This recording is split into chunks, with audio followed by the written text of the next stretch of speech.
once again and welcome to the Circuito Internacional Napoli in Sarno. My name's Henry Baudet. And I'm Jem Wade, and it's pre-finals day. The 2019 Rotax Max Challenge Grand Finals has got 2 more days of action to go. Each one of the 370 drivers has one race today to secure their place in the main event. Jen, it's a happy day, but it's a sad day. I know, this is always the day where everyone wants to be in the final, but at the same time, we've got to wave goodbye to some of the guys and girls at the end of the day. So we have to wait and see. Yesterday, the drivers completed their heat races. The points in the heat races are added to the points they gained today in the pre-finals, and it's very simple. If you're not in the top 36 at the end of today, you're going home. Yes, it's a little bit different, so it's not actually taking the top 18 from each of the pre-finals A and B. It is based on points, so everyone has to make up as many places as possible. As always, here at KART-DATA on the live stream, we have every corner of every lap of every race covered for you, as well as Jen doing the interviews with the drivers in the pits.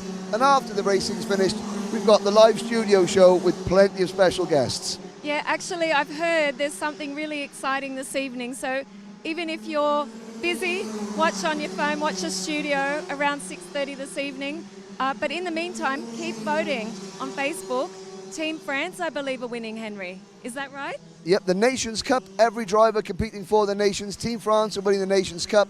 In the team contest, you've got to log into the Rotax New Age Facebook page. You've got to like your nation's photograph, but also out in the paddock, the judging team are seeing which team looks best in the paddock as well. One thing is for certain though, Jen, you are not going to want to miss this. No, for sure. And yeah, stay tuned. All the social media channels, the girls and guys up there are posting things and photos and all that. So make sure you cheer on your team, vote for them, get your friends to vote for your nation, and stay with us all day. It's going to be great. You are not going to want to miss this.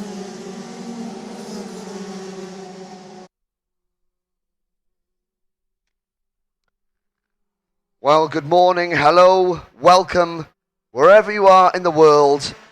This is the Circuito Internacional Napoli in Sarno.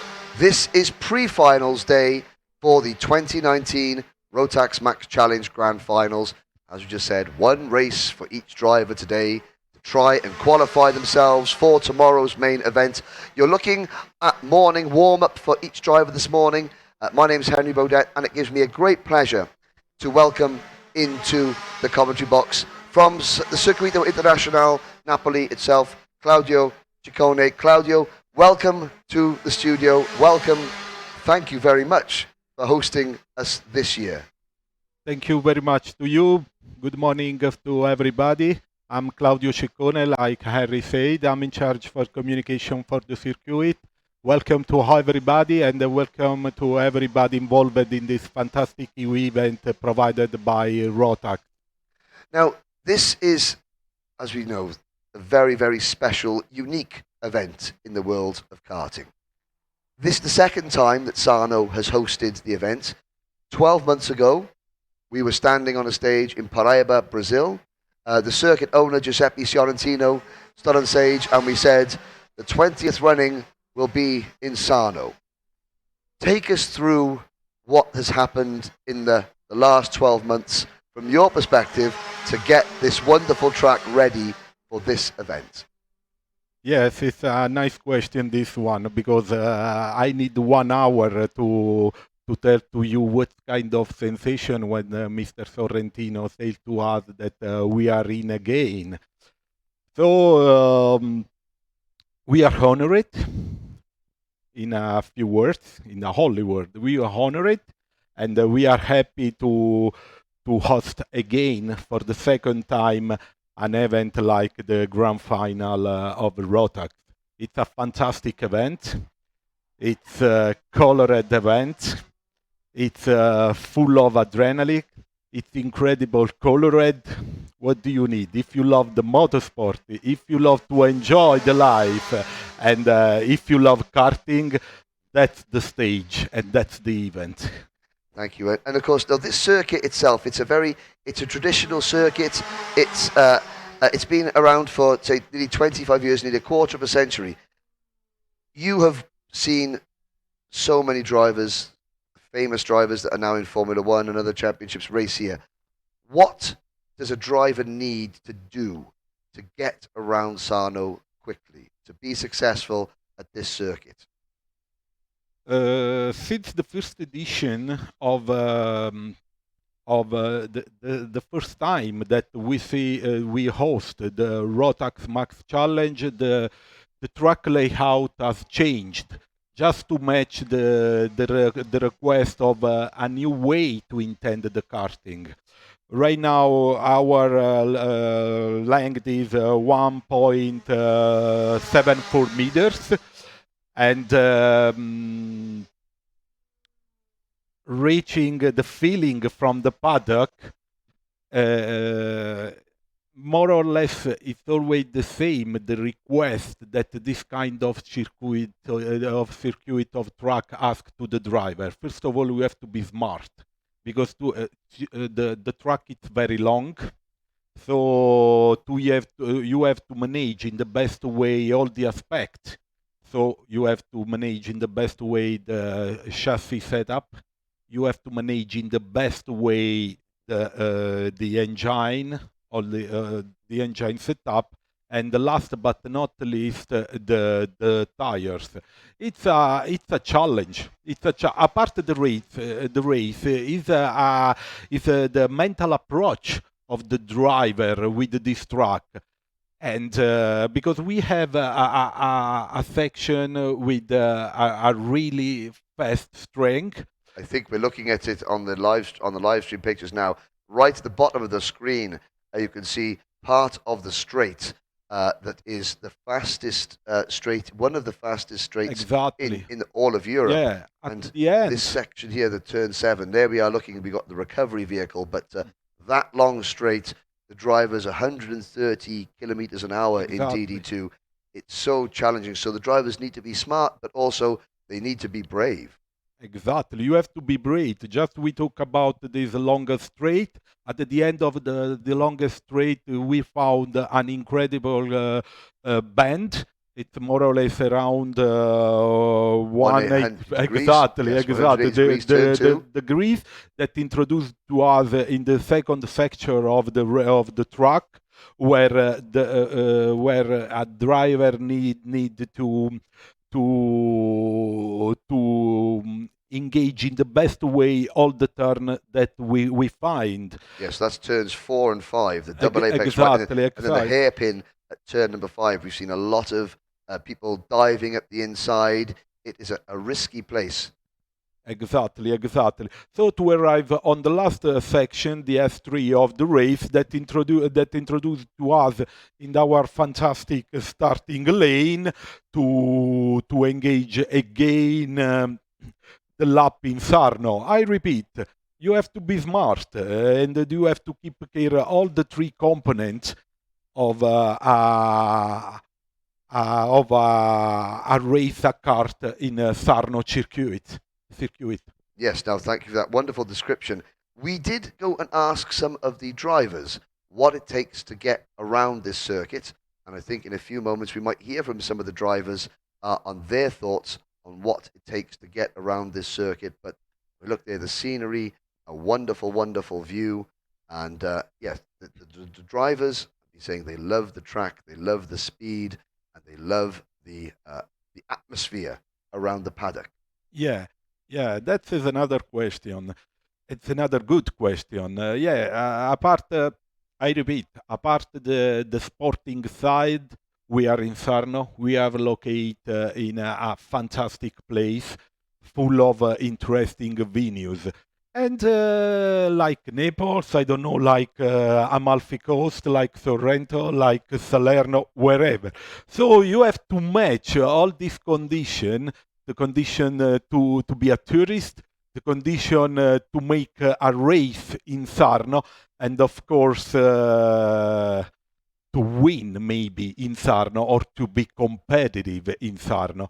And this is a fantastic aspect because usually the drivers that arrive in Sarno have a different approach than the driver who are involved in this kind of race. And I feel the more or less Olympic feeling. Yes, the nations competing in their nations this event. races. It's beautiful. It's fantastic. And what I have to say, welcome in Sarno and enjoy it. Now, you've been very hard at work in the press room. You're just looking on your screens there, the two-story building with the grandstand on your left. The media center is on the right upstairs. And Claudio, there are over 100 journalists from 50 different nations here competing in this. But you have produced the circuit brochure, always inspiring the drivers. The Circuito International Napoli. It's called October Best, this edition. We've got one up here in the studio. It's an absolutely fantastic piece of literature. It's going to be available in the paddock. You see there on the screen. So the circuit brochure that Claudio and his team. Oh, the circuit's upside down. No. There we go. So look at that. That is a fantastic overview of the circuit that we're competing at today. The photo taken. There's the driver's tent on the where I'm pointing to on the picture. So all the drivers are in there. Claudio, this is features some history as well from the last time. We've got a lot of stuff about Ayrton Senna here as well. So everyone can pick up a copy of that later on today, tomorrow, in the driver's tent, in the press office, and in around the paddock. It's a beautiful piece of work. And we are so honored. You say you're honored to host us. Well, it's our honor, the Rotax family, to be here in Sorrento. Claudio, you have been so helpful. It's fantastic to hear your inspirations from the circuit. The best of luck for today, and I know that you are going to be very busy, and long may your work here at Sarno continue. Thank you so much. Fantastic job, and pick up the pace. You're great.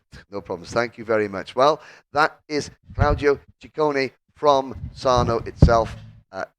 Has been very hard working here. His team, say 12 months of hard work to get to this point. The weather has been very helpful, but now we have a few short films to show you before the first race gets underway at 11 minutes past 11.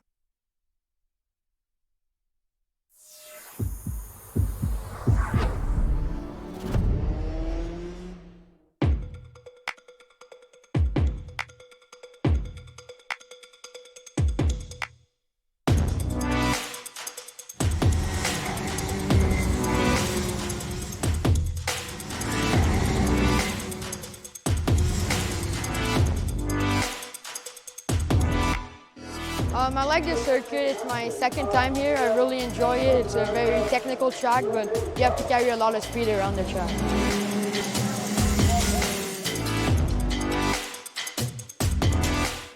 The circuit is really nice. Very long straight. It's really long. It's going nice. And then it's of course it's very hard braking, and it's important that you get a good brake. A lot of opportunities to pass there. Oh, there's tons of opportunities to overtake, about in every turn. I really like the third corner and fourth corner. It's a big downhill, double right. Really like it, I don't know why, but I just really enjoy it. Last corner is also quite good place. I'm really loving it. It's my first session, and I think this track can become one of my favorites.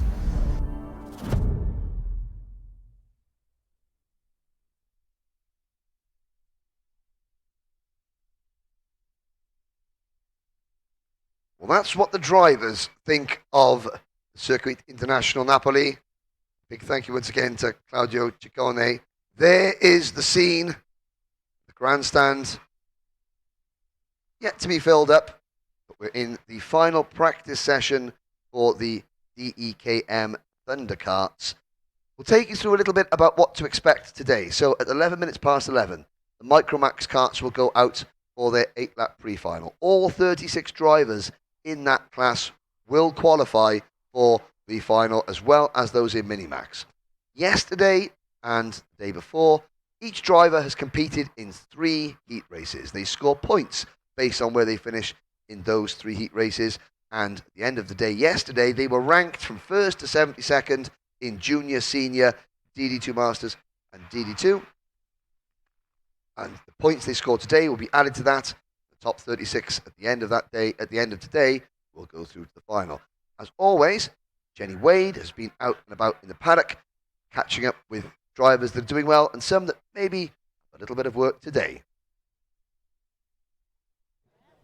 Josh Hart, here in Sarno. Now, what are you doing here? Just helping a few drivers from home in New Zealand that I've worked with throughout the year. So always exciting to come to the World Final at the end of the year and race against the world's best. Now, we've seen you on the podium before. How many times, how many grand finals now? I think I've raced at 5 or 6. So yeah, it's always worked with a team before, now working with a driver too, which is something different, and it's a lot of fun. Okay, so Josh Hart, in case anyone needs any tips, he's here. Thank you, Josh. No problem. So, thank you. I found someone else. Rob Miller. Yes. Look who's here. Was an attorney. Hello, Jill. Jill Walker. Lovely to see you. Look, I'm with my cameraman here. Okay, Ken. Fantastic. The voice of Rotax. I've been caught on the hop a little bit, Jen. Someone that I know from Lockhart, Texas, the Lone Star Grand Prix, is saying we're going to revive this race. And I'm saying, oh, really, really, really? And it's just taking me back a bit. I thought you were in retirement. Well, I am in retirement.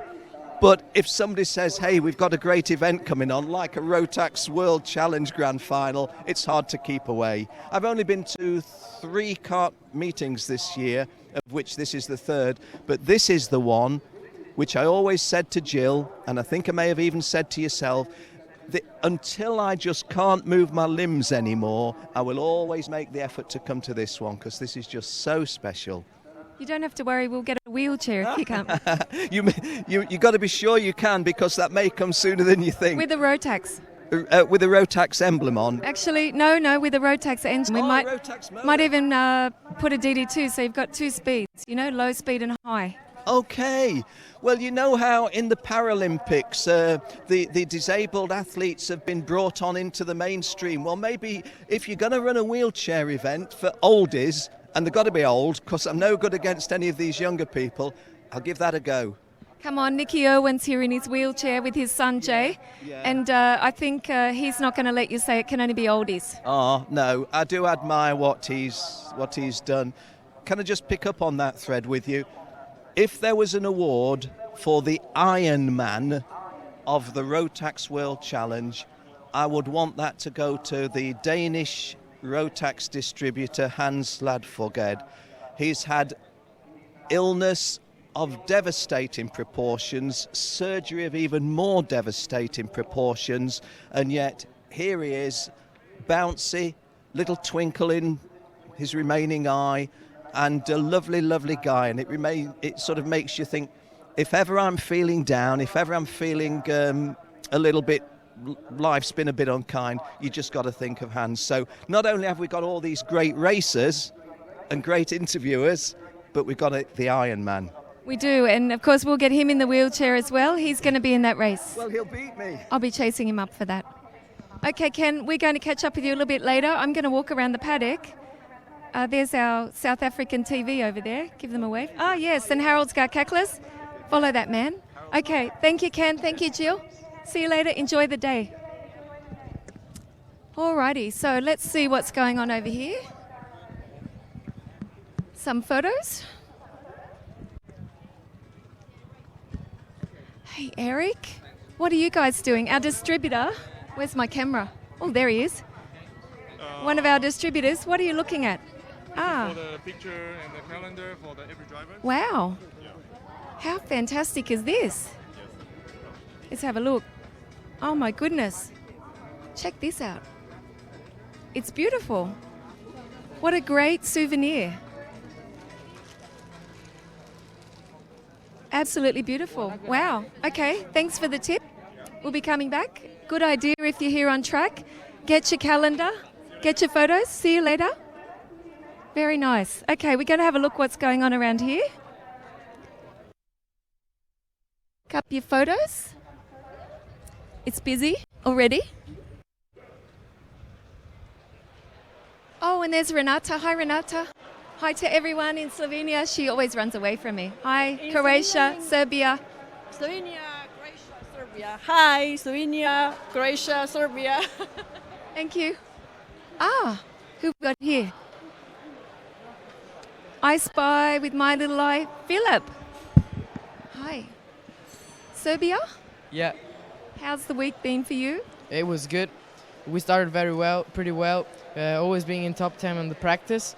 But in quali it was very bad because I didn't have slipstream. And then I came back to 27.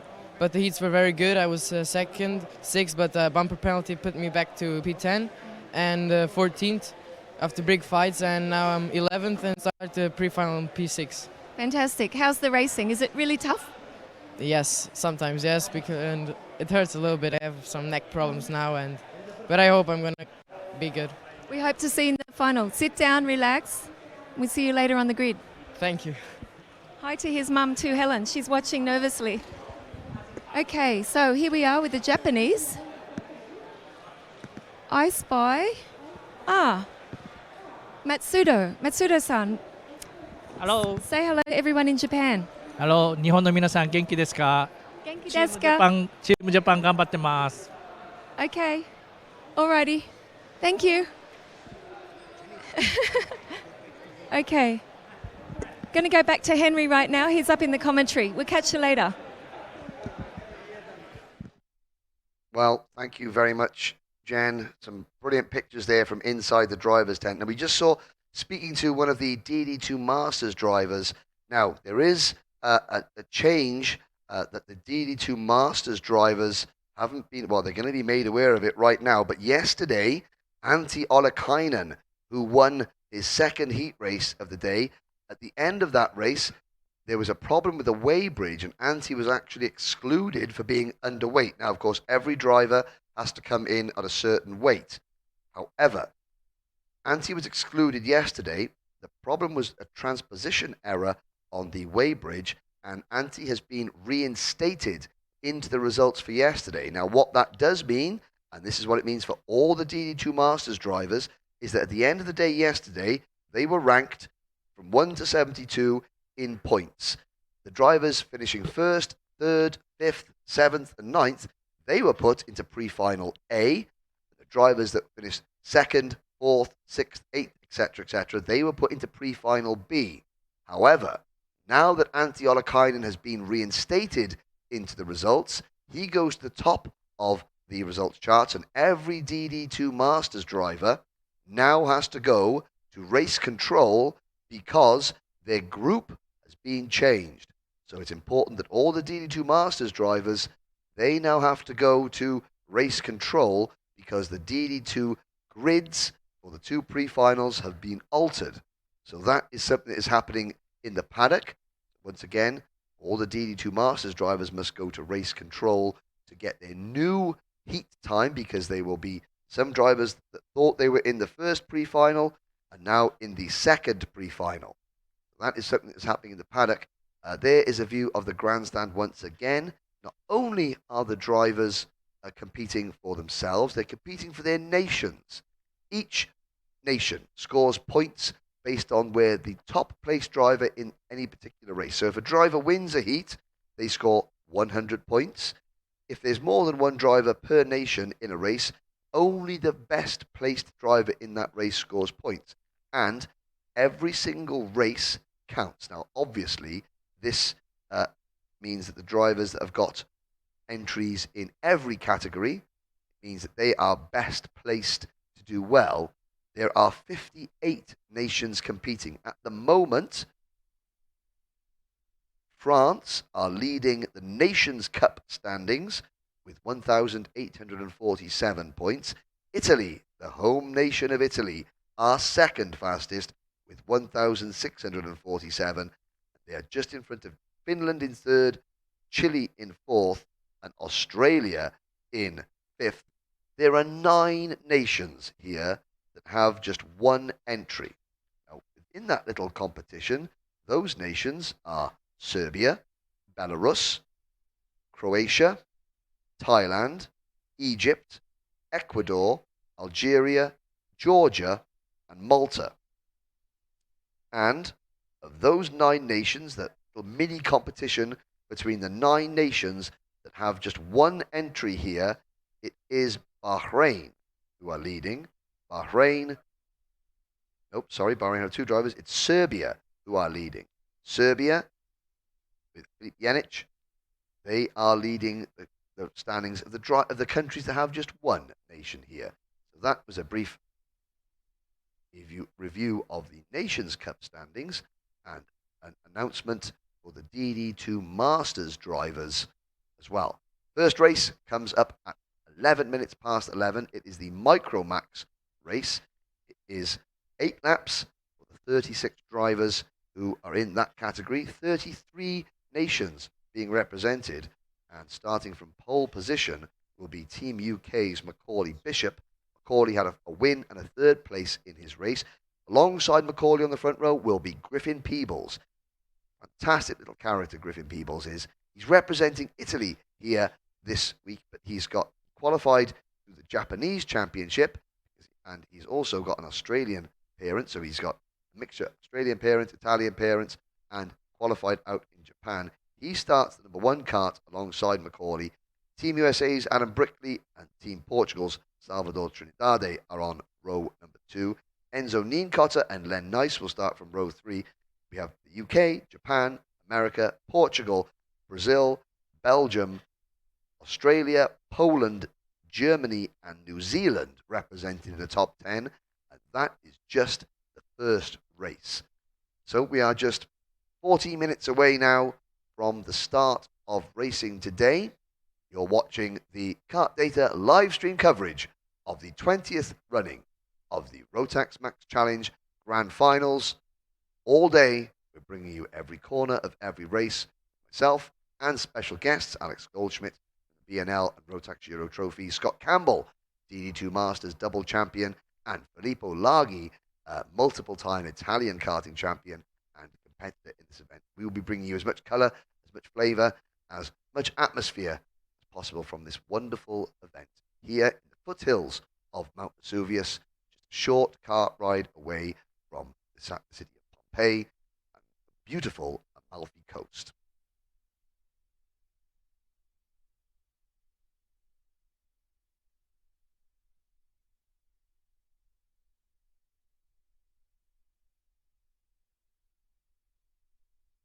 Looking at Mount Vesuvius in the background. A few clouds in the sky today. There's the Rotax Club for the VIPs and special guests. Rotax have a major announcement taking place this afternoon, and talk about that a bit later on. But Jenny Wade is back in the paddock. Who have we got with us now, Jen? I have Adrien Renardin, now of course 3 times French champion, European champion as well, riding around here on his bike. Nice to see you. Yeah, me too. I'm really happy to be here in this beautiful event. And yeah, for the moment the weather is good, so it's nice. Are you the team captain for France? Yes, that's it. I'm here to give advice and to manage a little bit the team. For the moment, the team works very well, and yeah, we see tomorrow. We will see tomorrow, but today everyone has to vote for Team France and all their teams. So maybe you want to tell them in French. Please vote on Facebook. Oui, à tous les Français, allez voter sur Facebook pour la Team France. On va essayer de ramener le plus de coupes à la maison et on compte sur vous. Okay, thank you. I've got to let you go. I know you're busy. Nice to see you. Adrien Renardin. Thank you, Adrien. A quick look down here, because I have to visit my Aussie friends. Hold on. And then we're going to get some lunch.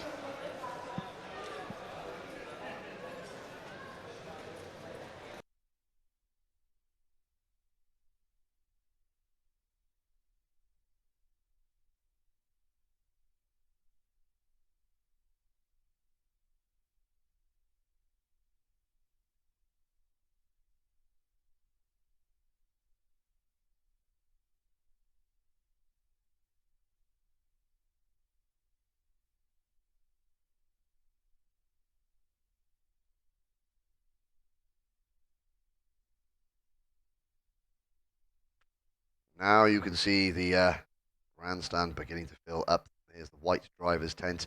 Today is a day of mixed emotions. Jen has been in the driver's tent. You can see by the pictures that it's a bustling hive of activity. Every single workstation is full of carts, tools, parents, drivers, mechanics, families, friends, all buzzing around. By the end of the day today, nearly half the tables are empty because 36 drivers, in fact, let's do a bit of maths live on here. 36 in junior, 36 in senior, 36 in DD2, 36 in DD2 Masters. That is 3, 6, 9, 12. That is 128 drivers of the 370 that are here. Their grand finals ends today, and go into the driver's tent at the end of today's racing, and it's slightly quieter. Still plenty of people there. People are packing up, going home, and it reminds you that it's coming towards the end. There is the kart simulator. Now, this is a fantastic addition to the driver's tent this year. So you've got Paul Granger is showing the young driver there how to do it. So this has got, it's got Sarno obviously in it. They have adjusted the kart, the geometry of the simulator, the grip levels. He's adjusting the grip levels, you can see on the screen there, to mirror the track conditions out on track. Because obviously, every race, more and more rubber gets laid down on the circuit. The ambient temperature changes, the grip levels changes, and they are modifying the simulator to mirror the track conditions. We've had no rain, and we're going to keep our fingers, our toes, and anything else that we can crossed, that we stay like that. There are a few clouds in the sky. First time that we've had clouds in the sky this week. It means that the temperature is not quite as hot. And there you can see one driver there. There is a competition. So on the simulator, going to give it a practice in. Now this is going turn 2 on the simulator. See the graphics very good. Now coming through turn 3 now. Into double apex right-hander at turn 4. The kart is moving around. Hard on the brakes for turn number 5. Curbs, the different style of curbs here and how that affects. See on the front of the kart there, that simulator, it's got a suspension so that the driver in the seat is moved around as they were in the actual race itself. And now, here's a new camera angle from KART-DATA, and there is the grid. On the right-hand side of your screen, just coming down the stairs, Ramiro Brito, the race director, and now a whole host of race stewards, scrutineers, technical commissioners down there on the starting lineup, as well as our camera crew, 36 Micromax drivers set to do battle, and we'll take you through the grid very shortly. Now, this is, we'll have a little quick, well, we have a brief mention there. There is the grid, the dummy grid as you see it. This class was brought into the grand finals first time in 2016. Diego LaRocque from the United States won on that occasion. That was here in Sarno, beating Robert DeHaan and Chris Hannon. Hannon is here now racing as a junior this year. 2017 at Portimao, Luis Iglesias from France beat Leon Zelenko from Croatia and Ryota Harachi from Japan. And in 2018, last year in Brazil, it was Brent Cruz from the United States who beat Doe de Decker from Belgium and Michel van Diesch from the Netherlands. Who is going to join those three drivers, LaRocque, Iglesias, and Cruz, as Micromax Grand Final champions? We have 7 minutes to go. 36 drivers looking down there at the grid on the left-hand side. Driver number 7, that's Yuto Nakai from Japan. Number 22 now on the left-hand side of your screen. That is Daniel Krauser. Good to see Daniel back out. Daniel flipped his kart yesterday and is absolutely okay. The back of the grid, number 34 on the right-hand side of your screen, the only young lady in the field, that's Camila Nieto. She's one of only 2 drivers that are 8 years old. The youngest driver's 8 there is Camila in kart 34. Now we look up towards the front of the grid. This is where the mechanics, a lot of them in Micromax, a lot of mechanics are parents. They are given a certain amount of time to place the carts down, talk to the drivers, and then the board goes out. Final 3 minutes, the drivers are left alone. See, left-hand side of your screen, kart number 20. That is Macaulay Bishop, Team UK. Macaulay, who has been sponsored for this event by the Bambino Kart Championship in the United Kingdom. Macaulay is an independent driver, always runs his fight. You can see his daddy in there on the left-hand side, just giving his tyres the last check to make sure the pressures are correct. Macaulay doesn't race the team. It's a family-run event. Qualified for this event through the one-off British Championship race, and struggling for budget to get out here. Darren Beavers and the Bambino Karting Championship, where Macaulay started out his racing in the UK, sponsored his travel out here. I know that Darren and the entire Bambino karting community, which is where Macaulay started, are rooting for this young driver in what is just his second ever international kart race. So the grid, see, one more thing, down at the very bottom right hand side of the screen there, you can see the back of there, that's Paul Klassen, who is our technical commissioner, and Paul became a grandfather yesterday. So a big congratulations to Paul. So the grid as follows: from Team UK, Macaulay Bishop on pole position and Griffin Peebles representing Italy on the outside of row number 1. Adam Brickley from Team USA and Salvador Trinidade from Portugal are on row number 2. Row 3, Enzo Nienkotter from Brazil and Len Nice from Belgium. Row 4, Jackson Burns from Australia and Julius Osepia from Poland. Row number 5, Rafael Balzer from Germany and Jay Irwin from New Zealand. His dad, Nick, was a driver in the Grand Finals several years ago. Ayrton Perez from Argentina and Timothy Mikhailev from Malaysia. They start from row number 6. Thiago Falavenye and Christian Costoya from Argentina and Spain respectively start on row 7. Luca Horton from Bahrain and Raul Martinez from Switzerland start on row number 8. Nando Wieselbaumer from Austria and Nick Trobeck representing Slovenia starts on row number 9. Ishan Madesh from India and Anton Laksonen from Finland starts on row 10. Row 11, Marcus Neubauer from Austria and Vicente Garcia from Chile. Row number 12, Matej Konik, Slovakia, and Tommy van der Stroys from the Netherlands. Row 13, Andrei Shkatov from Russia and Ben Mayer from the United States. Yuto Nakai from Japan and Diego Polanco from Mexico start on row 14. Row 15, Daniel Kraus from Hungary and Rayan Mnyamnya from Lebanon. Emil Jule Christiansen, Denmark, and Adam Al-Hazari from the United Arab Emirates are on row 16. The final 2 rows of the grid, Dovdias Gudalavicius from Lithuania and Anthanasis Zachos, 8 years old, from Greece. Row 18, Reese Corson from South Africa and Camilla Nieto from Colombia round out the 36 kart field ahead of this 8-lap Micromax pre-final. They line up in the order of their current points classification. Macaulay Bishop has 3 points. You get 0 points for a win, 2 points for second, 3 points for third, 4 points for fourth, etc., etc. At the end of the heats, it was Macaulay Bishop with 3 points, Griffin Peebles with 13 points, Adam Brickley with 14 points, Salvador Trinidade, Enzo Nienkotter, and Len Nice with 16 points. The 2 heat wins, while Bishop won the first qualifying heat. Yesterday, it was Trinidade from Portugal who won the second qualifying heat.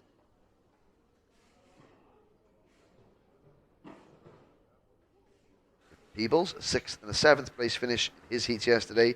Brickley, a 10th and a 4th. Trinidade, a 16th, a win. And then 11th and 5th for Nienkotter. 7th and 9th for Nice. 9th and 8th for Burns. Sepia took an 8th and 11th. Jay Irwin, 2nd in Heat 1, only 18 in Heat 2. Thiago Falavenye, pole position in qualifying. Then 25th in Heat 1. He had a 2nd place finish in Heat 2. Lots and lots of very quick drivers. The engines have been fired, and very shortly we will be off and racing here at Sarno pre-finals day, the 2019 Rotax Max Challenge Grand Finals Green flag waves. And we're out onto the rolling lap.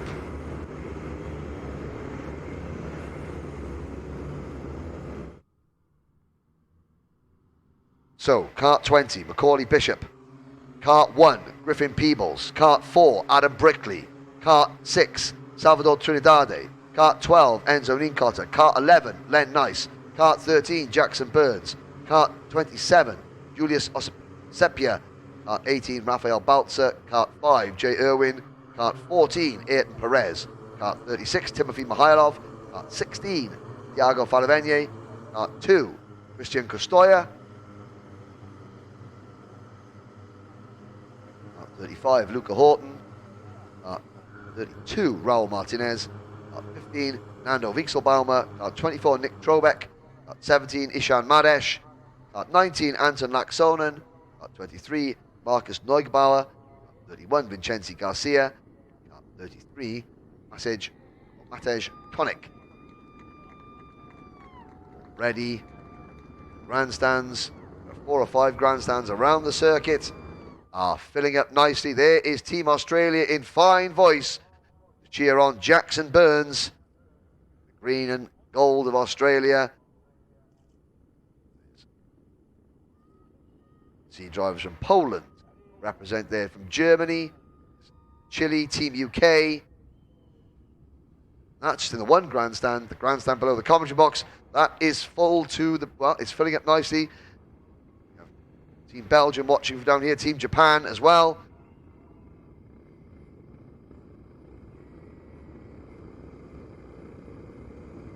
The second best day in the world of karting, tomorrow being the best day. The second best day is about to begin. Business, as they say, is about to pick up. Macaulay Bishop, kart 20. Leads the Micromax field into turn 12 on this 1547 metre cathedral of speed into the tram lines. We are racing into turn number 1. 3 wide, 4 wide, Bishop and Peebles side by side. Good start from Brickley. Somebody runs wide on the exit. That looks like Christian Costoya, but it's Brickley on the inside. Bishop in the middle. On the outside is Peebles. Down towards turn number 1, Peebles slots back into second. Oh, and Len Nice in the background there goes very wide in the Team Belgium kart, but it's Bishop who has the lead from Griffin Peebles through turn number 5. Now out of turn 5, up towards turn number 6. You can see all the marbles and the dark tarmac. It is Bishop, Peebles, into turn 7. Trinidade is 3rd. Brickley is 4th. And that looks like Jay Irwin, who is running into 5th position. They just pass by a bit of personal transport there in the background. It's Bishop who leads out of turn number 8. Peebles hot on his heels, looking down. It looks like all 36 drivers still running. And Nice right at the back around turn number 10 and 11. 1 corner to go to complete lap number 1 of 8. It is Bishop, Peebles, Trinidade, Brickley, Irwin, and then I think it could be the number 12 kart of Enzo Nincotta. Into turn number 1 now, the Micromax drivers come. 4 drivers, nose to tail. The slipstream in full effect. Bishop checks over his shoulder. Here comes the move for the lead. Peebles takes the lead, and watch Trinidade go through into second place. Oh, Bishop runs out a little bit wide. He's side by side for second. Into turn number 4, still side by side. Trinidade and Bishop still wheel to wheel. Now turn number 5. And Bishop somehow holds on, and it's given Griffin Peebles a good advantage. But watch now as the slipstream takes back into effect. Brickley now in 3rd, Trinidade in 4th, Irwin and Nincotta in the lead group. Then a gap back to Ayrton Perez, Julius Osasipia, Jackson Burns, and the rest. Through turn number 8 now. The 5 drivers from 2nd down to 6th will line up, and they will get, oh, they're 3 wide back coming out of turn number 8. But it's Len Nice has sadly retired the Team Belgium kart. So he is out of the race. 35 drivers remain. On to the start-finish straight. Now, Bishop, 10 kart legs behind Peebles. Watch how the slipstream closes that gap. Here they go. Bishop's got a great run. He's being drafted by Adam Brickley. The slipstream effect with Trinidad, here comes Brickley to the inside for second.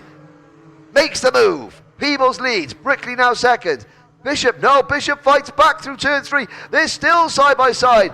This was just like a lap ago, but Brickley now slots into second place. Bishop down to third, Trinidad fourth, Irwin fifth, and Nienkotter in sixth. Behind them, it is Jackson, Burns, and Ayrton Perez closing in. Burns with that light green coloured crash helmet. Kart number 13, he is bringing the Argentine driver number 14 with him. They're trying to catch that lead group, but it is Griffin Peebles who has the race lead, running lap 3 out of 8. Brickley second, Bishop third. Trinidade is fourth. The Ico Japan entered driver, Griffin Peebles. Enzo Nienkotter sets the fastest lap of the race, 109.701. No, Peebles breaks it, 109.701. Let's see if Brickley, Bishop and Trinidad, you can see them pushing each other along at over 80 kilometres an hour. They catch the leader, Brickley to the inside. Here comes Irwin to try and take third away. Peebles down to third. It's Brickley, Bishop. Oh, Peebles runs wide. Peebles onto the grass. He starts back in about 8th place. Just gets kicked up. It's now Brickley who leads. I think that's Bishop in second. They come out of turn 5, back into view. It is Brickley, Irwin, Bishop, Trinidade, Nienkotter, Perez, Burns. Peebles has fallen back out of the lead group in kart number 1. It's now Brickley, Irwin and Bishop, the top 3. Team USA leads Team New Zealand, leads Team Great Britain. See Peebles, that white race suit, he's just off the lead group, 2, 4, 5, 6, 7. He's in 8th place now, is Peebles. He's the first driver not in the lead group. You can see the lead group coming out of turn 12 now. Then it's Peebles, and Peebles has got, I think that's Raul Martinez right behind him. It is Martinez, the Swiss driver, kart 32 in 9th place. Timothy Mihailov is 10th. They're slipstreaming again down the main straight.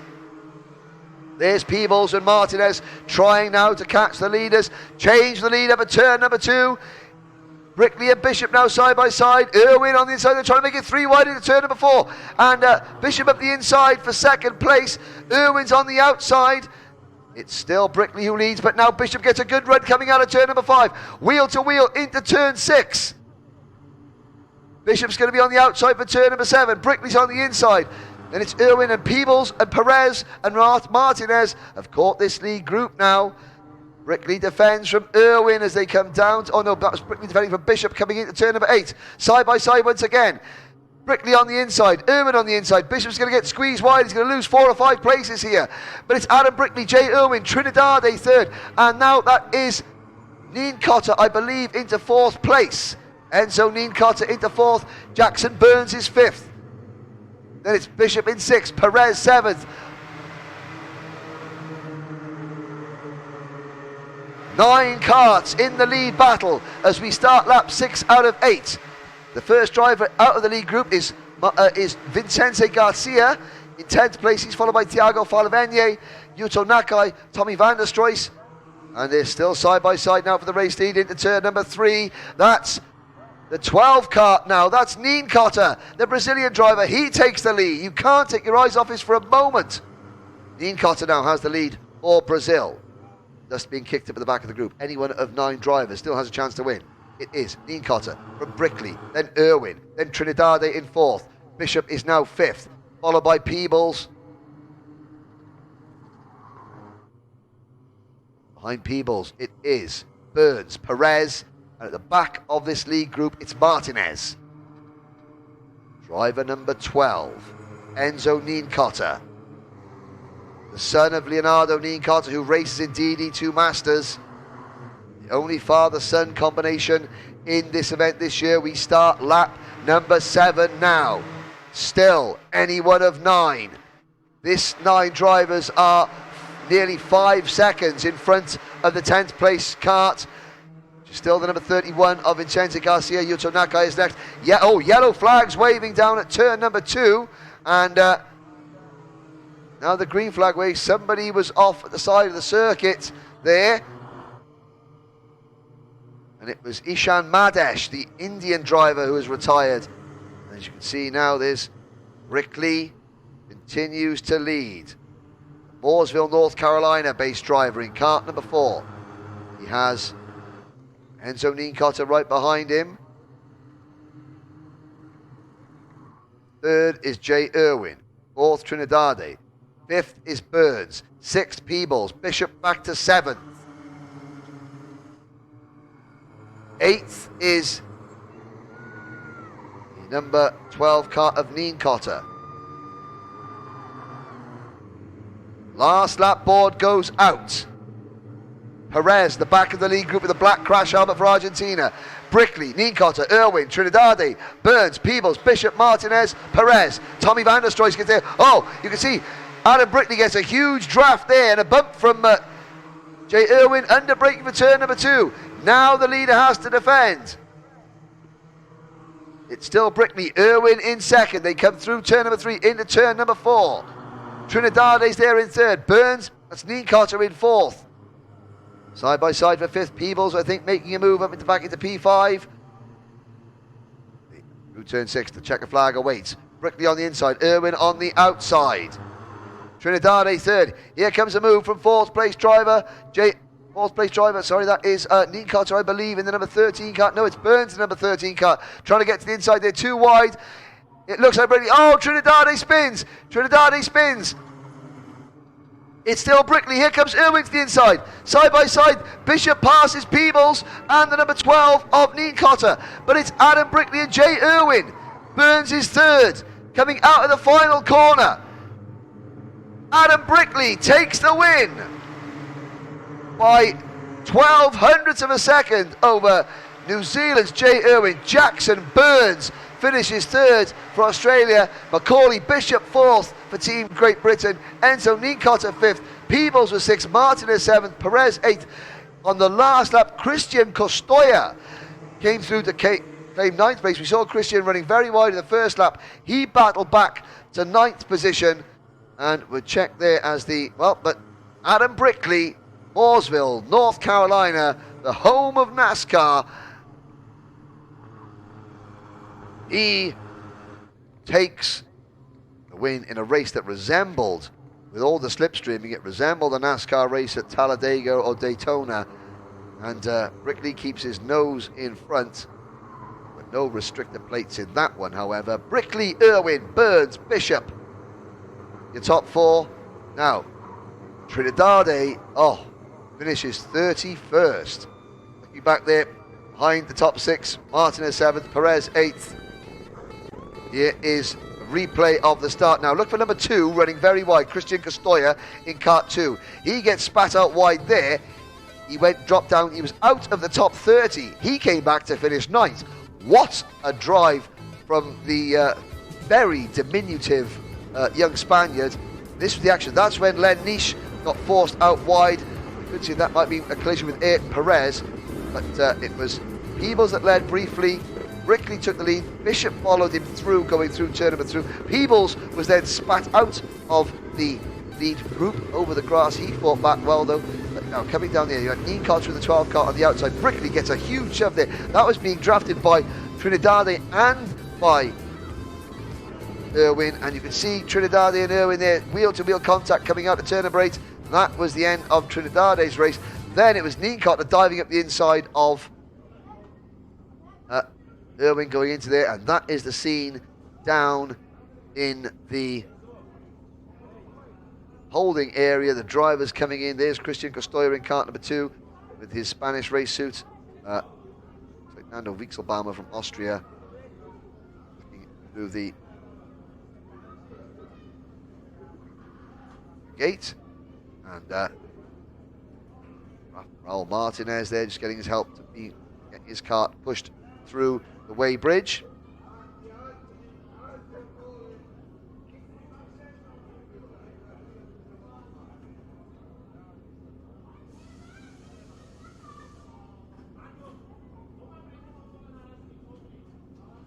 Now there's a glance down, there's the number 25 driver, that is Dovias Gudravicius. Dovias, he came out well, he gained 22 positions, finished 11th in that race. Of course the points are all, and there he is, he's just spotted himself on camera. Hello Dovias. Oh, yeah, That's right, going to point to go through there. Give us a wave. Oh. It is the number 29 kart. Tommy van der Stroy, he finished 12th in that race. Timothy Mihailev, 13th. Thiago Falavenye, 14th. He was up to the top 10 at 1 point. That is the Micromax pre-final.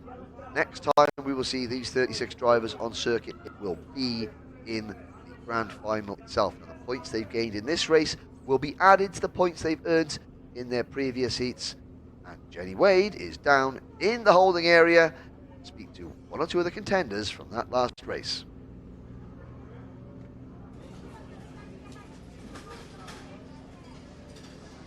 Adam, what a great finish for you. Are you happy? Yeah. Tell us about the race.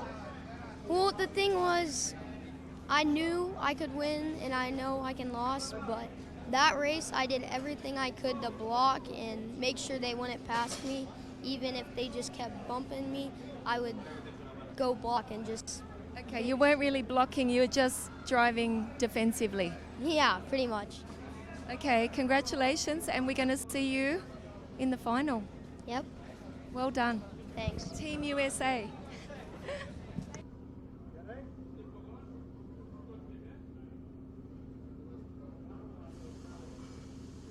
Thank you very much, Jenny. And great to hear from Adam Brickley there, the race winner. So the Micromax drivers going through the holding area. Quick look at the provisional result. Of course, this is subject to any penalties. Adam Brickley, Jay Irwin, Jackson Burns. America, New Zealand, Australia, the top three. Macaulay Bishop, fourth for Team GB. Then Enzo Nienkotter for Brazil. And Griffin Peebles for Italy.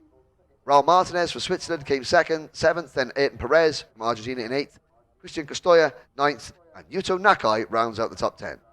Obvious Delvicius, 11th, followed by Tommy van der Struijs, Timothy Mihailov, Thiago Falavenye, and Matej Konik.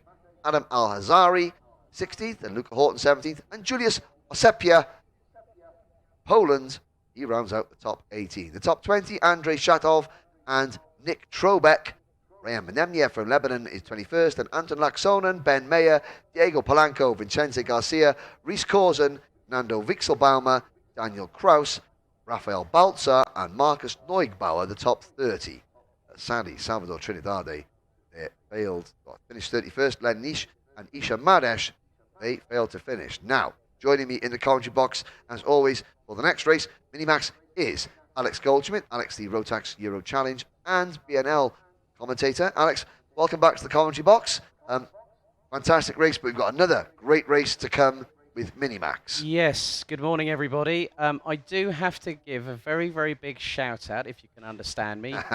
Rafael Baltzer's mum, who has been literally howling the place down. I could hear her cheers from the commentary box whilst watching that interesting Micromax race. A shame for our boy Len Nyes here at Team Belgium, but I'm sure that he's going to come back stronger in the final tomorrow. But yes, Minimax, very exciting yesterday. I've been doing a couple of things as well. I've been doing my Jazzy Trainer Watch today as well. Okay. I've seen a few. I've seen a few competitors, but no one on the level as your good lady. The Union Jack trainer is still looking good. Yes, I'd say that Rafael Baltzar's mum has been in evidence quite a lot in the paddock lately. She was doing some very interesting dancing on the stage of the teams contest. She was indeed. Feeling she may have done it before. Anyway, moving swiftly on. Steady now, steady now. Minimax pre-final. 36 more drivers, and looking down at the dummy grid, this has been, well, Andy Rattel, a win and a second place for Andy. Jaden Thien, a win, but then got a penalty in the second heat yesterday, so he's a little bit further down. But again, heat points added to the points they gain in this race as well. Andy Rattel with 2 points overall.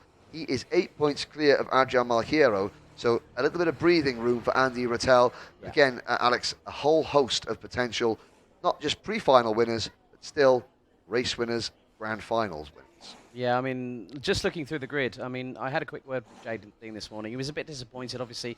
He said, but that's racing. I'm just going to come back and fight. You know, I walked past Costa Tapares this morning. Hakami Alberto from France. You know, they're going to be some of the quick pedalers in here. Just looking down the list, you've got Shape as well, Knesa, who I'm staying in the same hotel as this very week here in Sarno, so I see him every morning at breakfast and say, morning, how are you doing? But yeah, there's quite a few people. Toroboyski, Skelton, and then you've also got Kafantaris from Greece. You know, just looking at the top 10 from yesterday, there's a whole host of multinational talent, and now it's going to really be interesting. But I'm keeping a stern eye on our good man, the 111 Jasper Leenerts. Well, I've just seen a board saying the start is delayed. I'm not quite sure what for or how long for. This gives a chance to look back at the Minimax history of this event. Yeah, there's a recovery vehicle over the other side. That might be for Len Nyes, I believe, because he was the one that ended up on the outside of turn 2 in that first lap skirmish. He was battling for around 5th, 6th position, having started in P6, and I think got spat out. And it's going to be a recovery tomorrow in the grand final for him, but I know he's got that character. He's got Rick Driesen working with him here, former World Championship podium runner-up last year in the FIA Karting Championships in KZ.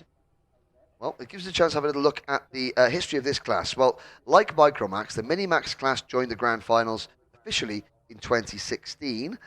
Jaden Els from South Africa won on that day here at Sarno, beating Thomas Neveu from Canada and Luca Nurmi from Finland.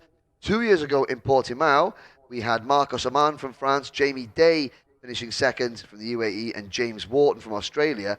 And then last year in Paraiba, Brazil, we had Farin Mega from Germany, Danny Van Ruijten from the Netherlands, and Danny is racing in juniors this year, and Augustin Bernier from France were the top 3. So, yeah, Alex, you're looking at the grandstand now. It's always good to try and maybe, because this is not only going out on the live stream, but also going out to the paddock itself. There's Team Japan in the bottom left-hand corner of the grandstand. There's looks like the Romanian team there. We've got fans from Team Canada, from Poland, Australia. The Aussies are in fine fettle as well. I can see Cody Gillis there, the 2017 DD2 champion, standing up there at the back, and he's just in front of Luca Mars, who'll be going out shortly. So the grandstand in good voice. Hello to the grandstand. Give us a wave, guys. Anyone? Give us a wave in the grandstand. They're too busy talking amongst themselves as they're coming out of the pre-grid now. But here we go. The start of 9 laps here in the pre-final at the 20th running of the Rotax Grand Finals. And the grid as follows. Pole position, Andy Rattel from France and Adrian Malheiro from Spain. Then we've got an all-French row 2, Paul Alberto and Jolan Racamier. Row 3, Costa Paris from Australia and Kasper Toroboyski from Poland. Row 4, it's George Kafantaris from Greece and Alexander Skelton from Latvia. Row number 5, Jaden Dean from the Netherlands and Raphael Renhofer from Austria. Then in row 6, it's my good hotel sharing mates, Edwin Kneser and Georgi Abu Shahbeh there on row number 6. Followed by Kieran Hartley and Nathan Schaap. Row 8, it's Simon Christensen from Denmark and Mehert Krozer from Hungary. Row number 9, Sebastian Manson from New Zealand and Alvar Simisvara from Finland. Running out the top 20 is Pietro Vadopons from Italy and João Miguel Oliveira from Portugal. Outside the top 20, Christian Yane from Australia, Shota Fuji from Japan. Row 12, it's Carol Schultz from France and Troy Snyman from South Africa. Row 13, Martin Janovskis from Latvia, Cameron Weinberg from the United States. Row 14, it's good old Team Belgium's Jasper Leenerts with Paulo Milan from Mexico. Row 15, Philip Waka from Switzerland, Juan Felipe Adia from Colombia. Row 16, it's Santiago Biaggi from Argentina and Xavier Suarez from Chile. Final 2 rows, Harry Hannum from the UAE and Alex McPherson-Wyman there on row 17. Row 18, rounding out the 36 strong, it's Brazil's Luigi Di Lazzaro and the UK's Callum Voisin. So 36 carts come into turn number 12. You can see the 2 tram lines. Lights are out. We're off and racing. It's a good start from the pole man, Andy Rattel. Let's keep our fingers crossed they all get through turn number 1 cleanly. Now on the long run down towards turn 2. Great start from Rattel, and that I believe is Alberto, or is it Racamia, into second place. That's Alberto, so it's a French 1-2 at the meeting. That is incredibly quick how much they've got, about a 3 cart length between themselves and P3, but it's quickly being closed down. Costa Paris, the driver in third place, but not for much longer. That is 107. Adrian Malheiro taking second place. Oh, we've got a driver spinning off on the left-hand side of the screen, back in the pack, and it is still, but Rattel, and he's got his countryman, Alberto, I think, behind him. So that's good start for the French 1-2. They're leading the Nations Cup standings, but then it's Malheiro in the 107 in third place, not in the traditional Spanish blue, race suit. He's got the Blue Praga car suit on, I believe. But still sorting themselves out. The front runners, though, Alex, nicely in a line. Looks like Jaden Thiene's already made up, at least by my reckoning, I think 3 positions. So already up from P10, outside of row 5 to P7. As we go on to lap number 2, Rattel leading, Alberto making it a French 1-2. Malheiro, Topares, Hakamier, Kafataris, Toroboyski, Thiene up to 8th ahead of Skelton with Austria's Raphael Renhofer. As there's a great move, that's Malheiro up the inside of Alberto, I believe, for second position into turn 2. But Rattel now fending off Malheiro, looking really, really racing right now. Yeah, he's looking very aggressive. He looks like he doesn't want to hang about and make it into the lead. But of course, if they battle up too much, the chasing pack will grow and grow and grow. And we've got a 2-4, we've got a 4-car, 5-6-car breakaway. But if they continue to battle, so Malheiro's got to be careful. He's obviously feeling very quick. He's being quite aggressive, but if he and Rattel battle too much, then as we see a move there from Paris going into third place, Costa Paris from Team Australia picks up P3 in cart number 108, and that is at the expense of Alberto. So Alberto back to 4th position, then the 110 cart of George Calvin. Oh, we've got one off, actually. I think that must have been turn 9. Someone went very, very wide. Did a bit of a Matthias Ekstrom, did a bit of grass tracking there, I believe. Not too sure it is, as we now go on to lap number 3. So Rattel, Malheiro, Topares, Alberto, Hakamier. More changes up the order. Luigi De La Saro, Henry, up from P35 to P21. And we're now on to lap number 3. And Harry Hannam fans, your boy has just done the fast lap of the race, 105.783. Harry has had a torrid time this year. He finished 5th in last year's event for the UAE. I'm just trying to check, see the number 119 cart. Yeah, 5th as a Micromax change driver. For 4th, I believe, happening right about now. Jaden Thiene's actually not too far. He's up into P7, so he is starting to close them down. He's just put a purple sector at 29.245 for sector number 1. So oh, and a problem down at turn 7. You can see the back of the screen there. Sorry, Alex. At the back of the screen there was a bit of a collision there. 2, 3, 4 carts all in a big bundle. It's still Rattel leading from Malheiro to Paris. And then Alberto, Rakamir, Harry Hannam up to 28th place with the fast lap of the race. And he's hoping to try and salvage something and get up there, because the fastest Millwall fan in the paddock is certainly there. We've got a change for the lead. Malheiro takes the lead going into turn number 1. Very good. But Hannam has no longer got the fastest lap. That's the 1:27 now of Jaden Thiene from the Netherlands. Now up into P6. Actually, he's really, it's 3 abreast coming out of turn 2. He's just put in a 1 minute 5.181 at an average speed of about 85 kilometres per hour. Look, Thiene is absolutely mugging him. He's trying to hold it around the outside to go into 3rd place. He might get shoved a bit wide, go back down into 5th, reposition himself, and go on the attack. No, he's up into 4th now. So he's just got, I think that might be Hakamier or Alberto just ahead in 3rd position. But it is game on for the pre-final victory. We're about halfway through the lap. So Thiene really putting himself in contention. But Rattel, he is hanging on as if his life depended on it. Well, Adrian Malheiro took the lead going into turn number 1, and he's now making a move because he's dropped all the way back to 6th position. So from 2nd to 1st to 6th to 5th in the space of 3/4 of a lap. But it's still Rattel who leads as they cross the line to complete lap number 4. Rakamir, Alberto, well, it's a French 1-2-3 at the moment, with Thiene on the move in 4th. Then a gap back to Malheiro in 5th, Cafantaris, Toparis, and Alex Shelton at the back of this lead group of 8 drivers. And another change for the lead up at turn number 2.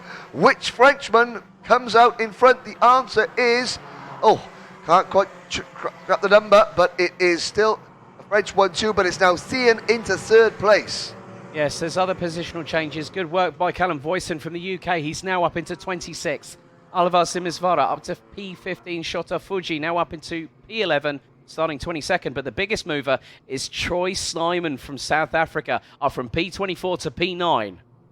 Looking down as they're coming through, there's a bit of dust being kicked up there. The drivers come back into view now through turn number 9 into turn number 10. The leader runs a bit wide, side by side for the race lead, and Rattel has it back. Here comes Steen up the inside, going into turn number 12. It's now 1, 2, 4.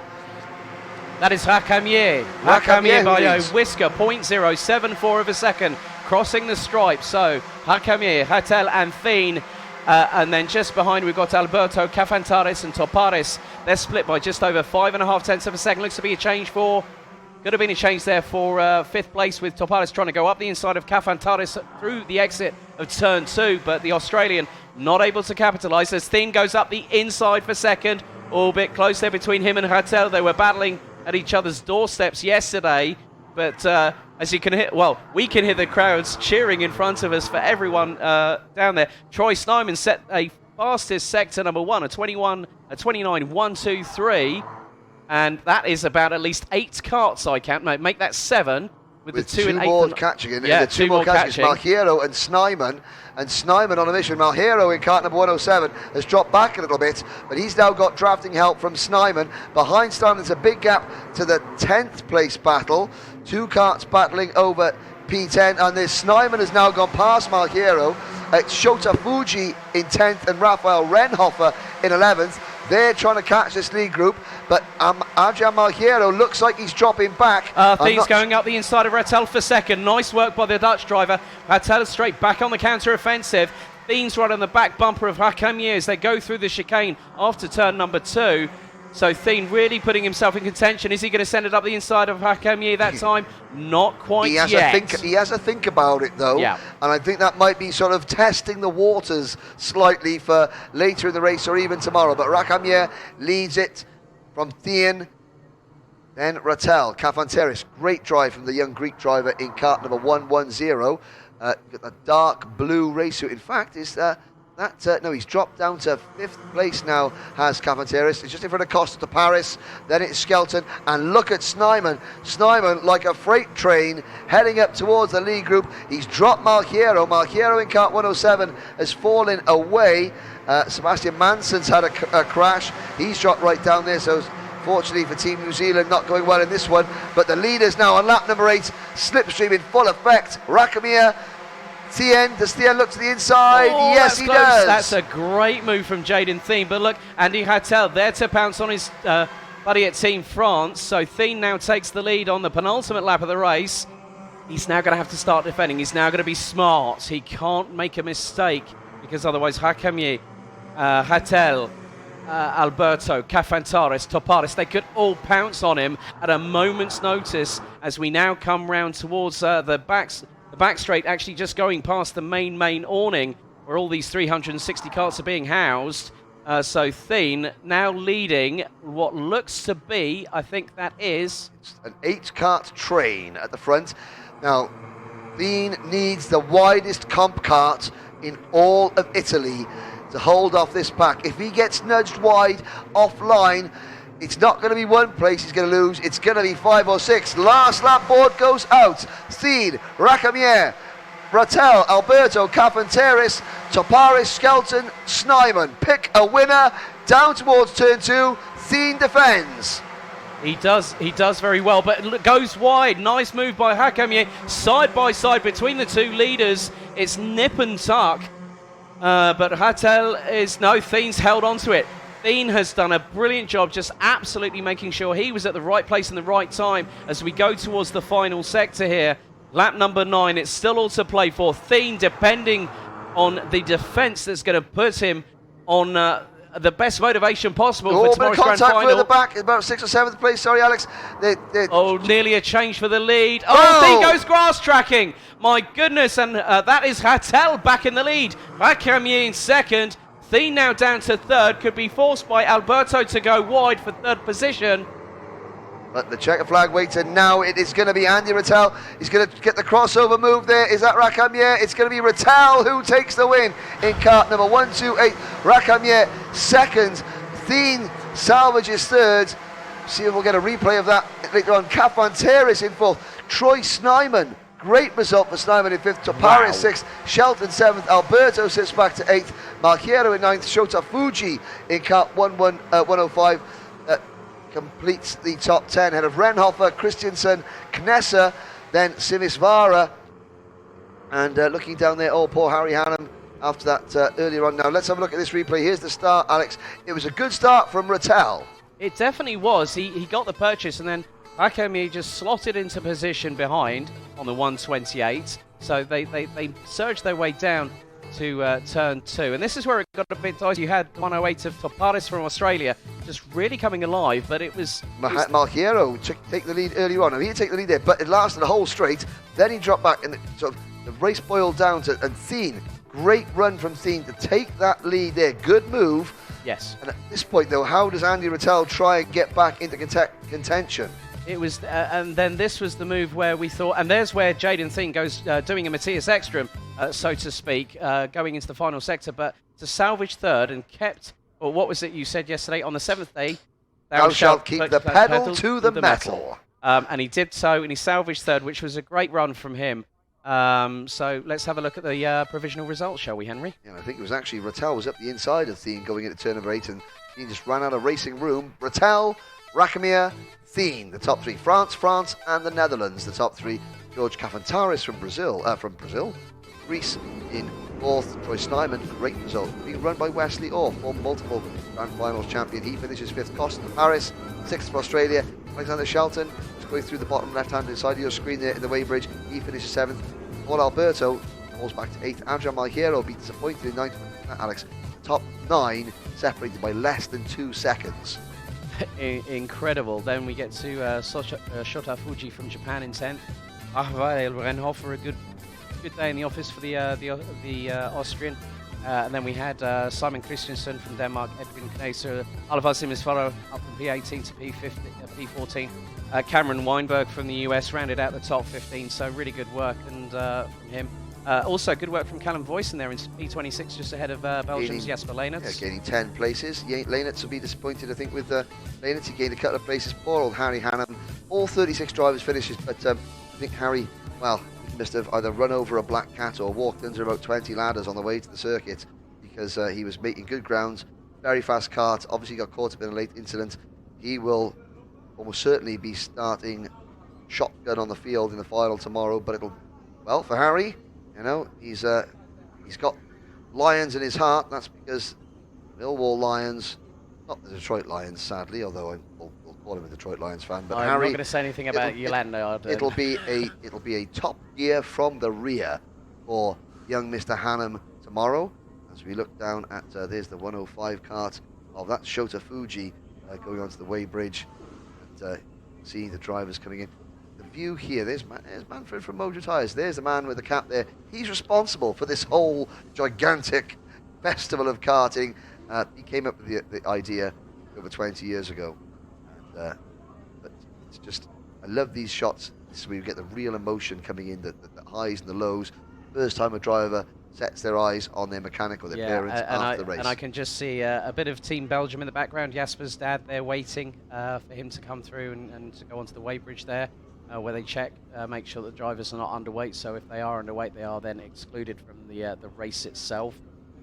So all the drivers just making sure, because even in these temperatures, you know, it's been a bit cool. We've had a little spittle of rain this morning when I walked to the track at around about 7:30. But you know, the humidity is going to make these drivers sweat. It's all about the mental and physical conditioning, even at this young age in this category. Well, as we're watching 113 kart, that is Christian Yanev, Australian driver, going onto the weighbridge. And of course, yes, be careful that the kart is always on the weighbridge. You're going to be underweight if half the kart is off the weighbridge, but Yanev goes through, and see that very shortly we'll be having a chat with one of the contenders in that race, who is sat with Jenny Wade. And our winner, Andy, I know your English is not so good, so maybe in French. Congratulations, and how was the race? J'ai commencé le dernier tour, donc 3e, et ils se sont accrochés, enfin ils se sont un peu bousculés dans les 3 derniers virages, et du coup j'en ai profité et je suis passé devant. J'ai gagné. A very exciting last lap. Did you think you were going to win first place? It was really, really close. Yes. but I think it was a really good race. So we look forward to the final now. Merci. Merci.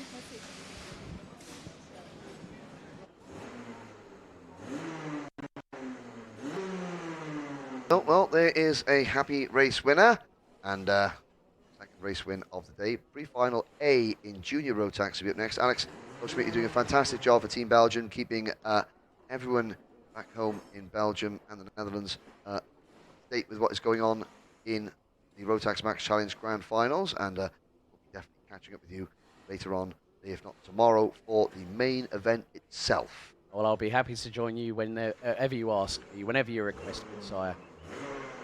Well, thank you very much. Thank you, Alex. And we'll now move ahead to looking at the pre-final A in Junior Rotax. Now, a quick glance down at the grid. So, 72 Junior Rotax drivers, 36 in each pre-final. Now, the races yesterday and the day before. Well, Clay Osborne, he will start pre-final A from pole position. The only driver to win more than one of his heat races. The heat wins went to Clay Osborne. He took 2 wins apiece. He starts from Team New Zealand in pole position. Alongside him from Poland, Ollie Pilka. Ollie Pilka, he took a win and 2 fourths in his heat. Hugh Barton from Australia and Noam Abramsic from France will start on row 2. Barton also took a win. Miska Kaskinen from Finland and Filip Janic. He will start from row number 3. Janic, the only driver representing Serbia here this year. Fedor Bekonya from Russia and Shu Dozono from Japan starts on row number 4. Row 5, Milan Coppins from Belgium. And Alex Goldschmidt will be watching his progress. And then Chris Hannon from the Netherlands. Danny van Dijk from the Netherlands and Lucas Bjork from Sweden will go from row number 6. Theo Blin and Connor Zilic on row 7. Zilic has been providing some fantastic footage with our onboard camera so far this week. On row 7, Akil Alibi from South Africa and Mike van Vugt from the Netherlands on row number 8.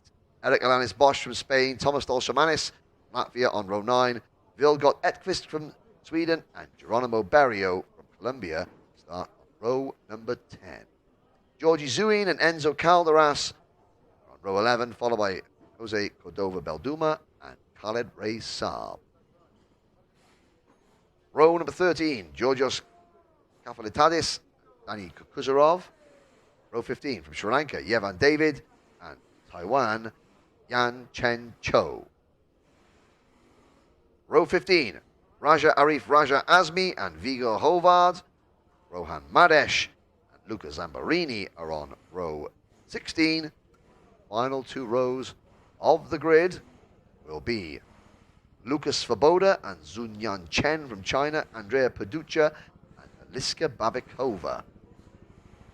Well, looking at the point standings, obviously Clay Osborne leads the point standings. Ollie Pilka's third the point standings. Barter is 5th. Abramsic is 7th. There's the onboard look from Connor Zilic. The driver in 36th place. The last driver currently qualified the final. We'll see him in the next race. That's Tom Adams from Team GB. Thomas Dolshamanis in kart 246. He's currently 35th in the points. Vilgot Edqvist is 37th in points. Vilgot is just 2 points away from a place in the main event. Edqvist, Berrio, Zuin, Calderas, Cordova Belduma, Khaled Ray Saab, they're all within 10 points of qualifying. They need to move forward, and they need to hope that several drivers in front of them in the points go the opposite direction. It is absolutely cutthroat from this point on. One mistake. Now, for some of the drivers at the front there, they are safely into the final anyway. They're just battling for where they start the final from. The drivers, I would say, from, well, I mean, it's 2 points, 3 points. There's for second, 3 points for third, 4 points for fourth. I would say that if you're on 50 points on back, you're being very nervous. And there is the view from one of the many grandstands here at Sarno. There's Lithuania. And see Martinas Morkis. They'll be going in the next junior race for Lithuania.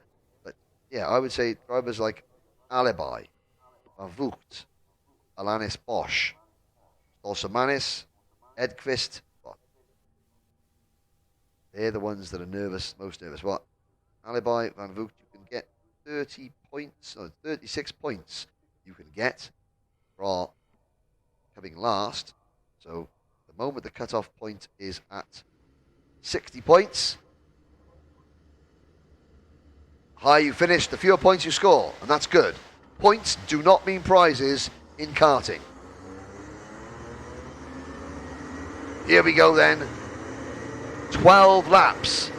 Pre-final A in junior Rotax coming right up.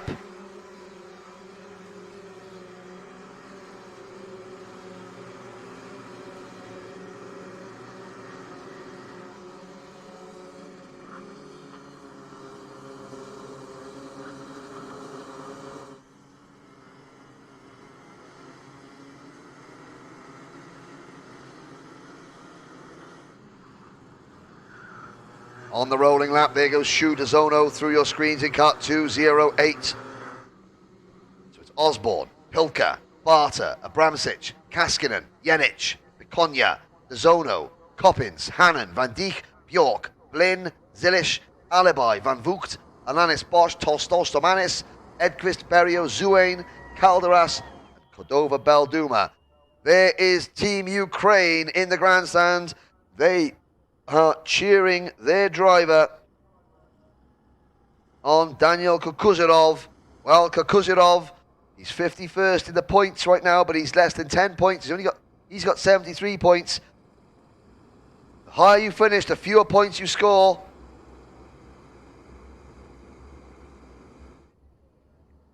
There is a chance. Drivers like Kukuzerov, there are very few drivers at the back that, well, the last maybe half a dozen drivers in this race, they've got very little chance to make the main events. Who will qualify? Let's find out. We're up and racing. Osborne takes the lead into turn number 1 on the outside.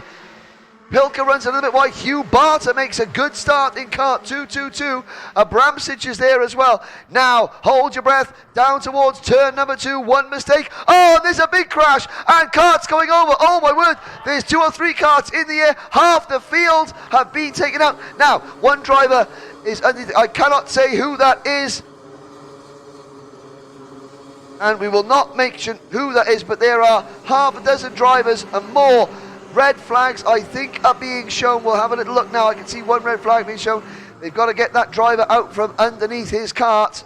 And yes, hands in the air. Red flags being waved. And that was a major crash. And that is, of course, drivers at the back of the field, desperate to get to the front. And that is what we feared might happen.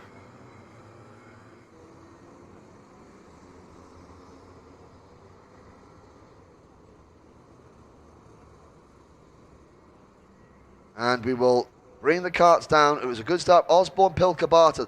The leaders all got through cleanly, but there are 5 or 6 karts.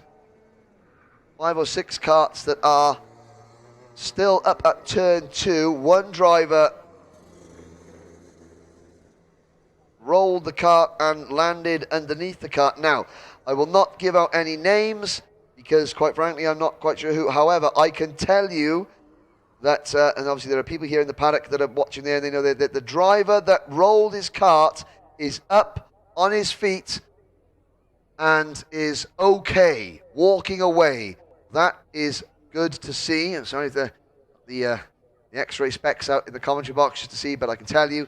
So family members, friends, people in the paddock that are watching on this live stream from anywhere in the world, all the drivers involved in that incident are up and walking away.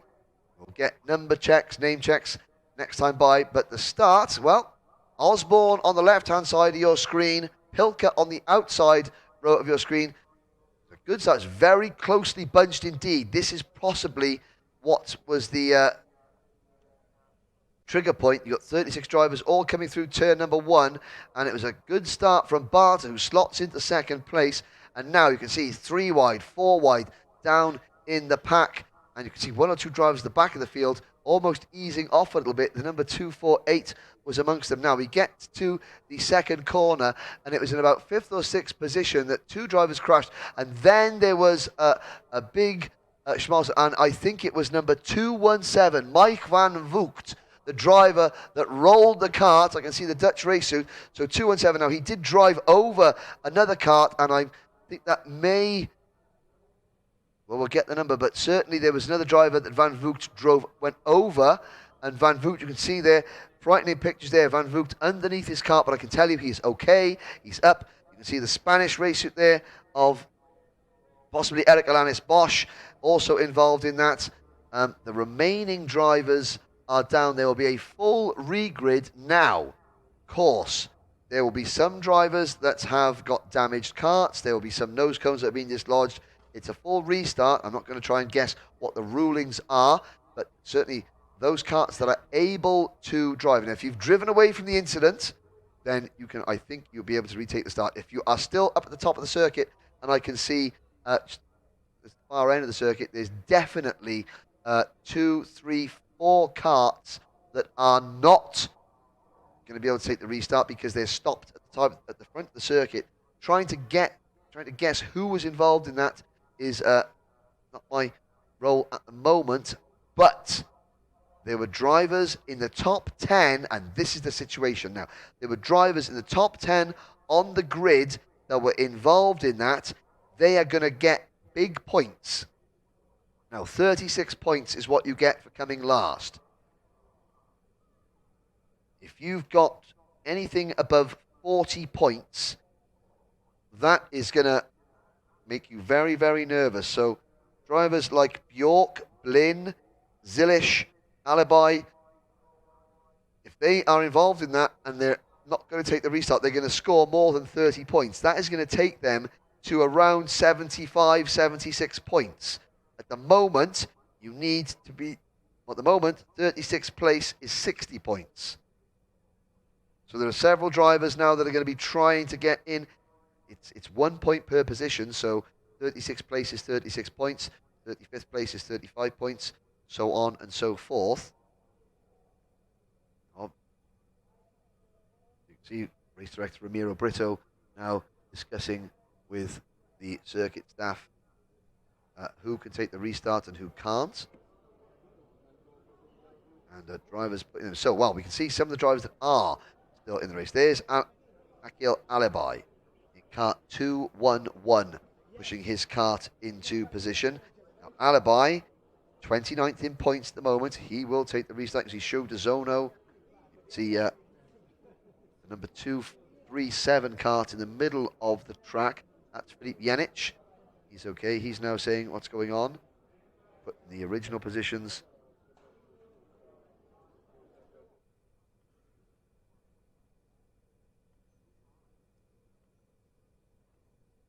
Now, what is the problem there with Filip Janic? Now, Filip Janic, there's Paul Klassen there saying the kart is obvious. Damage that kart. Now, of course, there were several karts that received damage. If that kart has got a mechanical issue, Janic walking away on the right-hand side of your screen, I don't think Janic will be able to take the restart. So, heartbreak there for the Serbian driver. Where was Janic in the points? He was 11th, so he can probably breathe easy. So, even if he gets 36 points for last, he was on 26 points there. That will give him 36, 56. That'll give him 62, 63 points.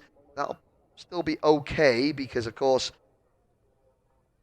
you know, only one driver can win and score no points. The drivers will be adding to their points tally. But Janic, well, a chance of a good result. Now we're looking at making a full regrid. You can see it in the center of your screen there. It's the marshalling team here, but then in the Rotax outfit, you've got Ramiro Brito, Arnaldo Frias standing there, then Paul Klassen, the technical commissioner, and Sanchez also discussing now. Paul Klassen will go through and look at the nose cones of the karts. Of course, drivers cannot reattach their nose cones. If they do, that is a total exclusion. So you can see Paul checking the nose cones of the carts there, because of course if you've had your nose cones dislodged, that's a penalty anyway. Now, looking back up at the top of the circuit, there are still carts on track, and there are still marshals moving the carts away, but said, mind you once again, the drivers are all right. See who was involved in that. We know that it was Mike Van Voogd that flipped the cart, but I've seen his race suit. He's up and out and okay. There's a view of one of the grandstands.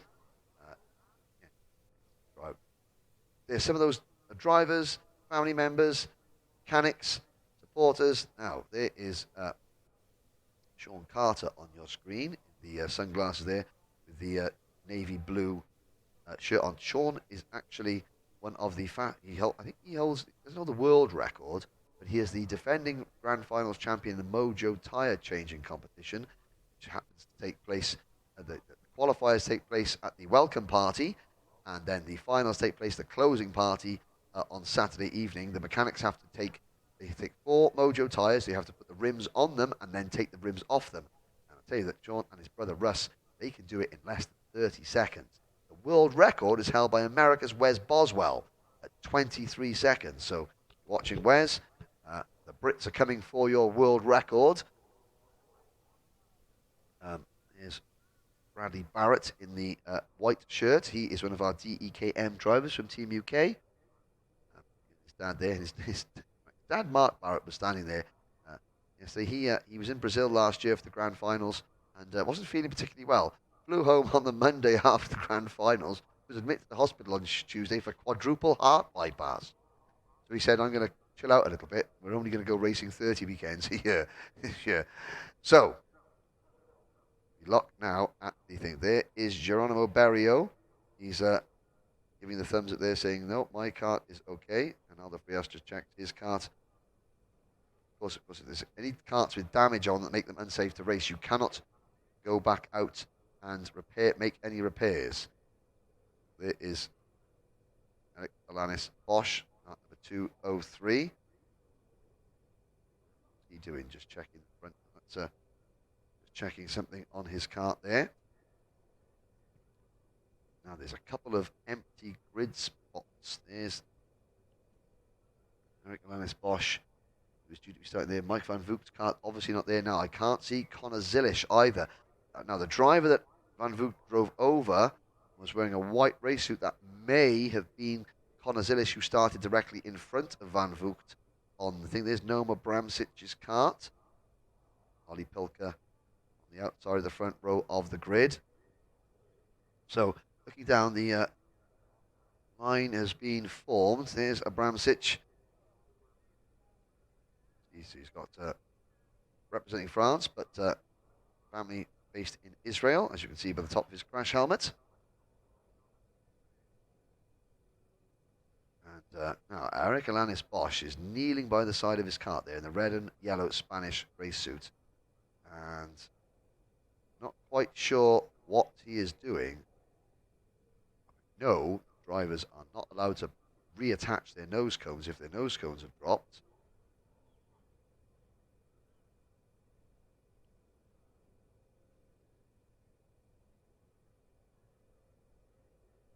Few gaps. See, so alongside the number 226 cart,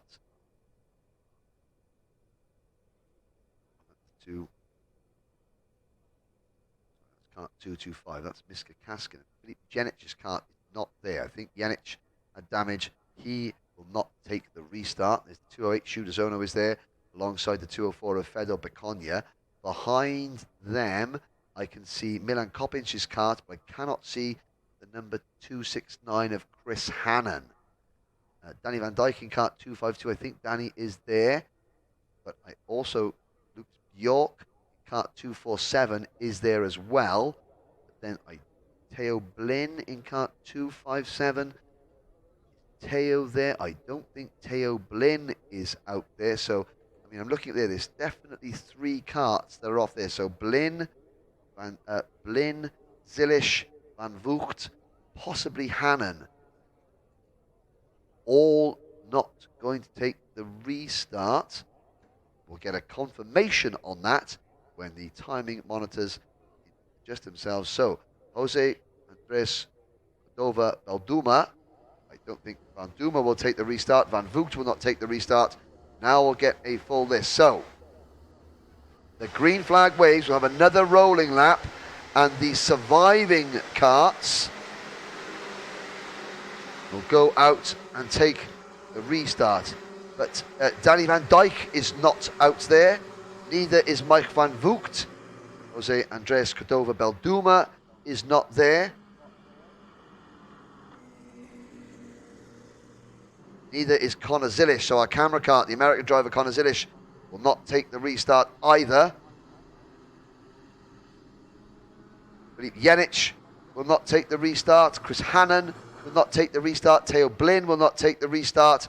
So we got 1, 2, 3, 4, 5, 6, at least 7 drivers will not take this restart. So 29 karts now make the result. So remember those names. Well, Cordova Balduma, fortunately, he started this race down in 45th in the points. That is his chances over. Mike van Voogd, 31st in points. Ooh, that's going to be tough for Mike van Voogd. Theo Blin and Connor Zilish, they were 25th and 27th. That is going to be tough for them to make the final as well. Janic should be okay. Van Dijk, 21st in points, might just squeeze in, but heartbreak, I think, for Blin, Zilish, Van Voogd and Cordova Balduma. Let's see what happens, though, in this race and the next race. It's going to be Osborne, Pilker, Barter, Abramsic, Kaskinen, Bekonya, DeZono, Coppens, Hannon, Bjork, Alibi, Bosch, Stolshamanis, Edquist and the rest. Let's go. Fingers crossed. It's a great start from Ollie Pilker. Ollie Pilker makes a wonderful getaway. Snatches the lead. One driver, again, maybe with a bit of lasting damage, the back of the field not getting away cleanly, but it's Pilker who leads into turn number 2. Are they all going to get round cleanly? Very sedate indeed through there. Good job. And Pilker leads. Osborne's down to 3rd. Up into 2nd place comes Abramsic. So Hugh Barter didn't have a great start. Hughie Barter is down to 4th position. Of course, this is going to give drivers towards the back of the field a real good chance of making it into the main event. But Pilker, he has gone off like a scalded cat.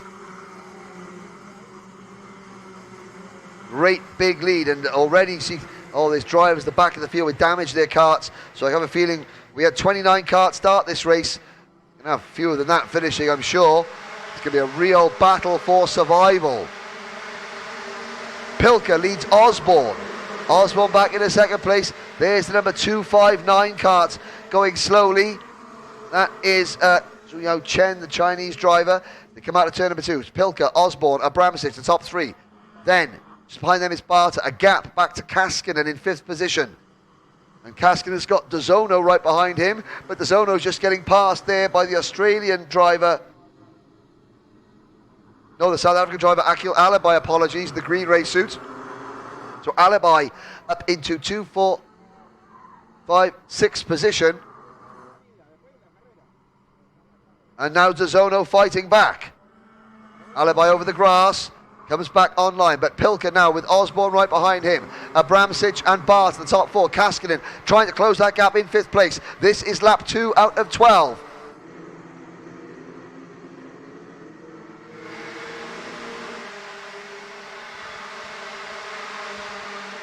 Out of turn number 1.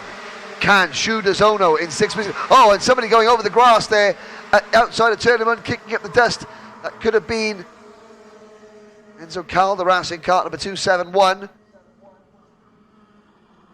Top 4 now, no sale. So that great first lap from Ollie Pilker. He has been reeled in. And he's defending into turn number 5. Osborne's going to get a good run on him. Osborne's inside. Pilker defends. And Ollie Pilker, well, he's setting his stall out early doors. He is going to hug those white lines for all he's worth. He doesn't want to give up this lead at all. And this is going to back the field right up. There goes Osborne to the inside at turn number 5. Osborne takes the lead at turn 8, sorry. And now Pilker under pressure from Hugh Barter, who's into 3rd place. Kaskinen's 4th. Abramsic drops back to 5th. They're through turn number 9. And Shu DeZono is bringing company with him in 6th place. We've now got an 8-cart battle. Bekonia and Stolsamanis are there. Bekonia and Stolsamanis up into 8th place. Geronimo Berrio, 9th place at the moment for the Colombian, and he's in the lead group. Berrio, 39th in points. The Colombian driver in kart 263, is he now driving his way into the grand final? Pilker's back in the lead. Barter goes round the outside at turn number 6. Hugh Barter takes a great move there from driver number 222. Pilker second. Osborne third. And look at that group. That lead group is about 15, 16 strong now. Shu DeZono now into P3. DeZono's had a great lap.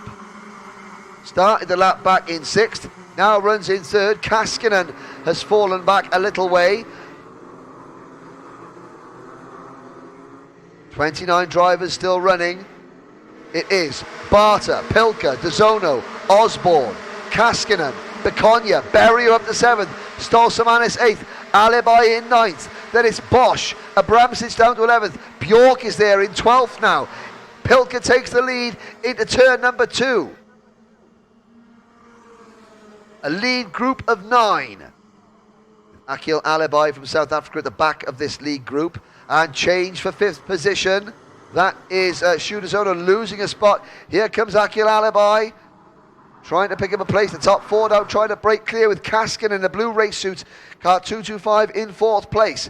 It is Barter, Pilker, Osborne, Kaskinen. And that green-topped crash helmet of Fedor Bekonia in 5th position. Kart 204.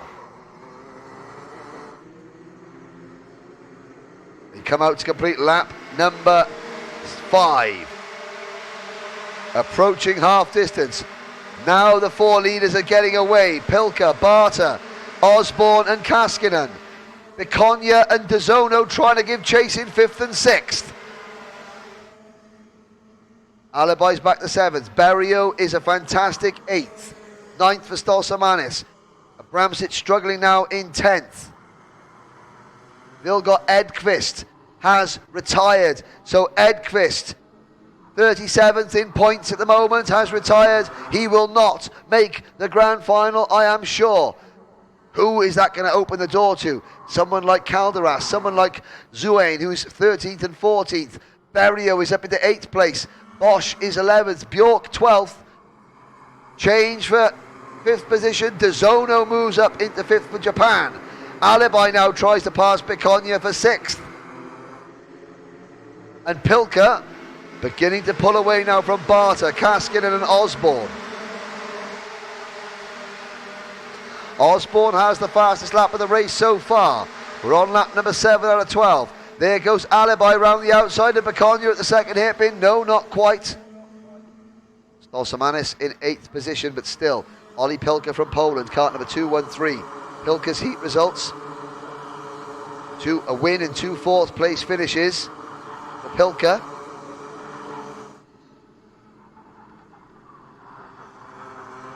Huey Barter is in 2nd position.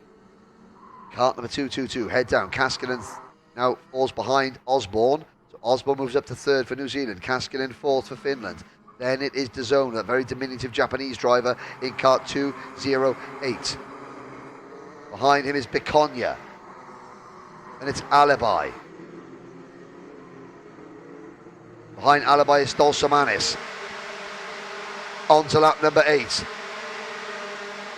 There's the 246 kart of young Thomas Stolsamanis. That Latvian red, dark red and white race suit. See the blue and yellow of Sweden flashing through your screens. Somebody runs wide at turn number 2. 60.894 for Thomas Stolsamanis. New fast lap, and Pilker's under pressure. Pilker losing lead. Hugh Barter for Australia now moves the lead. Osborne goes through in second. Pilker back to third. Kaskin in fourth. Then DeZono. And again, that lead group of 8 karts now concertinaing back together.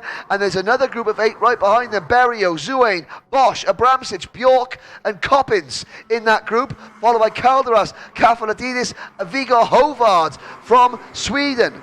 Viggo Hovard, he qualified the other day, stone last.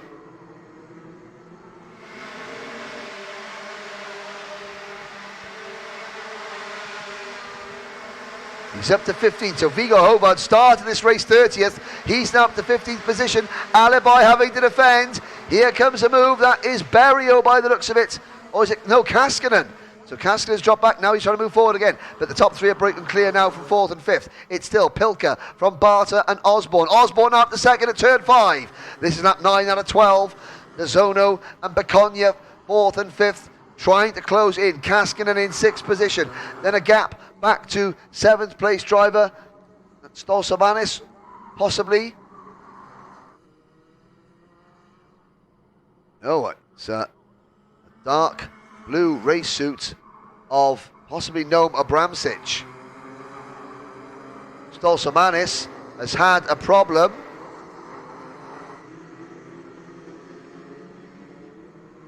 Pilker looks over his shoulder. Osborne, what has happened to Thomas Stolsomanis? He has gone off. And Thomas Stolsomanis, another driver, right on the bris. Oh, he's 35th in points with Stolsomanis. We got to change the lead. Barter now moves within. Oh, Osborne, 2 wheels in the grass. Osborne loses it down to 5th position. Stolsomanis and Berrio have collided. They're down to 22nd and 23rd. They have just potentially raced their way out of the grand final. They needed to finish up in the front. Huey Barter has the advantage at the moment on lap 10 out of 12. Stolsomanis and Berrio, 22nd and 23rd, they were in the top 10. They were where they needed to be, and now they're potentially out of tomorrow's final. Yevon David's up into the top 16 now. Eliska Babikova from last to 16th for the young Czech lady. But lap 11 begins. Pilker on the inside of Barter. Osborne now back to 5th. It's Pilker in kart 2-1-3 on the inside. He takes the lead going into turn number 2. Barter slots back in a second. Shu DeZono is 3rd. Beconia is 4th, but under pressure from Osborne and Kaskinen. Georgie Zuane from the UAE, kart 2-2-8. Zuane didn't finish higher than 17th in his heat races. He started this race back in 41st in the points. He's running in 7th, ahead of Akil Alibi. Abramsic is 9th, Calderas is 10th. Georgie Zuane, what a drive from Georgie Zuane, a lap and a half to go. It is Pilker and Barter head to head for the race win. DeZono in 3rd and Beconia in 4th are not going to catch the top 2 unless the top 2 really start tripping over each other. Out of turn number 12. Last lap board goes out. It is Pilker, Barter for the win. 20 kart lengths back to DeZono, Beconia and Osborne. Then Kaskinen, Zuane and Alibi. Pilker defends. Barter's going to get a good run out of turn number 2. Side by side into turn number 3. Pilker still has the advantage. Huey Barter looking for a look up the inside now through turn 4. Under braking for turn 5. Pilker defends into the hairpin. Out of turn 5 and now into turn number 6. Building up through the speed, Pilker defends the inside line. Barter tries the undercut coming out of turn number 7, but Pilker defends again. Down towards turn number 8, Pilker checks over his shoulder. Takes the racing line into turn number 8. Beconia has taken 3rd. Osborne is now 4th from DeZono, who slips back to 5th, and Kaskinen in 6th. But Ollie Pilker from Poland is just 2 corners away from winning the first pre-final in Junior Rotax, and he is going to win for Poland. 2nd for Barter. Beconia is 3rd. Osborne 4th. DeZono in 5th. Kaskinen in 6th. Zuane is 7th. What a drive from Georgie Zuane. Well, Guy Sheffield and the team from Al Ain Raceway, who are spearheading Team UAE there. They're going to be proud of their man because Zuain has, well, I would say Zuain has just raced his way in to the final in 7th place. By far and away his best drive of the week when he needed it most. 8th for Alibi, 9th for Coppins, Bjork 10th. Lucas Bjork, that is what he needed to do. Enzo Calderas comes home in 11th. I'm looking to see where the number 27. Well, Calderas was 43rd in points. He finishes 9th. That could be enough for for 11th rather. That could be enough for Calderas. Looking down there, well, Berrio finished 25th. Kuzarov down the order. Noma Abramsic and Stolsamanis. Well, Abramsic, he is okay, but he finished 22nd. Ahead of Andrea Producer. Thomas Stolsamanis only 21st. That is not going to be enough. Good result for Aliska Babakova in 15th position. Yevon David from Sri Lanka in 16th. That's Yevon's best result. Now, let's check the emotion. There is the picture. I think Clay Osborne maybe suffering a nose cone penalty later on, but doesn't have to worry about his place in the final. Shu DeZono is coming through there. Here's Osborne, the New Zealander. Well, be towards the sharp end of the grid for the final, but he won't be on pole position, I don't believe. There goes Hugh Barter. Pilker getting the congratulations there from his mechanic. Barter, Osborne, Zono.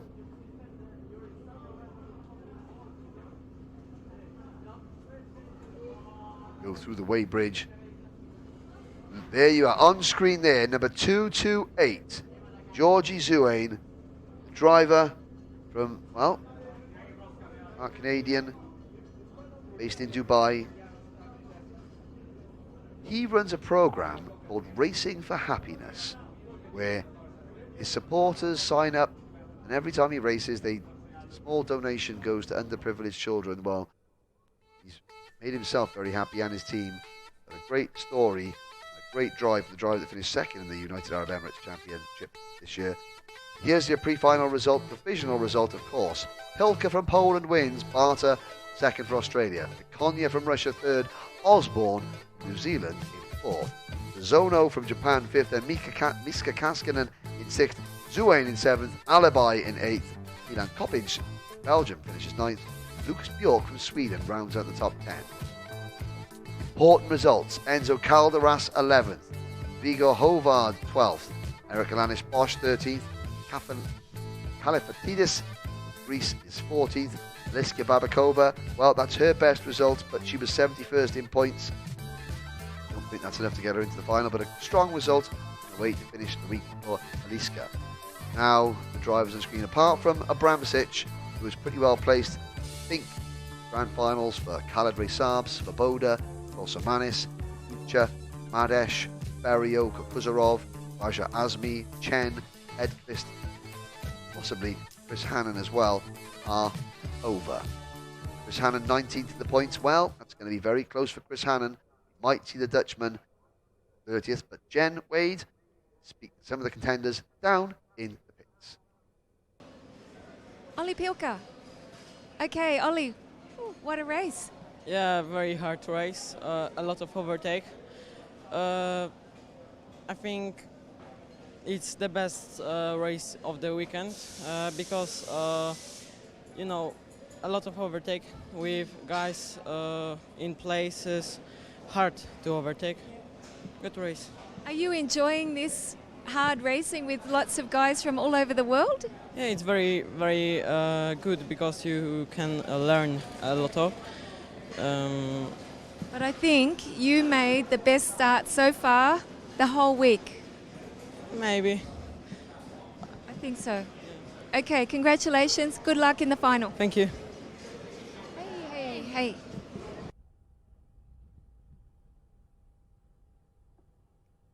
Well, there is the sight of several slightly second-hand looking go-karts being driven back to the paddock. The drivers in the front of the recovery vehicle, karts on the rear. That's a very crowded recovery vehicle. And see one driver there just walking over, shrug of the shoulders. This is where it starts getting a little bit heartbreaking. But speaking of heartbreak, well, someone with a happy heart at the moment, that'll be Jen Wade down in the pits. Hey, you have our onboard camera. Yes, so I'm here with Hugh Barter all the way from Down Under. Tell us about the race. I don't know. It was pretty intense. Obviously, the tow was huge. It played a massive role. I think we stayed in top 3, 4 for the whole race, so that was good. We're confident with the car. I'm confident about myself, so I'm looking forward to the final. So are we, and thank you very much for the great pictures. You can watch it when you go home. Shall do. Okay, congratulations, and yeah, good luck. Thank you. Thank you. Well, thank you very much. And that's a big smile there from Hugh Barter. That's probably the biggest smile in Sarno right now. But then again, he's around the paddock all week and stop smiling.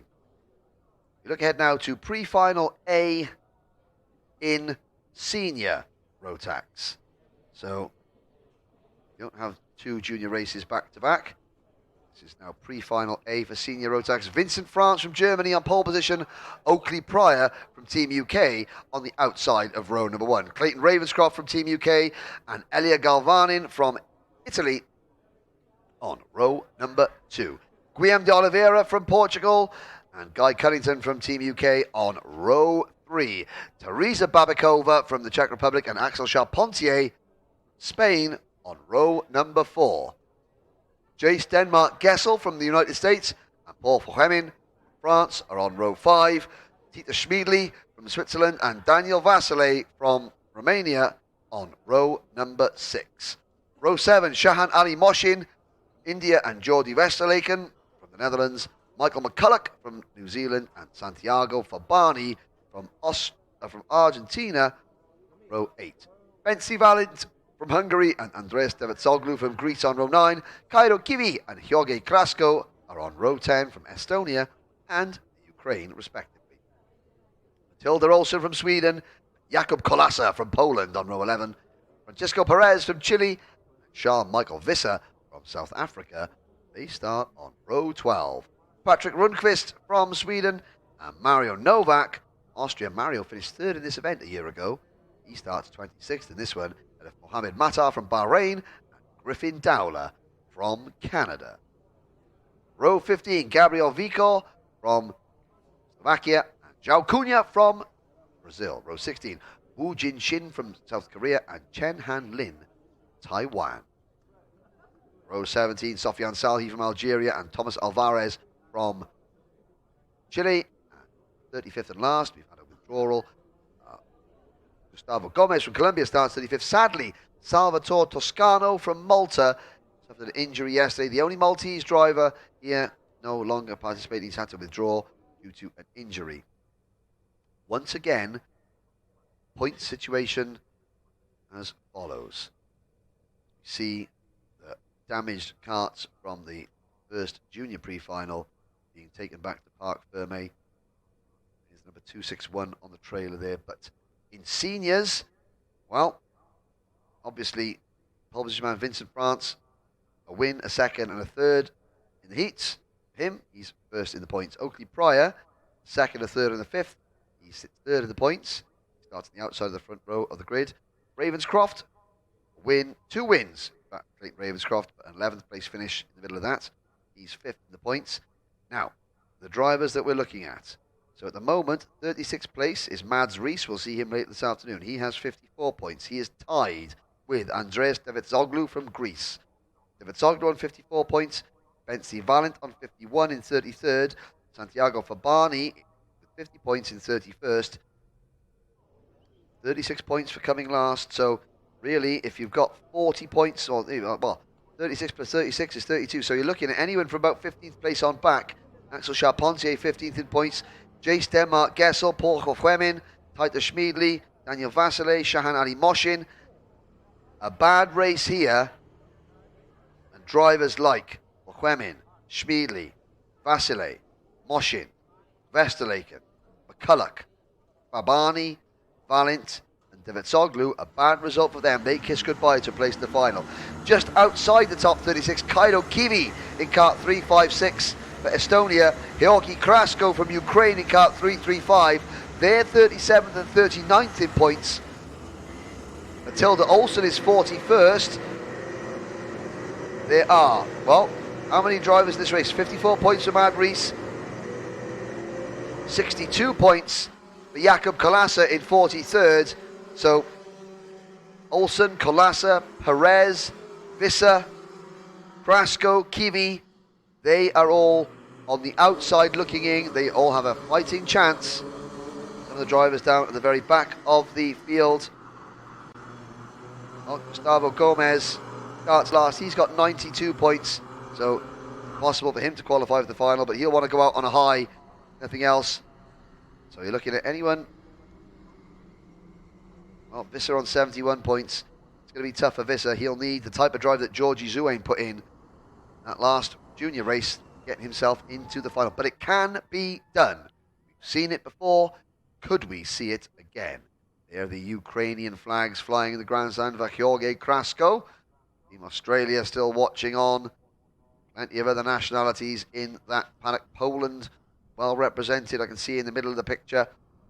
But it is going to be Vincent France in kart 323, Oakley Pryor in kart 336, Clayton Ravenscroft in kart 369, Elia Galvanin in kart 371, your top four, followed by De Oliveira, Cunnington, Babikova, Charpentier, Denmark, Gessel. 3 British drivers in the top 6, as well as drivers from Germany, Italy, Portugal, the Czech Republic, then Spain, United States, France, Switzerland, Romania, and India, all at the sharp end. Fingers crossed we get a good, clean race. Let's go. 15 laps are up and racing. Through turn number 1, it's a good start from Vincent France, the poleman. Ravenscroft on the inside of row number 2, also a good start. He's on the inside there. Pryor on the outside. Pryor does slot back in front of Ravenscroft in second. Now, are we all going to get round turn 2 cleanly? Somebody runs wide, but everybody else is okay. No repeat of the earlier accident. Now, they settle themselves down into some sort of orderly fashion, led by number 323, Vincent France from Germany. In towards turn number 7 now, it's Pryor second, Ravenscroft in third, the 2 red, blue and white race suits from Team GB.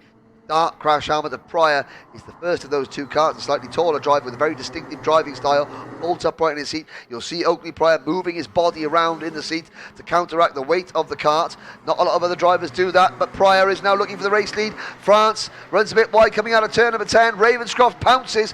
Clayton Ravenscroft into P2 now, coming out of turn 12. Pryor tries to fight back, and Pryor and Ravenscroft side by side through turn number 1. Axel Charpentier in kart 3, a great start for Charpentier. Charpentier raced for Team Great Britain a couple of years ago, and there's Pryor back through into second. Ravenscroft gets shuffled back to 4th. Charpentier back to into third, up to 3rd place, but it's still Vincent France leading. Guy Cunnington is also making his presence felt, the British champion in kart number 316. He is in the top, say that 6th position. Behind Cunnington, it's Elia Galvanin in kart number 371 for Italy. Behind Galvanin, it looks like the Portuguese race suit of Guillaume de Oliveira in kart number 310. Yep, there's de Oliveira. And then we've got the Romanian driver, Daniel Vasile. So far, drivers that need a good result, all well placed. I'm looking a little bit further back. Now, Kaido Kivi. Kaido Kivi has not had a good start. The Estonian driver, he has not gone well. Georgi Krasko is 21st. Matilda Olsen only 20th. Jakub Kalasa's up to 19th. Westerlaken is 18th. Mario Novak is 17th. Novak has not had a good week so far. He's 51st in the points, but he's moving forward here. Yao Kuna has not started this race. So the Brazilian driver, Yao Kuna, out of the race. He was he was right down at the back, so he wasn't going to feature in the final tomorrow. But we've got 34 runners, led now by Oakley Pryor. Axel Charpentier second. Vincent France third.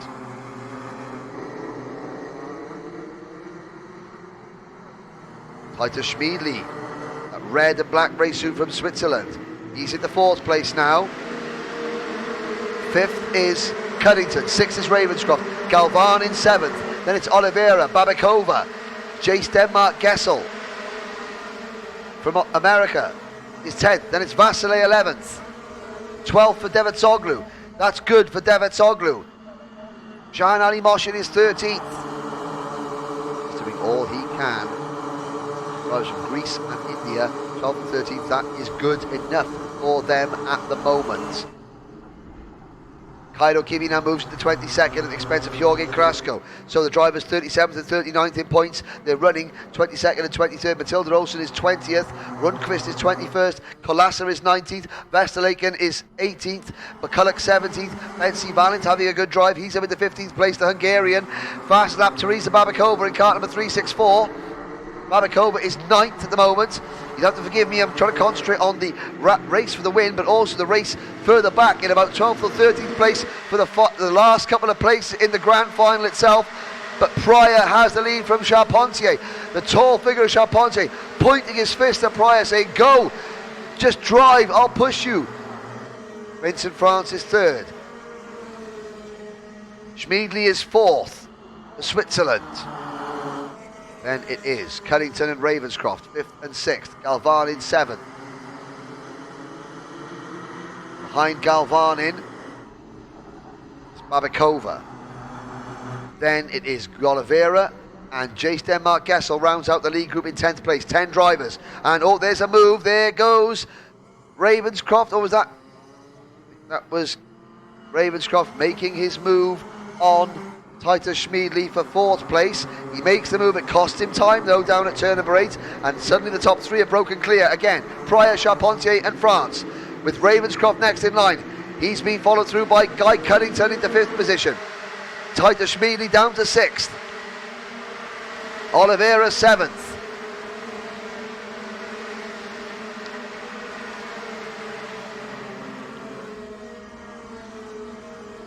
The trio, well, Oakley Pryor still has the lead.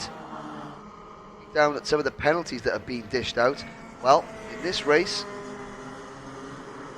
see, Maurizio Herrera's got penalties in every single race so far, but he's going to go in the next one. Getting nose cone penalties, which is 5 seconds.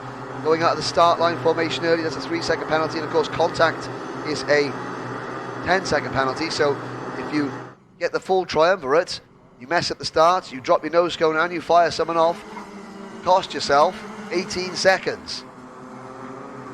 In a single race in terms of time penalties alone. There have been quite a few. Oakley Pryor has not had a penalty at all. 3-0-1 Axel Charpentier. Well, he had 1 nose cone penalty. Vincent France in 3rd place at the moment. He hasn't had a penalty at all. Oh, Oliveira bouncing up in the air.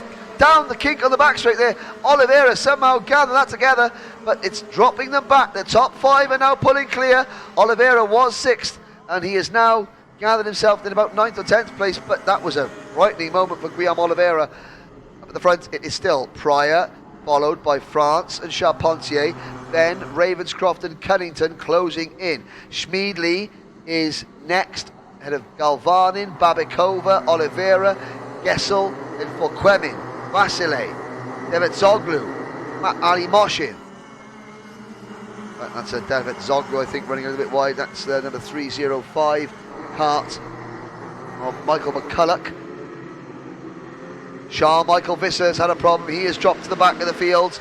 So the South African driver in KART number 339 does not look like he's going to make the final. It's still Pryor defending down towards turn number 2. Vincent France second.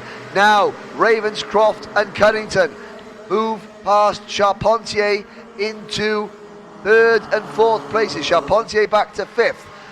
Great drive from Teresa Babikova, KART 364. She is in 6th position and trying to close in on the leaders.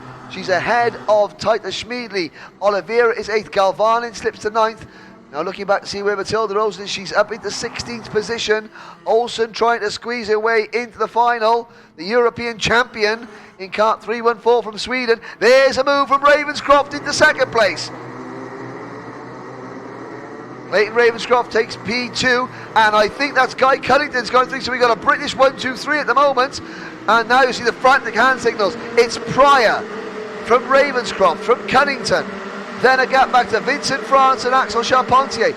And you can see France and Charpentier signaling, saying, right, let's go and have these British lot now. Pryor down to second. What? We're on lap 9 out of 15. Will the three Team UK drivers. So Cunnington beat Pryor to the British title this year. Ravenscroft qualified through the BNL, I believe. So they're going to all concertina up together now because they're battling away with one another. Here comes France in fourth, Charpentier in fifth, Babakova in sixth. Then it is Schmiedley in seventh, Oliveira in eighth, Galvan in ninth. Big gap then back to Jace Denmark Gessel, all on his own in 10th position. There goes Gessel through your screen. And another gap back to 11th place. Now the 11th place is a good battle. That's Daniel Vasile from Shahin Ali Moshin, Paul Fochwemin, and Bense Valent 14th. Olsen is 15th. Novak 16th. Side by side, here comes Pryor back to the top spot. Pryor, Ravenscroft and Cunnington now the order. On lap 10 out of 50 still, Team UK 1, 2, 3. With Vincent France, Charpentier next up. Well, say it before, say it again. The crew down at Clay Pigeon Raceway in Dorchester, where Oakley Pryor started racing and where Oakley's team are based, Team Clay Racing, they will be watching with keen interest, seeing if their boy can take a pre-final victory, biggest kart race anywhere in the world. Head down for Pryor, on to lap number 11. He's got Ravenscroft and Cunnington literally sellotaped to his exhaust pipe. There goes Cunnington in kart 316, the British champion, now takes the lead. Pryor slots in a second, Ravenscroft side by side for third.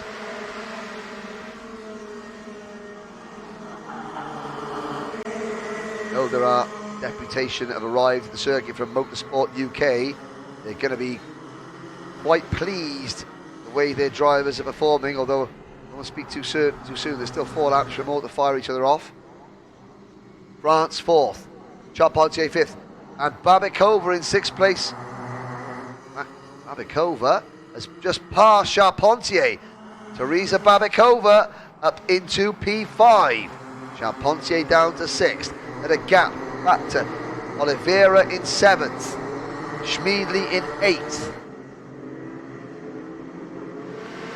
But no, it's Oliveira 7th, Galvan in 8th, Schmiedley 9th, Gessel is 10th. Big gap then back to 11th place driver Daniel Vasile. Novak is 12th. Mario Novak trying all he can to maybe make it into the final. It's a tough ask though for Mario at this stage. Olsen is 13th. I think that could be enough for Matilda Olsen. Jakob Kalas is doing well in 14th place. He's gaining ground. Then it is McCulloch in 50th.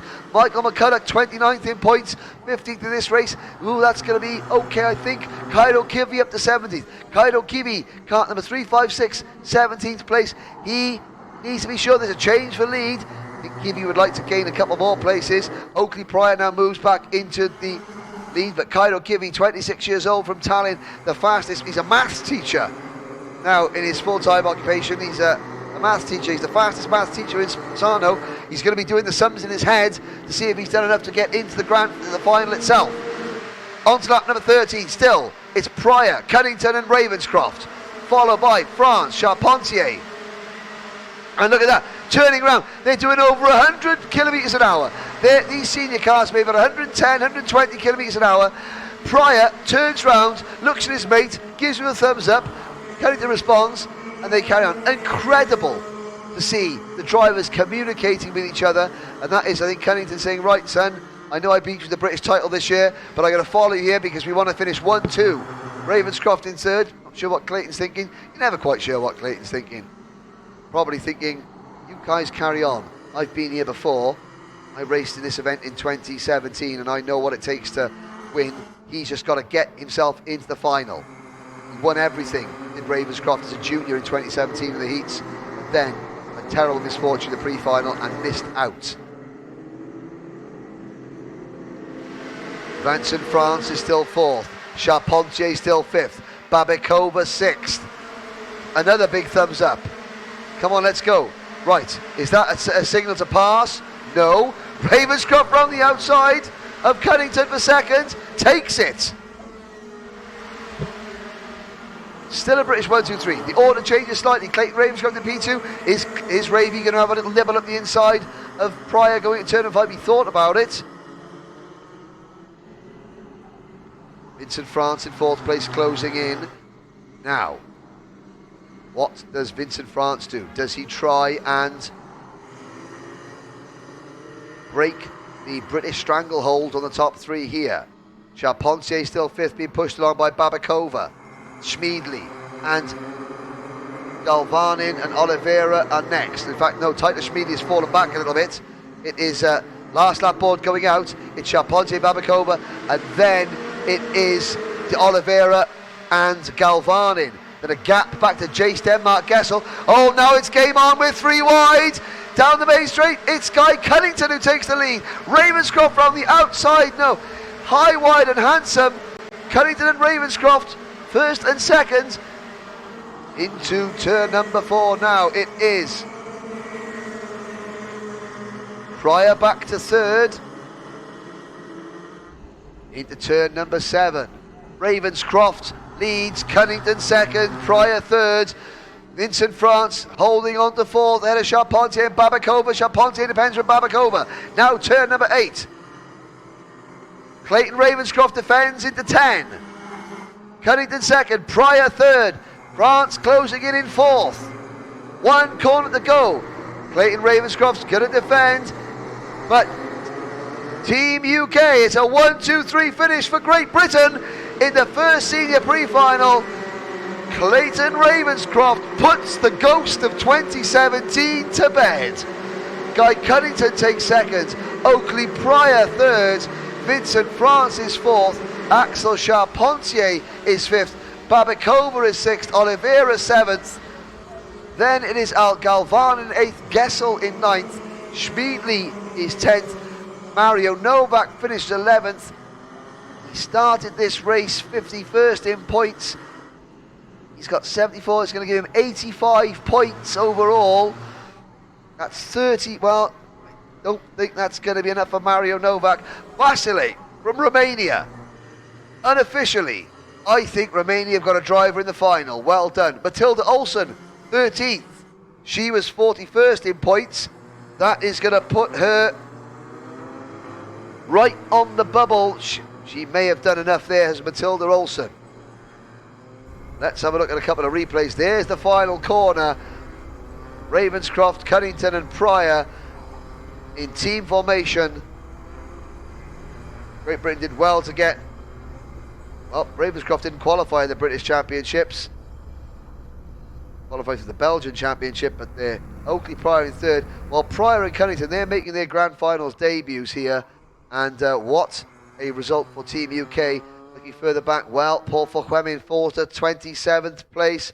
Forquemin was 19th in points. Here's a glance at the results.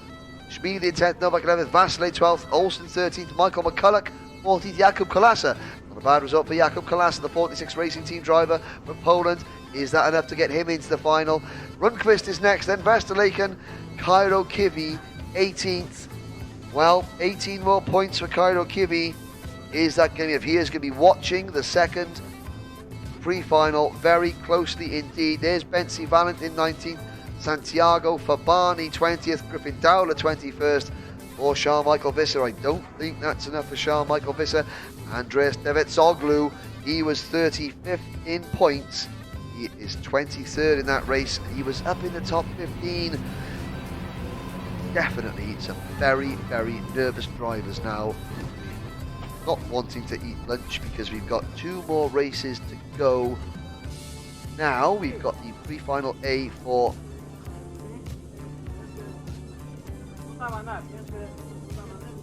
Masters and for DD2. We've also got the qualifying for the EKM karts. But then there's a lunch break, and then it's the second round of pre-finals for Junior, Senior, Masters and DD2. And there's going to be several drivers that are going to be put right off their rigatoni. Tell you that, because they're going to be umming and ahhing and waiting to see what their rivals do. There's Teresa Babakova, kart number 364. She looks justifiably happy with herself. Daniel Vasile in kart 355, Romania. Well, we will see what happens there. But Jenny Wade down chatting to the contenders from that one. Exciting race there, pre-final A. Yeah, it was a really good race actually. We started 6th because we had a problem in one of the heats. Well, it didn't affect us too much obviously, but I had a really good start. Got a massive toe down the straight and ended up in 3rd by the end of the first corner, so I was really happy with that. And then we had the team push away, or 3 GB boys worked together for a bit. We had a good fight at the end. Unfortunately, the last sort of 5 laps, my brakes started to go, so I'm sure we'll get that fixed now. We'll get the team on it. We'll get that fixed for the final. But yeah, we were asked 3.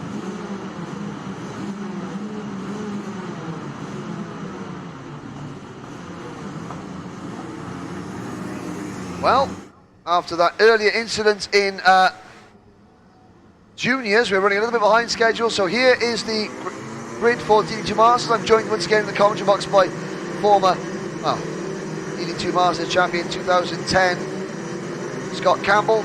But Scott, DD2 Masters, this is your class. Antti Olakainen starting from pole position. Now Antti, of course, had that exclusion yes. under it yesterday, then was reinstated this morning. We're looking at the grid on your screen now, but yes. Have you ever had anything like that happen to you before, where you've had a transposition error with the way bridge? What does that do to Andy's mental state? Oh, I know my dad had actually talked to him after briefly, and he had been actually quite upset about it, knowing that he actually saw the number on the screen that was the right number for it, and then it was maybe written down wrong or something, but I'm glad they got it all sorted out and got it figured out for him. Yes, and of course, so the relief this morning now, and of course all the other drivers have been adjusted around, and of course, without being unkind to Antti, but you know, there's going to be his rivals thinking, right, I've got a chance now because Antti's won all 3 of his heat races. You know, he's been undefeated so far, the only driver to go undefeated through his heat races. This is now a case of just maintaining your composure. Yes, definitely. Just get through the pre-final and set yourself up for the final, and maybe he can try to get that win for that first time. So. Yep, well, alongside Antti is Henry Skruber from Latvia, then Rodrigo Eckholt from Chile, and Rudy Champion from France on row 2. Alto Savenius and Troy Bretherton are on row 3. João Oliveira and Jonathan Peterson on row 4, followed by Derek Wang and Javier Campo on row 5. Scott Howard and Primoz Matalish on row number 6. We're in the tram lines. 15 laps of racing, off we go. Oh, at the back of the pack, there's a crash already. Not even across the line. Yeah, somebody obviously did not get going there. That was a failure for one kart, and 3 or 4 drivers at the back had their chances spoiled. But Gruber, good start up at the front. The leaders all through turn 2 cleanly. Gruber, Olakainen. Then it is, looks like Rudy Champion from France in the 3rd place, that French race suit, with the Chilean driver Eckholt in 4th. Alto Savenius drops back Troy Bretherton. Let's have a look at the start and the replay. Now it's down in about 20th position. We can see a concertina effect on the outside row, and well, if nothing else, there's going to be several there's damaged going to be nose cone penalties. Yeah, and there's one car, that's the number 505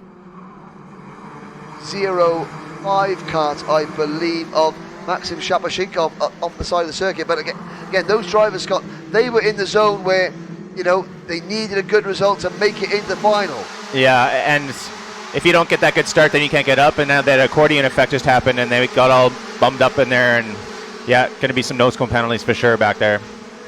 Oh, there was a part that fell off, something there.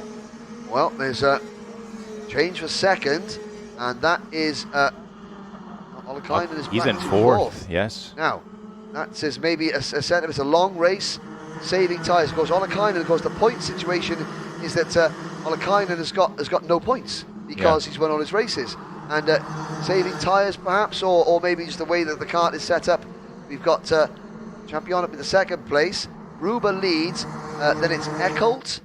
Eckholt in third. So it's Gruber, Champion, Eckholt, then Olakainen, followed by Bretherton, Savenius, Peters, and Oliveira. Tyre wear is, something that the drivers will be thinking about. Oh yeah, for sure. I think the D5 tires is a long ways from before with some of these tires that we ran here in 2016. But I think tire conservation is one thing, but it's all about making sure you're in that right position for the final tomorrow. And obviously you want to have tires left so you can make a challenge for the front, but it is what it is. Yeah, so Anti's looking. So Anti's got 0 points. Henry's Gruber, the race leader, he's got 10 points. Yeah, so he's been very impressive this week. He has, but effectively, Gruber, Anti can finish like eight races behind Gruber and still have a better points tally going into the final. Yes. I think. I mean, Anti's a smart racer, and we'll see what happens here. But looking down there at the order, there you've got people like Spinella's gained 5 places. He's up to 18th place. Kia Yuji from Japan has gained several places as well. Those drivers down there, Scott Howard's dropped back a little bit. Primoz Metelic up into 11th place. But Henry's Gruber, the last time Henry's raced the Grand Finals, it was in the main DD2 class. So he's one of the younger drivers, but he's driving very, very well. In fact, both him and Gasparovic, the other Latvian driver, very impressive so far. Down the main straight we go. Fast lap, 60.35 for Champion. Trying to close in. He was quick in the race yesterday too when I was up here with you, and he's another guy that I've seen in here too. I think I raced against him like 1 or 2 other times too. So well, he's in kart 544. He was 59th as a senior last year and hasn't raced the Grand Finals until for a few years before that. But yeah, maybe before then, Rudy Champion. He's in his 40s and so he's been around a while. Experienced driver. Come down towards turn 8. This is lap 4 out of 15. down to 5th there now too. Just got past. Yeah, I mean, somebody kicks at this, but and a spin there. That's one of the Argentine drivers. I think he got lucky with no contact there. That was either Amboade or possibly Jan Andreasen has gone out. So Jan Andreasen was caught at the start there. I'm waiting to see. So Campo's dropping down the order. Amboade and another of the drivers there involved there, both Andrade. I think Spinella also was caught up in that little incident. I was trying to say there, Shapashinkov, the Russian driver, was caught up at the start there, but Jan Andreasen, I'm trying to see where he was 47th in points there. His Grand Finals over before you even get to start. The only driver to compete in the initial one back in Puerto Rico is sadly out of the race and probably out of the final tomorrow. Now, Antti Olakainen, purple first sector. That tells you that maybe he was just letting his car tyres cool off. Let's have a little replay now. You can see there coming out of turn number 8 what's happening here. Certainly the 2 Argentine drivers and the... through the grass. Sideways back onto the track, but then I think you're going to see Spinella and Amboade. Right there, touch tires. Yeah, that's super unlucky on the outside. Oh. Yeah. So that is that is not a good start. But we've now got a battle for the lead. Gruber and Champion hold. Champion looking aggressive now. Of course, Rudy Champion, his best results so far. Well, he's had a 2nd, a 3rd, and a 10th in his heat races. You want to get that win though, even though I suppose part of you was thinking a mistake is going to ruin my chances, but that urge to take the win. Oh, for sure. It's and I don't think he's won a heat race or a pre-final so far at the Grand Final, so it's always that good to get that first time, it's always super amazing when you get that first win in the Grand Finals because it's such an amazing event to be doing it at. So. And likewise, Henry's Gruber will be thinking of I don't want anybody to pass me because he's thinking of I want to be either alongside Antti on the front row of the grid if Antti Olakainen there. There's a sideways tyres. Oh my word! In the first corner, just below us, just off camera, number 522. Well, 522, Patricio Spinella spins on the first corner, and he was parked on the apex of turn number 1. Parts Scott, either side. How fast are you going into turn number 1, Scott, at this track? I would say we're probably 110 kilometers an hour into there. And he was going no kilometers an hour. We'll run down the order. Well, Champion has taken the lead in the midst of all that. Sorry for getting distracted, but there was a squeal of tyres just below our commentary position and a couple of screams from the grandstand. But the lead group is now Champion, Gruber, Eckholt, Bretherington, and then Elkline. Yeah, Bretherington having a good strong run here at the moment. Jonathan Petrese is actually right there in that group now too. He's caught them right on Anti's butt. Alto Savenius gets a good pass. Yeah, good pass there. Alto Savenius sets the fast lap of the race, and behind Alto Savenius, Derek Wang in 8th place. So we've now got an 8-kart gap, an 8-kart breakaway rather, a huge gap back to 9th place, which is the Hungarian driver Peter Goitai. And so this is good news for the leaders. All these drivers overcome the hurdle so far. We're only around half distance though, lap 8 out of 15. A lot can happen, but the top 8 are clear from Goitai in 9th, Scott Howard is 10th, then Oliveira 11th, Tomomura 12th, Ambawade 13th, Tim Schutt up into 14th place, that's good for Tim, followed by Biriok, Patardo, Eugene Zamardiakis, Harold Watson from Peru, Javier Campo and Brett Brito. Drivers like Andreasen, Gerardo Meyer, Shapashinkov are out of the race. But it's a Champion now controlling things quite nicely. Olekainen coming back into it a little bit now. Yeah, he's just trying to keep in that draft, and like you said, I think he's trying to be just playing it smart. He's doing the points tally in his head. He's like, I just need to do what I need to do to get started on pole for the final. He's not going to take any extra risks, and he just wants to get through this race. I'm sure of it. I mean, the procedure to qualify for the finals has changed over the years. It has. Have you ever had that situation where you're driving and you're calculating your head? Because does that not distract you a little bit when you're thinking, you're looking at other race numbers? I mean, have you ever been in a situation where it's been so touch and go whether you make your final? Yeah, like when we were here in 2016, it was different. It was the top 17 drivers that made it through, so it was a little bit different. But now with the point system, it's, it rewards the guys that have been fast all week, and I actually do really like that situation. But me personally, when I've been on track, there's been times where I'm like, if I'm counting down the carts because I'm trying to be that odd number so I can be the inside of the track at the end of the race. Like right, yes, yeah, okay. But you're in the zone and you kind of everything is in slow motion, so you can actually, it doesn't seem like it really takes your mind off of it. Yeah, because of course it's in some races where the finishing order of the pre-finals and start of the final, nobody wants to start second, so you see drivers over like the lap beforehand like dropping back. I'd rather finish 5th and 4th, etc. But now with the points, it's hard to, you don't actually know that because you don't know how the other guys have actually really done. So Champion leads, Gruber picking under the pressure, Troy Bretherton. Now Troy Bretherton in kart number 532 in the heats. Bretherton a 2nd, a 4th and a 12th. So lap cart coming up here. Yeah, no, that is not what they want to see. Oh yes, you can see on your screen that I think is the Peruvian driver, Harold Watson, 545. He's just pulled off. So Biriok. Carrillo Biriok was right 29th in points for Creole Biriok, and now out of the race. That's heartbreak. That probably means that here he will not qualify for the final. But the leaders down towards turn number 2, and Gruber sitting behind. When you're sitting behind a track, are you constantly looking for a way past, or are you just studying to see if you think this is a driver that I'm going to be racing with in the next race? Where are they strong? What lines are they taking? Where there might be an opening? Yeah. It's definitely good to get around these guys and figure out what their weaknesses and strengths are, and know where you can make a pass in the final. Because like right now, there's just a jockeying game for the points, and Gruber and Antti, they both know that they're going to be on the front row, and they just have to be in that position and learn from this race and be ready for the next one.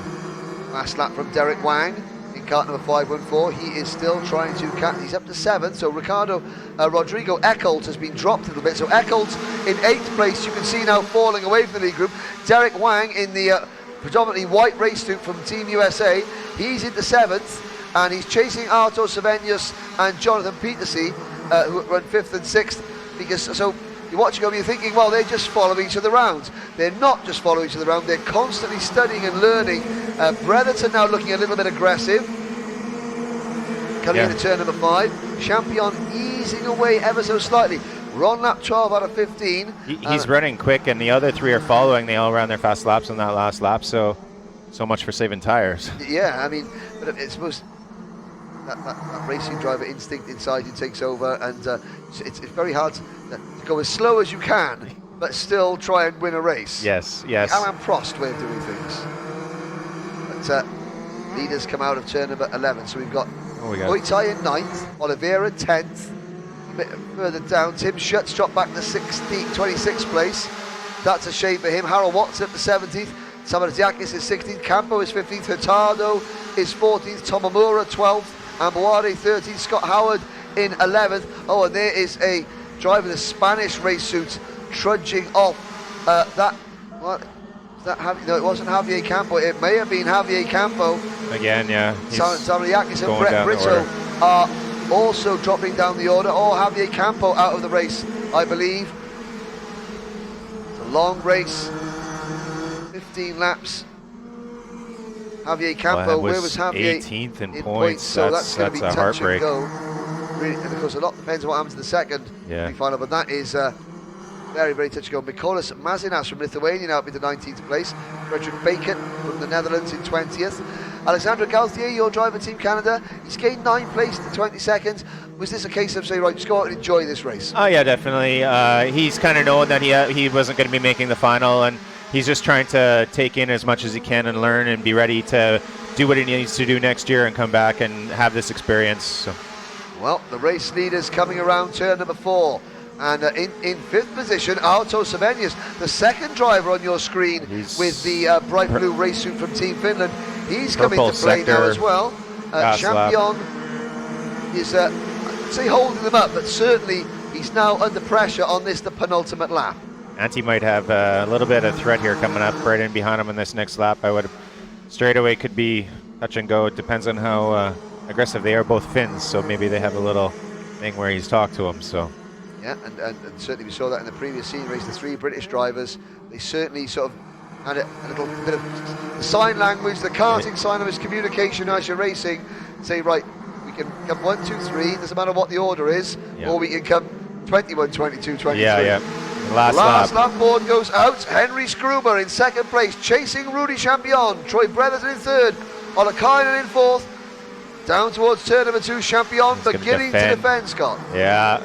And it's a tough position, right? Because you want to win, but I really think that Gruber is being smart. He just wants to get to the end of the line and not going to make really a good go at it. I believe that's what I would do if I was in his position. So yeah, and these are the masters, so in theory at least they should be the wisest drivers in the paddock. Doesn't always quite work out of that, but certainly we're seeing some very sensible driving here from the leaders. Champion, he does have a little defend going into turn number 8, almost just to discourage Henry Skruber, just in case Henry was having visions of grandeur. Thinking of something, yes. Champion says, no, I am going to move across.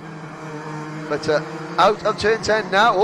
Now Gruber has a little nibble, and Bretherton 3rd. There it is. 4th for Savenius, but they come across the line. Check it back, Rudy Champion. Right at the last. Gruber thought about it, and the margin, Derek 400 goes to the second. Purple on the last lap in the first sector too. So it's a good race with everybody. Look forward to what this brings tomorrow for these guys. And I think what we saw there was, we had several drivers who were fighting for place at the back of the pre-final. They were, someone with an exhaust that is not running cleanly. But yeah, there were several drivers fighting for a place at the back of the pre-final that obviously had issues and probably haven't made it. However, all the drivers that started up near the front, with the exception maybe of Primoz Matelis, who dropped back to 15th, they've all done what they need to do and have safely negotiated the last hurdle before the final. Yes. Yeah, it's like we were saying, the points. It's such an important thing to be consistently good, and at least up in the top 10. It pushes you up in that in the final. So I hope everybody is satisfied. But where racers were almost never satisfied. But Yeah, there's always, if you're a driver, there's always something to moan about. Yeah, so there's a look at the Rotax club, and again, must be nice up there having I know it must been be up nice. there. I mean, I can see Bertrand Pignolet from Sony Kart up there. I mean, I made it up there once. I managed to sort of duck past security, but then I turned around and there was burly Italians in suits there looking at me. So I thought I'd make haste my escape. But this is the real engine room of the event, Scott. Yeah. We'll leave the VIPs to sip on their lovely canapes and their very tasty champagne. And oh dear. But no, look, there's some great there. Look, I love that. That is Peter Goitai, I think. Or is that Andres Hurtado? I'm trying to see the young driver, the red and white race suit. That initial moment where you see what it was, number 564. That was, Peter Goitai. Peter Goitai finishing in the top 10. I'm looking to see where he was in points. He was 27th in points. And a ninth place finish. That's exactly why they're very happy with that. Yeah, and this is a great shot. There's Scott Howard on the Australian race suit number 506 going through there. João Oliveira, Derek Wang. Looks like Derek always. Yeah, Derek he's always pretty nonplussed. He's very nonchalant all the time. Yeah. But this view here, the initial reaction, of course, you and your dad was mechanic throughout your karting career. Look through that moment there where you see. Doesn't matter how old or young you are. I mean, Peter Goitai, he's not in his 20s, put it that way. We look at the result on screen. What is that moment like where you lock eyes with your mechanic the minute you come in? The race is finished, you come off, you put the helmet up, you get out of the kart. It's a range of emotions from joy, anger, happiness, sadness, it all. Yes, it definitely. It all depends on what happened out on the track, but it's really good when you can come into the pits there and you're coming to scales and you see the mechanic, and then you can embrace that happiness or anger of what you've happened on the track. But I've been through the ups and downs, and it's karting, and you have to live through them all. Yeah, well, thank you very much. There's the result there. Some of these drivers now: Frederick Baker, Alexander Gauthier, Manolis Tamaziakis, Gustavo Carrera, Tim Shutt, Marwan Nadim from Egypt. Possibly the last time we've seen them in this year's grand finals, but every single one of the drivers here adds a certain bit of colour, a bit of flavour, a bit of they add something to this wonderful event, and I'm sure that if you haven't made it this year, they'll be back fighting to try and qualify again next year. Definitely, that after that first time you get here, you want to get back, and that's why I've been here 14 times now. Yep. So and the itch is you can never quite scratch that itch ever unless of course you put on 3 stones since your racing days like myself, and you think to yourself, this Jorge Carrasco's kart, some of the regulations, some of the checks going on post race. But yes, you either if you're still in race shape or near enough race weight, then you think, oh, just pop back in the sequence, just have a little go. Let's see if I was as fast as I remember I was. Yeah, I know. I'm definitely not in race shape right now. With being off doing the race team and all that stuff, I haven't really been doing what I need to do to be here. But running a race team, they think, oh, that'll keep you fit. No, running a race team is long hours, and it's like eating at like 6 o'clock in the morning or 11 o'clock at night. And well, the only things that are open are fast food places. And it's just like, you need fuel. And it's those long days and hot days, and those beers taste really good too. Yeah. By the end of the day, you think, oh, just crack open a cold one, and that leads to 2, and then that leads to no more diet. So Scott Campbell, thank you very much for joining us for this first race. I'm sure, hopefully, if you're not busy later this afternoon, we'll see you back for pre-final B. We've got one more pre-final to go now. That's DD2 itself. Yes, Olagi is going to be joining us in the commentary box very shortly. But just glad that there is your winning kart there, and the difference is you can see. Oh, he's having a snack there. That's why he's a Masters. he's a. But the difference between the karts and there's Bas Lammers going through there. The karts that are doing well are the ones that the bodywork looks just like it did on Sunday morning. Totally, nice and clean. The drivers that are struggling are the ones with the black tyre marks on it. Scott Campbell, thank you very much. Yeah, thank you. We will be back with the DD2 Masters drivers a little bit later on this afternoon.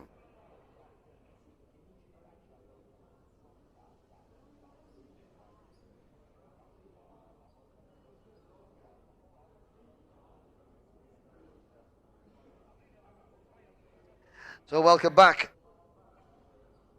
Pre-final A for DD2, Peter Bazel and Nicola Pico on row 1. Viliainen and Diego Portel on row 2. Row 3 is Jakob Bazel and Marek Mazera, an all Czech. Third row, followed by Eric Kuhn and Pedro Pinto on row number 4. Row 5, Dennis Thum and Mark Duholm.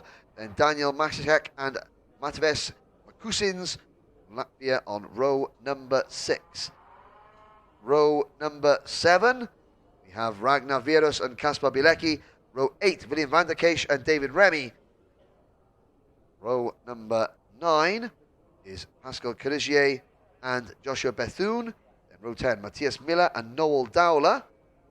The top 20, these are the drivers now fighting to get into the main event. Freddie Carlson and Dimitris Vassiliris on row 11. Yusuf Pantila and Mario Saban on row 12.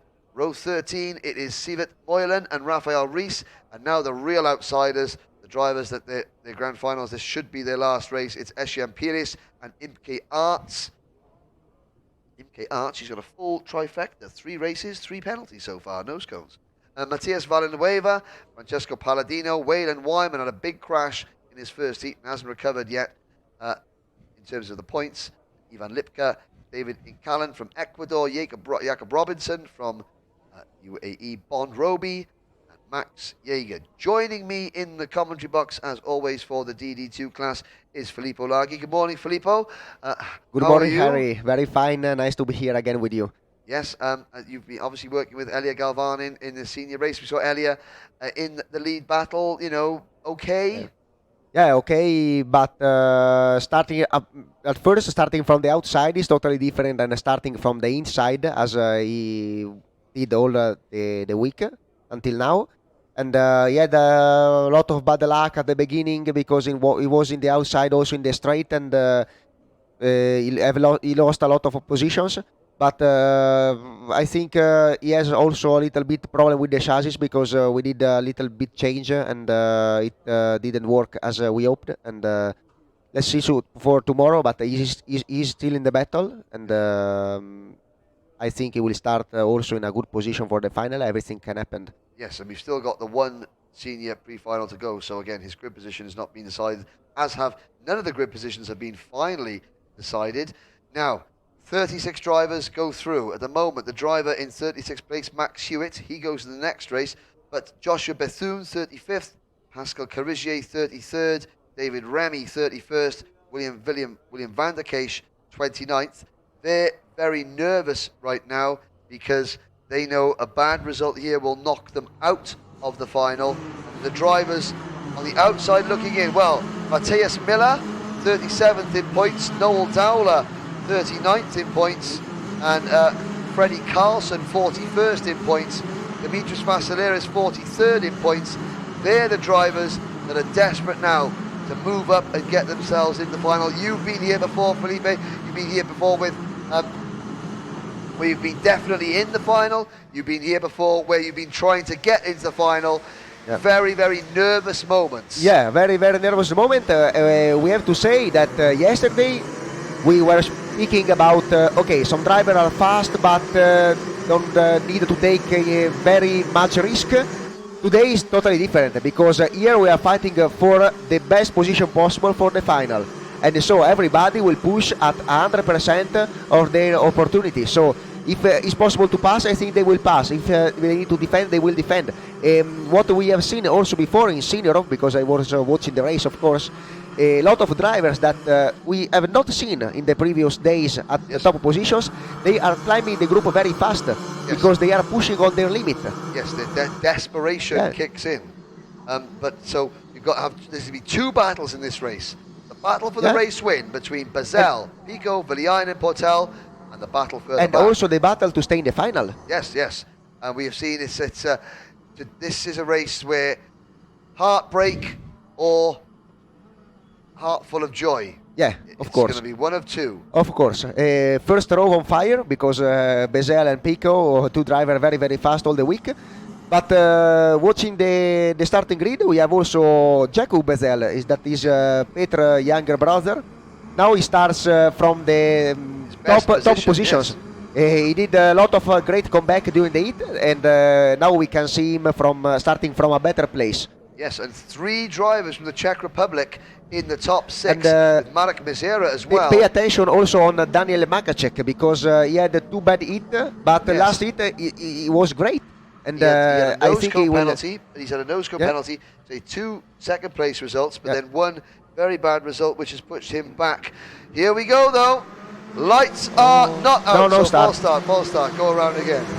Good decision for the race director, I think, because I was watching the screen, and 2 or 3 drivers in the inside line were out of the corridor, and I think the race director, Ramiro Brito, in this occasion did a great decision to do another formation lap, because the formation was not perfect.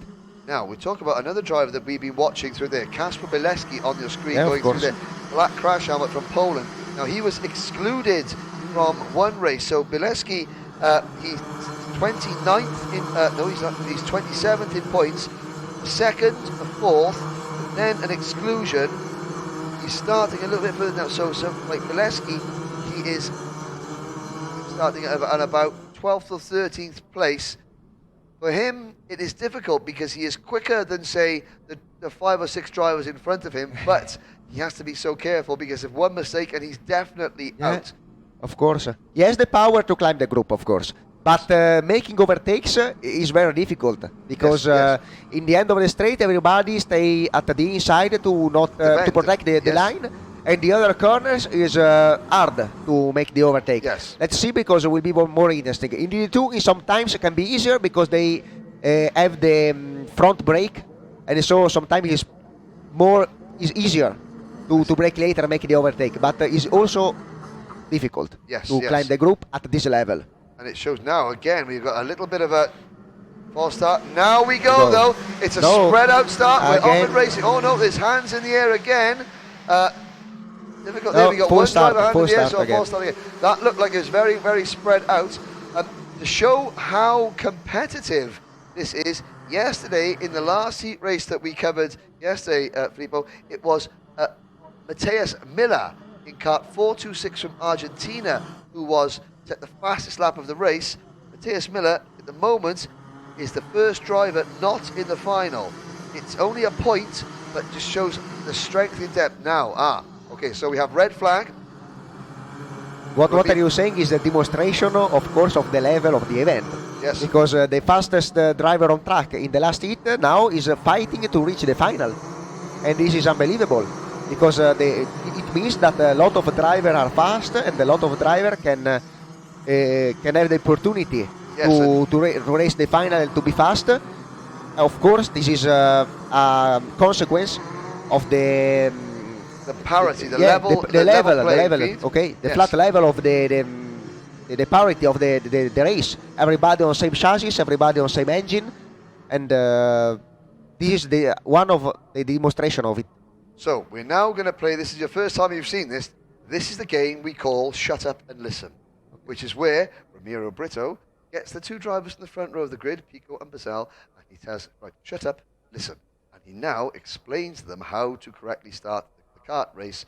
Not too fast, not too slow, and Pico shrugging shoulders, Basel saying, but Ramiro is like that. You do this, you do that. I'm sure you've been in that position before where the false start, the front row drivers control the field. So it is very clear sign language so that everyone can understand. And I think Petter trying to argue his case. No, you listen, I talk. I'm in control. You are just the driver. Shut up and listen.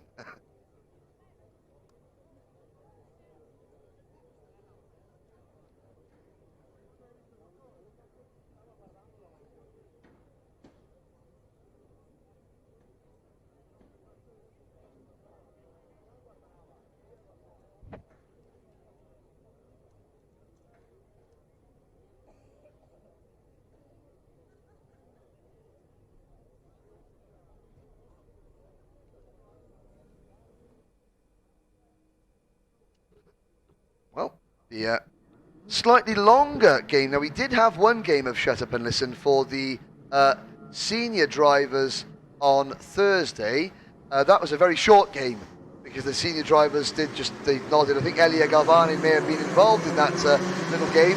That was a slightly longer match. The result, as always in that game of Shut Up and Listen, was a win for the race director, and now hopefully we'll have a clean start. But again, even the drivers such as experienced like Mazel and Pico, they cannot always get it right. It shows that the pressure is still incredibly big on them.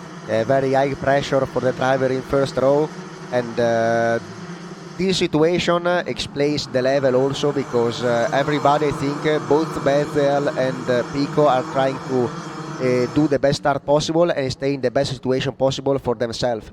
And I think Bezel will try to do the perfect start to leave the group as soon as possible and to try to be faster than Pico at the start-finish line. And Pico, at contrary, tries to stay closer to Bezel. Yes, and yes. this is what is happening now, and maybe the reason of the two false start that we have seen. Everybody are trying to stay in the best position possible. Yes, well, let's see if we go... Now, we should get a start first time behind them. Villa Villain and Diego Portel, they will be wanting to capitalise. They think, right, well, Bezel and Pico, they have been admonished, told off. Let's see if they're a little bit more cautious now at the start. Let's see if we can take advantage. Into the tram lines we go. This time Lights is good. Out. Yes, good start. And a good start from Pico around the outside. Excellent start, Nicola Pico. Now, all the drivers safely through turn one. Jacob Bezel, I think, is in the outside line also. Through turn number two. We've had a big accident this morning in juniors, but we're all through clearly the leaders anyway. It's Pico side by side for second. Now is that 4-4-2? That's Diego Portel into second place. Bezel down to third, and I think Bezel has now got his younger brother possibly right behind him, Jakob. That's going to be something. Very fast from the outside. Very fast from the outside, Jacob Bezel. Oh no, it's Marek Mazira. Apologies, it's the other third check. No, it's Marek Mazira in 461 who is fourth. Then it's Villa Villain in fifth, and looks like Eric Kuna is sixth from there. Makacek is up to seventh, so I think Bezel has maybe had a poor start, but there's the two Czech drivers, second and third. Portel second. Diego Portel from Chile, very, very aggressive in the start. Now he's trying to maybe wrestle the lead away from Pico if he can. End of lap number one. Down the main straight. Pico ran forward. Portel second. Petter Bezel third. Mazera fourth. Villain in fifth. Look there, Jakob Bezel down to 10th place. So maybe the outside line, it did work to start with, Filippo, but it didn't work at the end. Yeah, difficult choice now for Diego Portel. Follow Pico or try to attack him? I think he will try to follow him because he knows that Pico has an unbelievable race pace, and he was very fast, and also Bezel. So I think Diego Portel will try to stay close to the two fastest driver of the week, Bezel and Pico. Yep. Not make wheel to wheel, too much wheel to wheel. Try to follow them and reach a good position at the end to start in a good row in the final. In his position, I do the same thing if possible. But of course, the only problem that Portel has is that if he follows Pico, Bezel is right there. Now, yeah, but the driver in fourth place is far. And okay. Oh, no, tries to attack. See, Portel swung wide to the outside, then dived to the inside. And interesting, so Pico and Bezel have both won a race. Diego Portel, kart 442, he's had two fifth place finishes. Pico in the inside line, but Portel stays in the outside and maintains his position. So Portel hasn't finished higher than fifth of any of his races. He wants to prove he can win. Yeah. Now, as I suppose, Pico and Bezel, second and third. Let's see. It gives them a chance to learn about Portel's kart. But behind them, fourth, fifth, and sixth, Mazera, Villainen, Masacek, the driver that you were watching, Filippo. There's the move. Makacek takes the fourth place. Makacek is a very, very fast driver, and yesterday he did an unbelievable wheel-to-wheel to Petr Bezel with an unbelievable overtake at the outside of the main straight, and he is very fast. He had two bad hits, but in the last hit yesterday we have seen his power, and I think he now will try to close the gap to the top three. Well, Portel back to third place, so Pico and Bezel re-establish themselves Okay. at the top. So Portel, they've given him a lap. Now, see the battle. Matacek is coming fast into 4th position. The lead group behind, there's 1, 2, 3, 4, 5, there's another 7 carts, so 11 carts now in a row. At the back of the pack there, it's the Pedro Pinto in 10th position, Jakob Bezel 9th, Kuhne, Mark Duholm in 7th place in kart 435 for Denmark. There is a move, I think that was Duholm passing Viliainen. A little bit further back in the order, Makuskins, Remy, Bileski up to 13th place, Toom, Basileris, Noel Dowler is 16th, then Bethune, Carlson, Van der Keesch, Ragnar Virus, Matthias Miller down to 21st. Makacek is absolutely the fastest driver at the moment because he's closing the gap to the leaders, and at the same time he's opening the gap to the driver behind him. So I think, oh now Bezel makes his move at the end of the main straight. Bezel takes the lead, and now I think this is the key of the race because Bezel, I think, is the driver most in shape in this event, and I think now he will try to push away from the pack. And Pico knows it, and Pico will try for sure to stay close to him. But Makacek also knows that Bezel is very fast, and I think he will try to make his move as soon as possible on Diego Putrell. Yeah, so suppose sitting and watching now, you think Makacek is looking aggressive. He's certainly been aggressive in the start of this race. The top 4 pulling away from Mazera in 5th position, and so Marek Mazera in P5 for the Czech Republic is not there, and again already you can see Peter Bezel just easing away ever so slightly. Yeah, now is the time to attack for Makacek. Makacek for sure will try to make his pass now. Heartbreaking here, no, this is not the moment, maybe. Well, Pico having a little look to the outside, now slots back in the line through turn 3, into turn number 4. Bezel still leads, 2 or 3 cart lengths clear, he covers the inside line. I'm looking down, Jacob Robinson is down, I think Jacob Robinson has retired, his grand finals are over. Max Jaeger's had a problem, Ivan Lipka also down, Matthias Villanueva has had a problem, so some of the drivers I'm looking at, Kasper Bileski is now into 11th place, so he's doing what he needs to do, but it's drivers like Miller in 21st, Ragnar Virus in 20th, Noel Dowler in 19th, they're scrapping for their grand finals lives. Up at the front though, it is still Peter Bezel, Nicola Pico, Diego Portel, Makacek. Now it looks like Portel's having a good lap now. Now Bezel is trying to improve the race pace, but the other 3 drivers are of course very fast. Very wide Portrell at the first corner. A lot of risk for him. Bezel stay close, Pico in the outside. The top of 4 drivers stay in their position at the end of this straight. It's Bezel having to drive a little bit defensively. He certainly doesn't trust Pico not to make a move, so he is covering his line. Now the one to see that the more Bezel defends, the closer that 5th place driver Marek Mazera will get. The gap between the top 4 and 5th place is 0.8 of a second right now, but Bezel, he's not weaving and blocking, but he's certainly, not leaving the door open too much. Yeah, I think Portrell is the driver more on the limit at the moment, I think, because he did 2 small mistakes, but very risky mistake, especially at the first corner. He went a little bit wider, but of course he is very fast. He's fighting at his 100% to stay in the top group. Bezel stay close now. And Bezel just covers the middle of the circuit. So yeah, Bezel at the same time he wants to stay on the lead, but also try to escape. So not close too much, but now Makacek is doing his move, but it's very hard to make the overtake here, because when you try to pass the inside, it's easier to stay in the inside because the ideal line is the outside one. Yes. But when you are in the inside, the power of the engine is very low, especially in DD2. They have got 170 kilograms of weight, so escaping very fast from the slow hairpin is very hard, and this is the reason why Diego Portrell is maintaining his 3rd position. And it's why that we're not seeing Bezel defend too much to the inside, so he doesn't lose that momentum on the exit. Now, the top 4 still nose to tail. Battle on for 5th. Marek Mazera has been caught by Mark Duholm, Jakob Bezel and Eric Kuhn. So you got a 4-car battle. There is Bezel now defending a little bit more. Pico, small mistake for me. Pico, a small mistake for Pico at the first At the first corner, I think he has tried to attack Bezel, but he went a little bit wider. But, And no, looking down there now, it's Bezel. Bezel pulling away a little bit now. Yeah, in the most driven part of the track, Bezel is very fast, but the other three drivers closes very easily the gap on the fast part of the track. Yep, and see that battle for 5th place. Duho, Misera, Bezel, Kurm, Pedro, Pinto in 9th place. Matvias Makusins from Latvia is 10th. Bileski is 11th. Viliainen has dropped down to 12th place. So Viliainen not having a very strong run. Vasileris is 13th. Then it's Remy 14th. Bethune 15th. Toom 16th. Now David Toom from Germany. Where is he? Or Dennis Toom.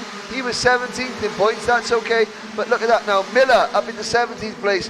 Miller is there. Noel Dowler, he was fighting. He's in 18th position. There's lots of people still fighting for those places down there, which are critical. Every position is crucial, and they cannot make a mistake. We're now on lap 10 out of 15. I am trying to understand if Makacek is waiting or if he was on his limit, because sometimes he loses a little bit, then he closes the gap. Oh, Nicolas Pico in the inside, a very hard place to make the overtake. That's Peter Bezel and Zenderou's favourite place, but Pico's done the move there as well. And now, here comes Makacek to the side-by-side.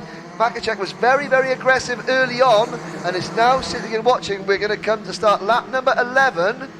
And behind the top 4, Mark Duholm now from Denmark is closing in. So Duholm is really starting to close the gap. Remember yesterday the power of Peter Bezel in the wheel-to-wheel. With the battle with Makacek, I think he will not leave the win to Pico, because he's very aggressive, also very, very smart, and I think he will stay close to Pico and try again the overtake, because they are fighting for the pole position for the final, and I think Petro Bezel will try to re-overtake Nicolas Pico. Now, Luca Munaretto, who will start from pole position in the next race, will be watching this very, very closely indeed, and be thinking to himself, well, you'll be looking at the points. So Bezel 2 points, Pico 8 points. You know, Pico is very fast, but Pico is very fast because the race pace was slower when Bezel was on front, and now the race pace is improving little by little.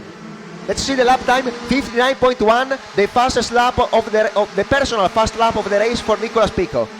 Well, I suppose Munaretto will be thinking. Bezel, no. Munaretto is on 8 points.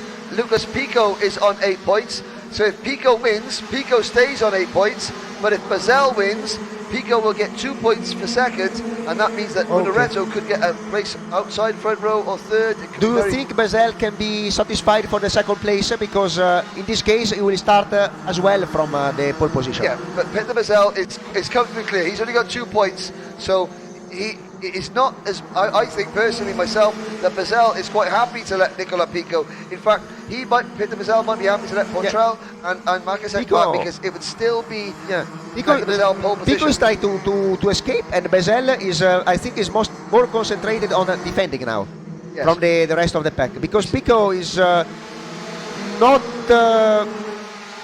in fight for the pole position, because he had a penalization. I did not remember, but Pico has a penalization, and Bezel now is trying to defend his position. Yeah, so Bezel, and also Diego Portel, this is his best performance so far. Hasn't finished any of his heats higher than 5th as Diego Portel. He's running in 3rd place. Makacek to the inside a little bit. No, it's top 4 maintaining an advantage over Duholm in 5th. Looking down the order, it's Jacob Bezel in 6th position. Then it is Eric Kuhn 7th, Pedro Pinto 8th, Kasper Bileski up into 9th position. Good progress from Kasper Bileski. And Bond Roby in 21st, Etienne Paris 22nd. Noel Dowell has dropped down to 19th position. Marek Mazera has dropped down to 13th. So Mazera and Viliainen have fallen back a little bit. But there are drivers that are trying to fight their way in. Oh, attention, Bezel is defending a lot. And now in the slipstream, let's see what happens in the end of the straight. Bezel is defending his line. Makacek tries the inside. Oh, attention, very, very wide. Diego Portel. Wheel to wheel. But Bazell brakes so early, and Portel had to like get out of the way very quickly to maybe avoid contact, and that pushed him on the outside line. Makacek up the inside there, but Pico with 1.5 laps to go. What overtake for Makacek. That was, and Portel not happy, hand in the air, no. He's not finished, not over, he's not over. Potrelli again in the inside, crossover. Makacek takes the position. And look at Duholm, and look at Jakob Bazell now coming into play. And there is Makacek in third place, but good planning from Peter Bazell. He backed them up, and now they're fighting. Bazell is clear in second. Pico is going to take the win. 1 lap to go. It's now Makacek from third, Duholm fourth, Jakob Bazell fifth, Kuhn sixth, Portel seventh, Pedro Pinto in 8th place, and Bileski in 9th. Oh, he stays close to Daniel Makacek. What overtaking he did after the overtaking the outside yesterday. This is, I think, the second best of the overtake of the week. Now he has to defend his place. Coming into the turn number 5, it is Makacek, Duholm, then it is very, very close. Bazell, Jakob Bazell. Oh, and there's a bump there, that's Diego Portel, 442. You can see he's so upset. Eric Kuhn gets a little tap from behind there. They come into turn number 8 and they're all going to get round cleanly. The next one, I think, is the last opportunity for the overtake, but now we are watching Nicolas Pico. Nicolas Pico, an unbelievable race for him. Very, very, very fast. And he will be a competitor for the win in the final. He wins it. Peter Bazell in second, and Daniel Makacek stays in third. Third place, Mark Duholm comes through to take 4th position. No, it's not. It's Jakob Bazell taking 4th place. Great result for Jakob in kart 438. I'm looking at his results. Well, 8.75 in his heats, now 4 in the pre-final. Jakob is going in the right direction. Mark Duholm in 5th, Eric Kuhn 6th, Pedro Pinto in 7th. We have back there a little bit further back. So Pedro Pinto in kart 410. He was looking good in the points. Now let's have a look back at Bileski in 8th, 9th for Viliainen, Makuskins is 10th, Vasileris 11th, Mizera 12th, Josh Bethune, so 402. Josh Bethune, 35th in points before this race. Number 402, Josh Bethune from New Zealand. He has taken a 13th place finish. That puts him, I say, well into the pre-final. The fact that Rafael Rees retired, Mario Saban retired, the Norwegian driver Moylan retired. And I'm trying to see down at some of the other drivers that didn't. Oh, Pascal Carigier, 33rd in points coming into this race, and Carigier, he wait for the results screen to change over. Carigier finished down in 30th place. There though is Peter Bazell second in that race, and Carigier down in 33rd in kart 457. That is not going to be enough for him. He will be out. Also Freddie Carlson, he was 41st in points. He finished outside the top 30. But well, a very tactical race. You think it got some very exciting, some good battling, but between Bazell, who you're looking at now, Peter Bazell on screen, and also between Nicola Pico, it was very, like we say in the UK, cat and mouse. You know, they were sussing each other out. Yeah, I did not expect, honestly, this is a speed for Nicolas Pico, because I know that he is very fast, but in my mind I thought about Peter Bazell faster. But he gave us the demonstration that he is faster, and when he had to stay in front, he made his move, and he opened the gap from the pack. And looking at on your screen now, there is on the left is Peter Bazell taking his race suit off, and on the right it is Jakob Bazell. The two brothers, they've not raced together in the same class in the grand finals before, and the handshake there. I think that Jakob will be happier than Peter maybe after that result. Yeah, a little bit. They are there is a lot of good synergy between them. They are a good two brothers, and I think Jakob is also happy for his older brother. Yes, they were both very good, and I think Jenny Wade is going to speak with both of them right now, or one of them at least.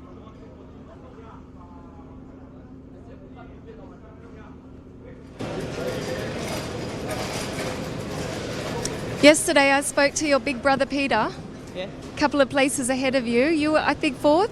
Yes, I am fourth, but I think that it wasn't so bad, but also not good. Okay, so what was he saying to you when he came in, Peter? He said that he thinks that he has got better tires than the first one. Okay, now you are actually the European champion in DD2. Yeah. Did you win anything else this year? No, I was in CE, I was second, and that's all. Okay, but it's enough to be European champion. What's the level like here? I know this is number one, you want to win this. Yeah, I want to be here in top 3. Okay, and what about your brother? How many times has he been? I don't know, I think second or... I don't know. He's doing really well. We wish you luck for the final. Thank you. Thank you. Okay. Flies. Alrighty, there's Nicholas. Marek, he's not looking very happy. Billy Einen.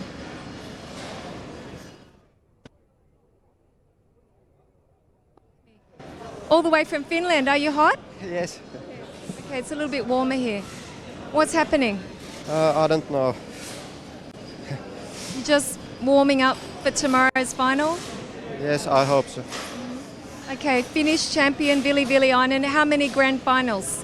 4. 4 grand finals. Which one's your favorite? Portimao 2017. Okay, Portimao. We have to go back to Portimao. Good luck.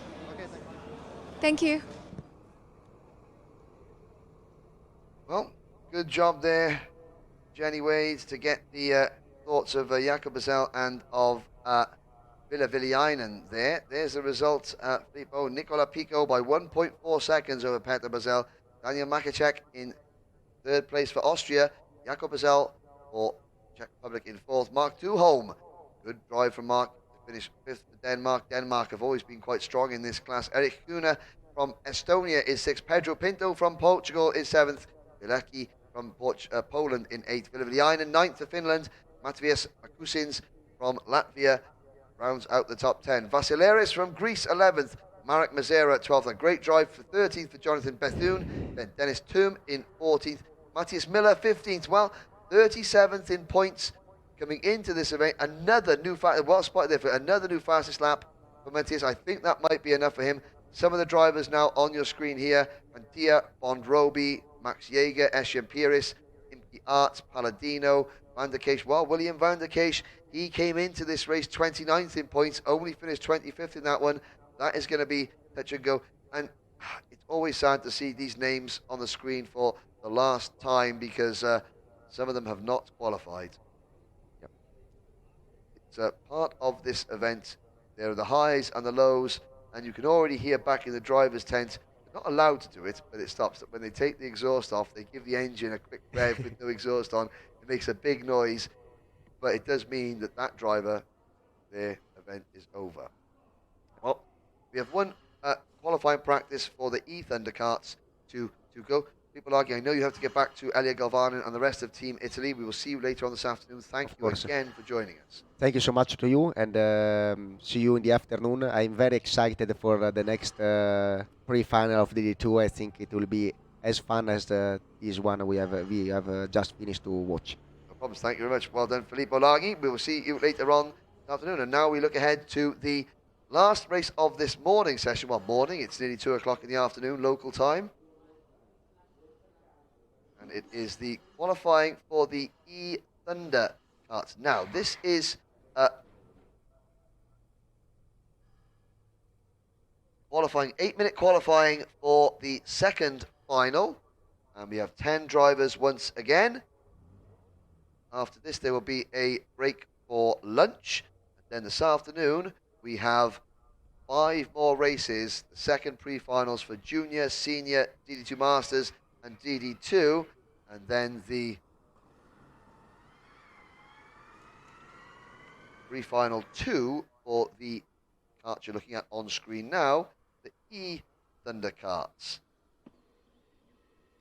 Well, it's been a head-to-head battle for race wins between Bradley Barrett and Yassin Ferrati in the 2 races that we've seen so far from the Thunder carts. Might take this opportunity as they're just warming their tyres up. Now, of course, qualifying for the Thunder carts is different because of course they obviously want to get their tyres warmed up. Tyre wear is one thing, but also they want to maximise the charge of their karts. It's worth reminding you that tonight, the Rotax live studio, it will be, well, the last race is due to finish at 4:15, so it'll be around about 5:30 local time. We'll get a fixed time for you for the Rotax live studio later on. There is Mount Vesuvius. The clouds this morning have broken away to reveal most of it blue skies. The threat of rain, which hung over the circuit a little bit this morning, is gone. It's 8:30. It's 18:30 hours. Oh, I'm only 38 years old. I'm only just learning how to tell a 24-hour clock. 18:30 hours. That is 6:30 local time. That's 6:30 Central European time for Race Studio Live. Jen Wade and a host of special guests. Very important guests and very important announcements coming later on today from Rotax. Please keep your eyes and ears peeled for that. There is a view, great camera shot from the inside, that rail cam on there. So we get 10 drivers, 8 minutes. Ben Pinto, Mika Mazika, Ryan Mills, G. Cow, Jort Kuna, Joel Sturm, Bradley Barrett, Benjamin Cartery, Yassin Ferrati, and Luca Loma. Early stages yet. Outlap. All the drivers have headed out and completed a full lap yet. We shall catch them next time. Right, 5.5 minutes to go. Beautiful scenes here at Circuito Internacional Napoli.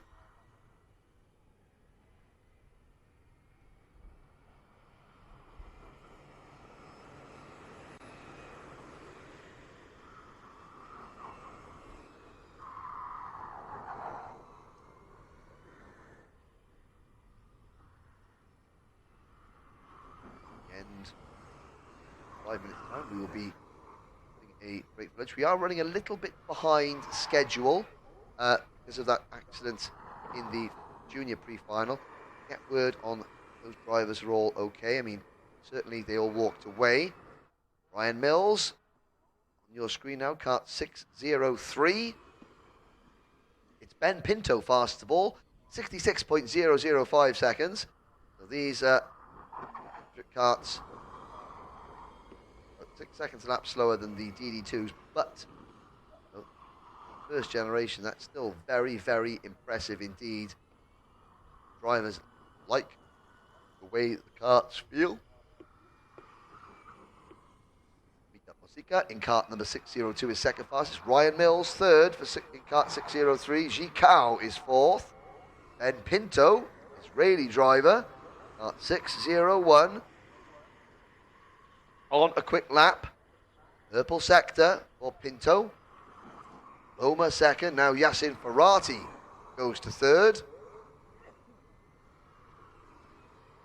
Ferrati goes to the top of the charts. 65.701, just 900ths of a second faster than Ben Pinto. Pinto puts a personal best in. And Ryan Mills puts in a personal best 105.708. Just 700ths of a second slower. No, make that 7,000th of a second slower than Yassin Ferrati. Pinto at 105.740. Loma, 106.242. Then it is 106.412 for Musica, 106.809. For Musica, as Jort Kuna from the Netherlands now goes fastest. Here comes a whole raft of fast times. Yi Kao, driver number 604 from Taiwan. He does a 105.349. Bradley Barrett, yesterday's heat winner, he does a 105.429. Kuna, 105.577. Ferrati improves again. 105.327, 2.5 minutes to go. Lots of purple sectors, lots of drivers doing their best times. Musica goes 9th, Joel Sturm down to 10th. It's Ferrati, Cow, Mills now at 105.355. Barrett, Loma, Kuna, Cartery, Pinto, Musica and Sturm. 105.327, and there is just 0.3 of a second separating the top 7. Great competitive stuff here, just like the remainder of the classes.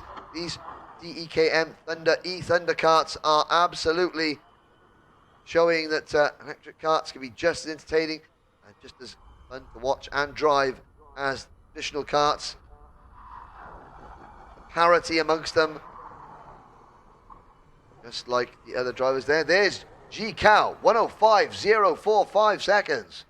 Barrett, 105.047. Sturm, 105.071. Cartery, 105.223. And Ferrati does a 104.858. A very different type of qualifying session. Set times getting quicker and quicker and quicker as the session goes on. In qualifying back on Wednesday, the other classes, the times were set in the very early moments of the session. Now with a minute to go, we've got Ferrati, 104.858. Barrett's on a personal best lap. Green first sector for Barrett. Green first sector, a very good first sector for Ryan Mills. Barrett does a good middle sector. G. Cow does a good middle sector. Barrett is at the moment 0.2 of a second off pole in kart 607. He goes around the final corner. There's Barrett across the line. Does he go fastest? No, he improves 104.95, but G. Cow actually pushed him back to third, 104.89. 0.1 of a second separates the top three. No, Luca Vloma now goes fastest, 104.73. 20 seconds to go. They're on their final flying lap now. It's Vloma, Ferrati, Cow, Barrett, Sturm, Mills, Cartery, Pinto, Kuna, and Mosica. See now, oh, finally, the time's starting to drop off. Watching now to see, well, Vloma, personal best first sector again. The pole man in kart 610. Can he improve? Ferrati has slowed down. G-Cow and Barrett are not on good laps. Jort Kuna, a good first sector. Vloma gets quicker and quicker again. This could be a very good lap for Luca Vloma. He's at a 104.735 at the moment. It's going to be the last kart coming out of turn 12 shortly.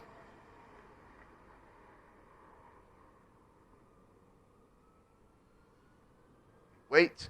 One or two drivers peeling off into the pits.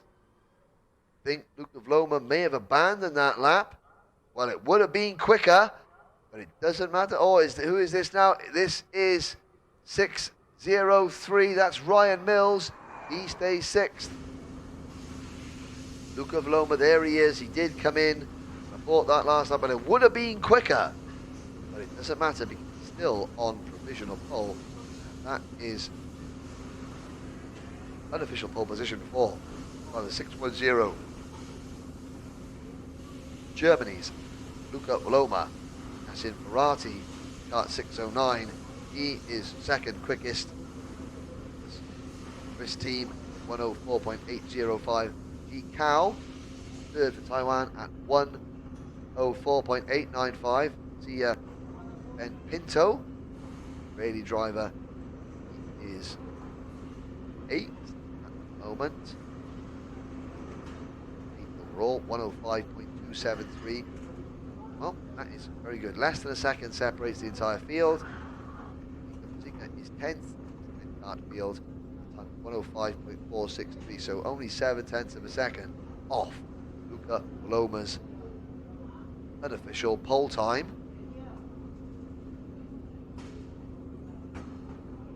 So the E Thunder karts have their second final of the final two.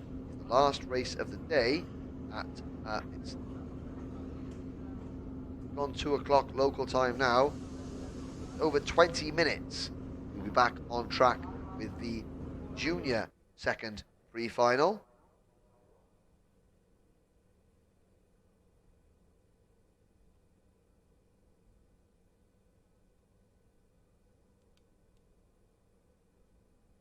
There is the qualifying result from qualifying for E Thunderkarts. Luca Vloma by 0.07 of a second over Yassin Ferrati. Yassin Ferrati Race 1 winner, Bradley Barrett, 4th fastest. He was the race 2 winner, just 0.2 of a second off the pace. G. Cow, former Grand Finals competitor in the junior class. He is 3rd fastest. Barrett 4th. Then Joel Sturm, 5th, just 0.3 of a second off pole. By Ryan Mills, Benjamin Cartery, Ben Pinto, Jort Kuna, and Mika Mosika. That has been morning action from pre-finals day here at the Circuito International Napoli in Sarno. There is the view of this wonderful 1550 meter circuit.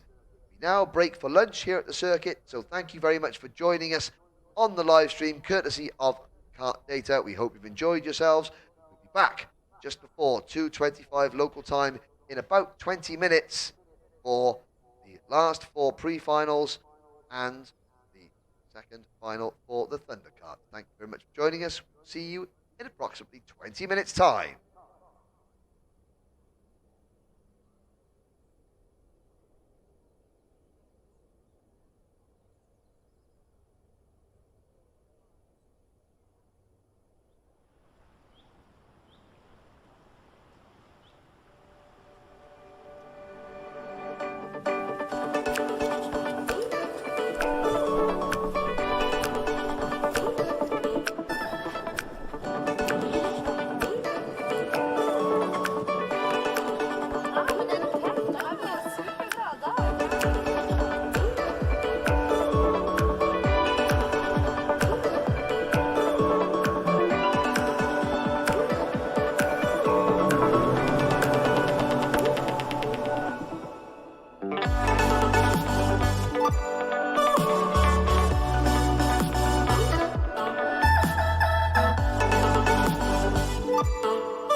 for as long as I can remember.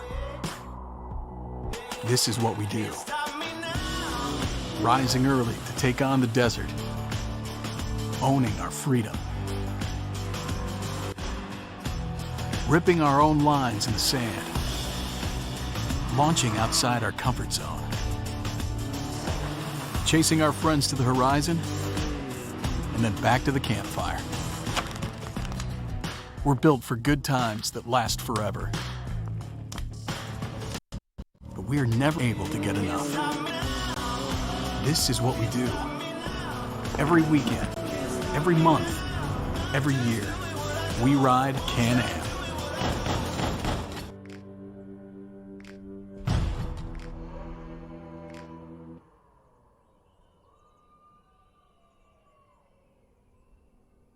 This land has been in my family for almost 100 years.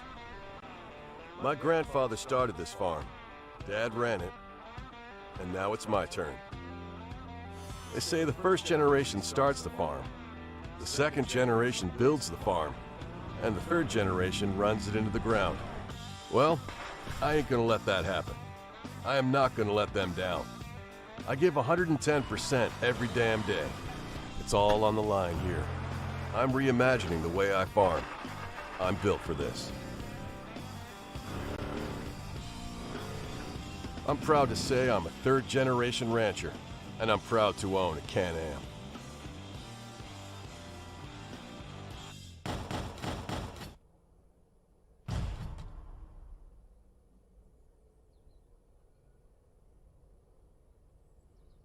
I don't just get what I want from my land. I earn it. Over the rocks, through the mud. Get the job done and repeat. I make my own paths. With the payload I need, and where I want to go, my machine takes me. For work or play, I'm confident I can go anywhere, anytime, over any terrain. No task is impossible, and I am built for it all. Making the most out of my land just got easier.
Welcome back, ladies and gentlemen, to the afternoon session here on pre-finals day at the 2019 Rotax Max Challenge Grand Finals. My name is Henry Baudet, and we have 5 more races to go. We have pre-final B in Junior, Senior, DD2 Masters and DD2, and then the second final for the DEKM Thunder Karts. The karts you're looking at now on the circuit are the Junior Rotax karts,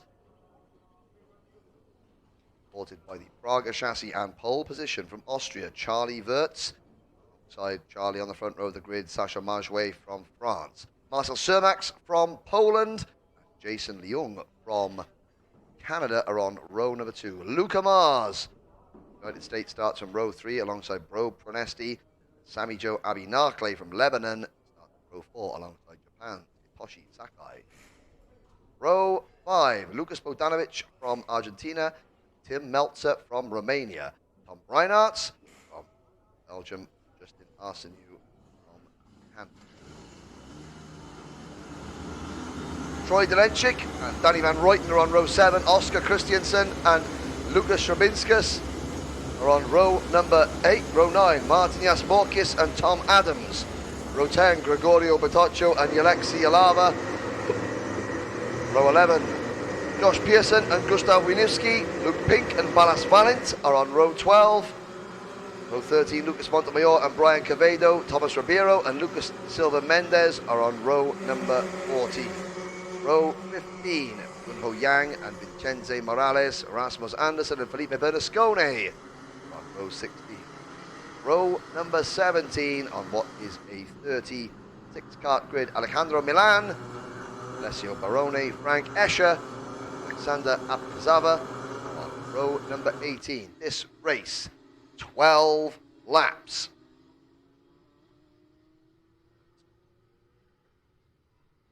Of course, the first pre-final in juniors. Big crash, so it's given a lot of drivers the opportunity to maybe move up. We're looking at Troy Jelenchik, 26th in points. Danny Van Ruyten, 28th. Oscar Christiansen, 30th. Lucas Strabinskas, 32nd. Martinez Morkis, 34th. On the bubble at the moment at the start of today was Tom Adams in 36th. He was the last driver in the main event tomorrow. On the outside looking in, Gregorio Batoccio in 38th points. Alexia Lava, 40th in points. Josh Pearson, 42nd in points. Gustav Winivski, 44th. Luke Pink, 46th. They need a good result. Need drivers in front of them to fall by the wayside. But Charlie Wirtz leads them to the line. We're off and racing. Wirtz leads them into turn number 1. It's a good start. He runs out a little bit wide. They head down towards turn number 2. Full chat. Wirtz in kart number 236.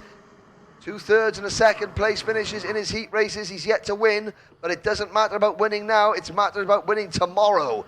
The only thing that matters, everybody safely through turn number 2. Great start from Wirtz to move into top spot, and I think that's Marcel Cermax into second place, the Polish driver in kart number 240. Behind Cermax, Frenchman Sacha Majouet in kart number 219. Everyone safely through turn number 7. 36 drivers now head down towards turn 8, out of turn 8, up towards turn 9. Wirtz with a 20 kart length lead. That's the best start we've seen by anybody so far in these grand finals. And Wirtz, well, he's not out of the slipstream yet, but that is about as good a start as you can hope to have. Cermax, Majouet, Luca Mars up to 4th place. Luca Mars 6th last year, looking to go at least one better, probably a couple this year. They've caught Wirtz in the slipstream. Cermax, Majouet and Mars to the inside there in 4th place. Coming out of turn number 2 into turn 3. Now, hard on the brakes, Bro Pronesti, Jason Leung, Tim Meltzer. Well, Romania have already got one driver, I think, unofficially into the final in seniors. Tim Meltzer looking to make it 2 drivers in the finals. First junior driver, Meltzer in kart number 256. He finished 50th in this event last year. A lot different now. Out of turn number 9. Wirtz pulls away again. Now, Majway is up into second place. Third for Cermax, fourth for Mars. Rasmus Andersen has had a problem, and I think Rasmus Andersen, the Danish driver, has retired, and Rasmus was not among the leaders. He hadn't got a top 20 finish in any of his 3 heat races in kart number 2, 3, 5. But Wirtz is just about keeping his nose in front of this huge chasing pack. 2, 4, 6, 7, 8, 9 to 11 karts, all in a big bundle. Joshua Pearson has dropped back to 28th place. Lucas Montemayor has also fallen by the wayside and is down in about 30th. Their chances of making the final are, they were slim to start with, and now they're down to virtually nil. Battle for 4th place, side by side in turn number 8. That is Bo Prenesti in kart number 226. Losing a place there. There's the number 258 trying to make a move. That was Troy Delenchik from South Africa. Charlie Wirtz clear at the front. Now, that's Luca Mars now up in the second place in kart 205. Majway is third. Jason Leung, one of the most experienced junior drivers in the field. He is in 4th place in kart number 224. Leung didn't make it out, hasn't made it out of the, well, 22nd last year. Didn't make it out of the pre-final in 2017. Very good year. Took a win in one of his heat races yesterday. Field come through there. Good new camera angle from our partners at KART-DATA. Still, Wirtz leads. Mars second. Majway third.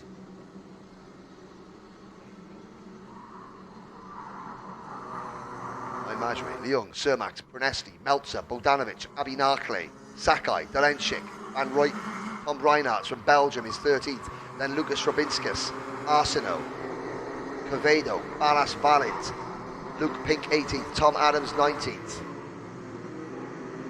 Tom Adams, the British champion,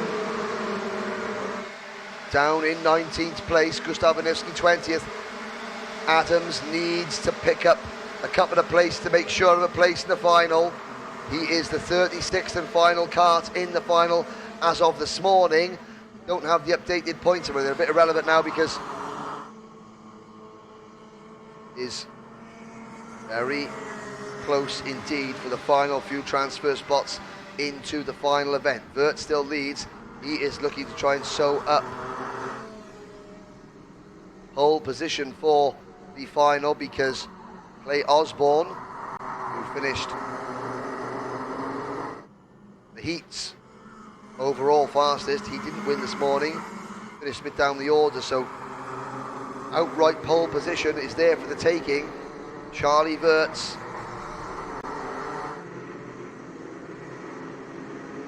hang on. We complete lap 5. The end of this lap will be halfway through this junior race. Majway second, Leung third, Mars back to 4th. 5th is Cermax, 6th is Prenesti. Prenesti looks to the inside to defend against Bogdanovic in 7th. Through turn 3, now hard on the brakes for turn 4. First apex, second apex. Brake again, the hairpin at 5. Now, out on the power. They flash back into our screens now. That's through turn 6, braking for turn 7. All in a line, chasing down. 2, 3, 6, Charlie Wirtz, Majway, Leung, Mars, Cermax, Prenesti, Bogdanovic. Sakai is in 8th place. Sami Joabi Narkley, the red race suit there at the back of that screen here. He's in 9th. There's a big gap back to Tim Meltzer in 10th, Delenchik 11th, Van Rooij and Reinhardt, Strabinskas and the rest. Wirtz is being hunted down. 101.1 for Wirtz, 101.0 for Majway in kart 219. Now the slipstream takes effect. Here comes Jason Leung and Luca Mars to take second and third from Majway. They don't lose too much time doing it. In fact, they're closer now. Here comes Leung through turn 4. Wirtz's lead is down to 2 kart lengths. Will Jason Leung, he sets up a move going into turn number 5. Then he gets a good run out of 6. Will he dive to the inside into 7? Not right now. But Leung, Mars, Majway, Prenesti have caught Charlie Wirtz. Hard on the brakes for turn number 8. Dust being kicked up coming coming across the circuit from an incident a bit further back. One driver running wide. Joshua Pearson up to 22nd now. Tom Adams still 19th. Luke Pink is at the 17th. Alexi Alava has fallen to 33rd. That's bad news to finish driver. That will probably knock him out of the final. Martinez Morkis, he was 34th in points and he has climbed up to 20th in this race. It's going to be tight. We've got a change of leads. Jason Leung takes the lead for the first time. Wirtz drops to second. Trying to look at the race win, at the race lead on circuit, but also the battle for the final few transfer spots. Drivers fighting for their grand final lives here. They're doing it outside the top 10, not in the top 36 in points at the end of this race. Your grand finals are over. So these drivers you're looking at the front, they're battling for the grid positions up at the front end of the grand final. The drivers in about 15th, 16th, 17th, 18th places, they're just fighting to stay in this competition. But it's Leung leading from Wirtz, from Mars, from Majwe, from Pronesti, Cermax, Bogdanovic, Sakai, Sami Joe Abinakli. In the red race suit, black crash helmet from Lebanon is 9th. Sami Joe's got to hang on now. He doesn't want to get dropped out of this lead gap. Now, does Wirtz fight back? Oh, Leung defends a little bit. Down towards turn 2, Wirtz to the inside. Holds his line. Mars is going to get alongside Wirtz for second, but Wirtz covers the line through turn number 3. Now into turn 4. It's still Leung, Wirtz, Mars, Majwe to the inside of Mars. Turn 5 and Mars gets suckered into a move there. That is Bo Pronesti picking up a place as well, so Luca Mars drops to 5th. Majwe opened the door. Mars was taking a wide line into the corner to try and undercut Charlie Wirtz coming out of turn 5. Forgot about the 5-6 carts that were directly following him, so he drops back into 5th position. Abby Narkley moves into P8, I can see at the back of the screen there.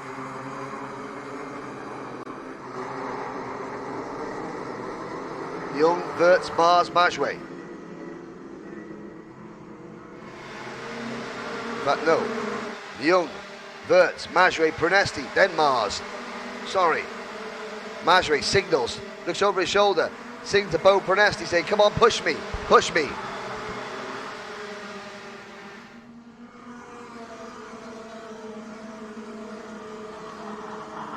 Out of turn 4, into 5.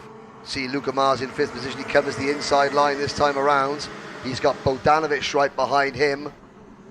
Oscar Christiansen, Oscar Christiansen is the son of Le Mans legend Tom Christiansen. He was 30th in points coming into this race was Oscar, and he's dropped out of the top 30 in this race. Meltzer's down to 14th. As Leung starts to pull away, Bernasconi is down to 23rd in this race. Bernasconi, he was trying to fight his way in.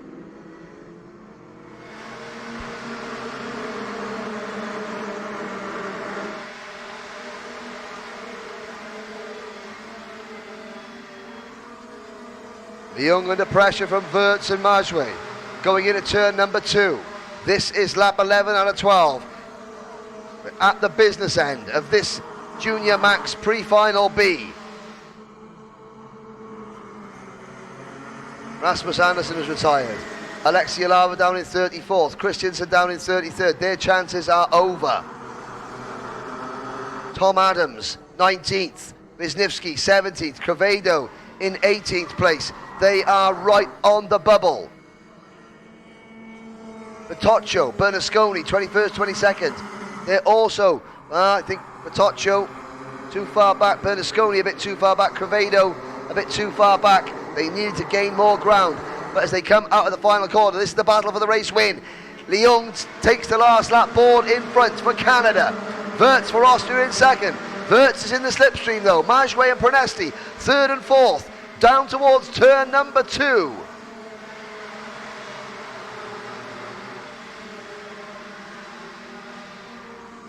Go through 3, up to 4. And still Jason Leung has got a couple of kart lengths. Wirtz is going to have to cover off second place from Majwe and Pronesti. Cermax is 5th. Mars, Sakai, Abinakli and Bogdanovic, the rest of the lead group. Down towards turn number 8 we go. It is Jason Leung looking over his shoulder. Wirtz in second. Wirtz, if it's going to be a move now, it's going to be a desperate late lunge for Charlie Wirtz, and I can't see it happening. I think he's going to settle for second. Jason Leung is going to take the victory for Canada. Leung wins. Wirtz second, Majue third. Fourth for Pronesti, fifth for Cermax. Looking back now, some of these drivers crossed the line outside the top 20, 3 wide, and that's number 222. I think that was, no, couldn't see who that was. Hugh Barton in this race, 232 possibly. Bernasconi. Alexander Apkazava from Georgia finishes 23rd. Looking down, Frank Escher finishes 35th for Paraguay, but it's Jason Leung takes the win by 14 hundredths of a second from Charlie Wirtz. Sacha Majue from France in third. Fourth for Bo Pronesti from Australia. Fifth for Marcel Cermax for Poland. Toshi Sakai from Japan is sixth. Luca Mar seventh. Lebanon's Sami Joe Abinakle. Well, let's talk about the Lebanese driver. Finished 14th as a Minimax driver a year ago. Was in the final as a junior, placing well. Bogdanovic is 9th. Van Ruyten, Danny Van Ruyten, kart 253. Last year's Minimax runner-up. Van Ruyten came into this 28th in points. That is enough for him to make it through.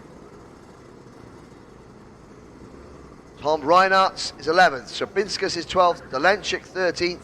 Luke Pink, good result for Luke Pink in 14th place.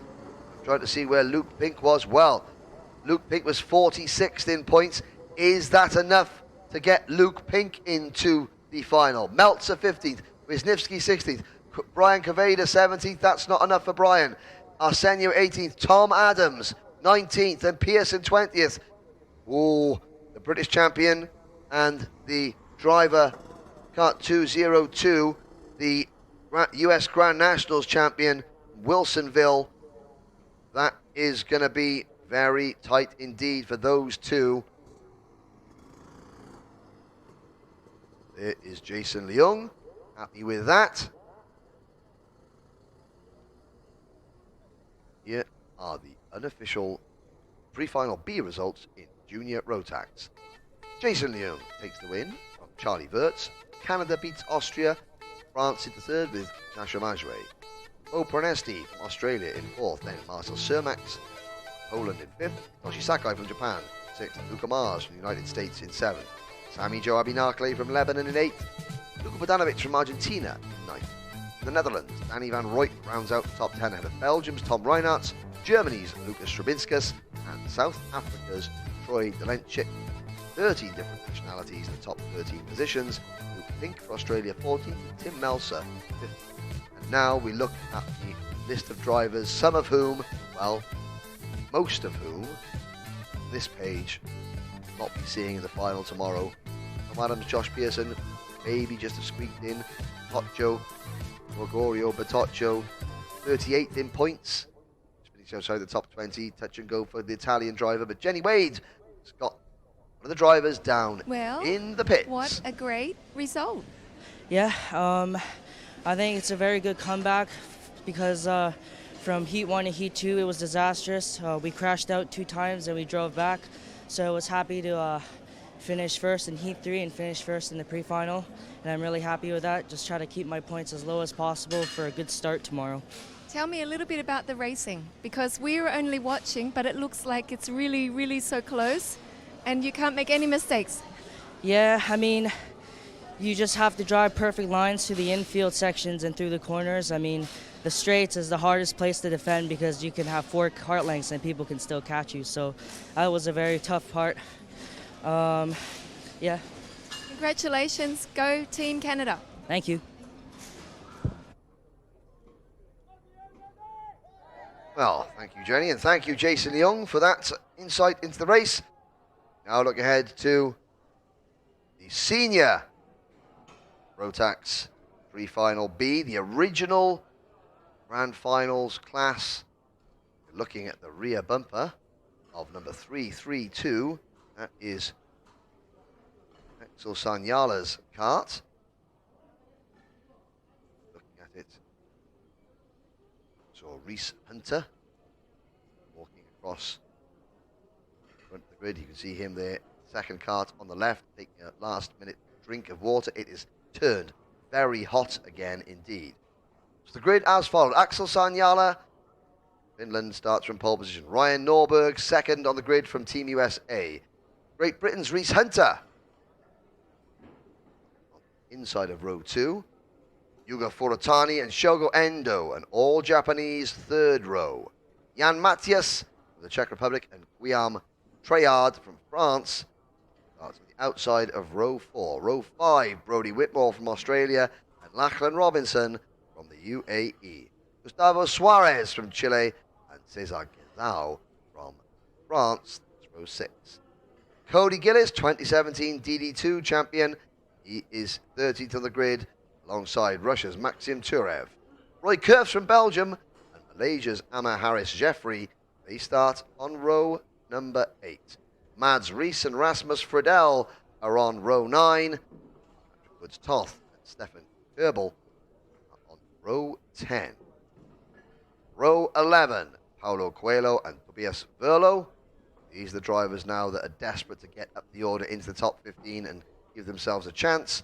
Kaya Luo from China and Matasis Jurizic. Matija Jurizic represent Croatia. Gonzalo Escalera from Argentina and Tanakrat Metavitikon from Thailand are on row 13. Luna Blom, the Netherlands, and Dominic Sinkovits from Estonia. Start 28. These are the drivers now out of contention for the final, but want to finish their grand finals with a good result. Marco Canellis, Florian Bourdon, Chang-Hook Lee, Travis Wiley. Then the final two drivers, Maurizio Herrera and Carl Risk. 34 karts, Jenny Wade, one driver to speak to now. Jeremy, I know you're busy in there helping all the guys with their Praga karts. Just thought I'd ask you what it's like being here and what are you mainly doing the whole week? First of all, we prepare all the chassis to every driver. After that, we help the driver when they need our helps. And now, when during the races, we make the technical control to see if they do the rules like we said, like they have to do, and they don't do something they can't.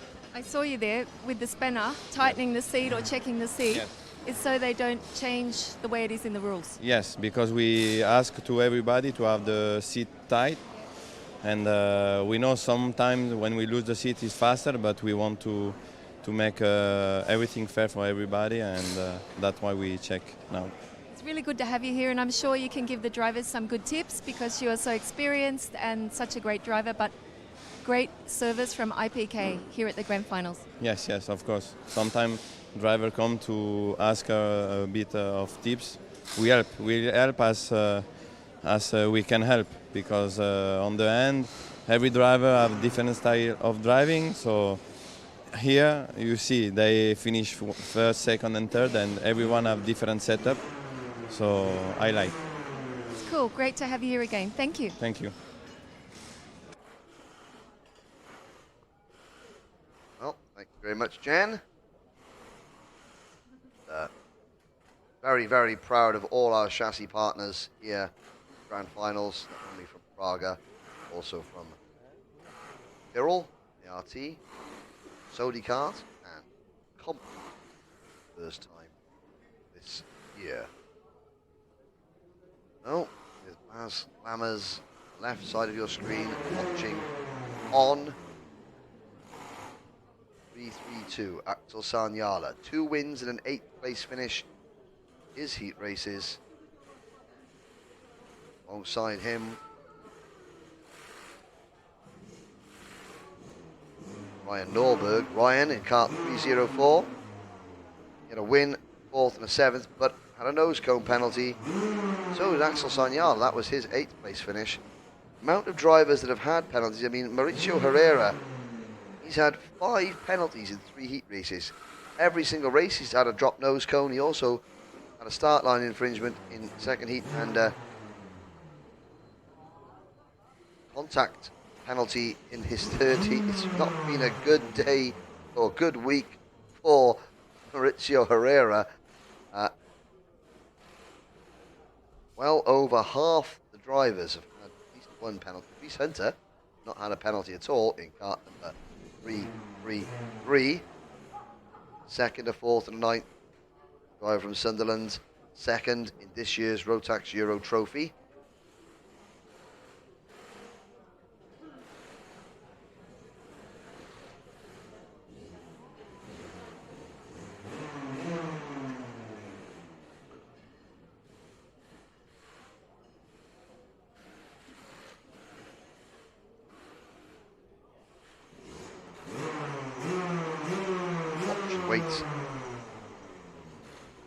List of winners in this class. Gavin Cronje won the very first one in Puerto Rico in 2000 from South Africa. In fact, South Africa, Gavin Cronje, Claudio Piazzo Musso, Mark Cronje, Cristiano Morgado, they won the first 4. But it's actually Great Britain who are the most successful nation. 6 victories. South Africa have 5. Netherlands have 3. A victory each for Ireland, for Russia, France, Spain, and for Italy. So only 8 nations have won this class in the now 20-year history of this event. South Africa remain the most successful nation in the entirety of the event, with 14 wins. 9. Netherlands 6. So if the UK, I think they've got drivers in micro, mini, junior, senior.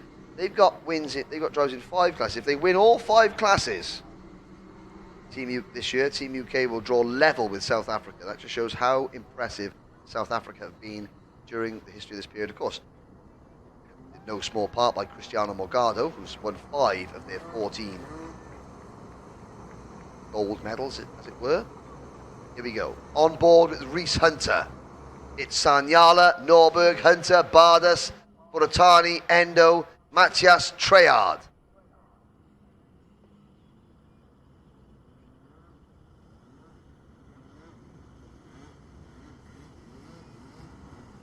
There's 4 drivers head into the tram lines. Sadly, we've lost Maltese driver Salvatore Sarno with an arm injury, and Belgium Ilian Bruinseels with a concussion.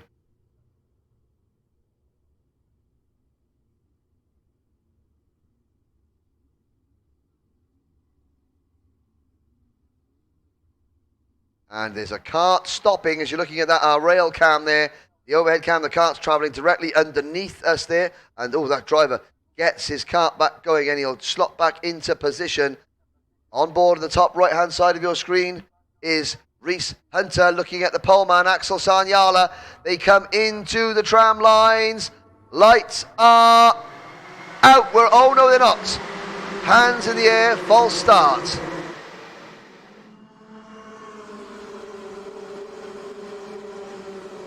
So, false start at the moment. See there at the back of the pack, there's number 309, the Mexican race suit on. That's Mauricio Herrera. It's not surprising that he's starting at the back. A penalty in every single one of his races so far. Mauricio, he is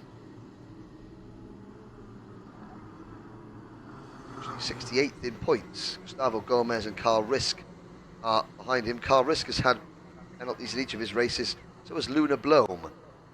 Luna Blom, 3 nose cone penalties and a penalty for contact.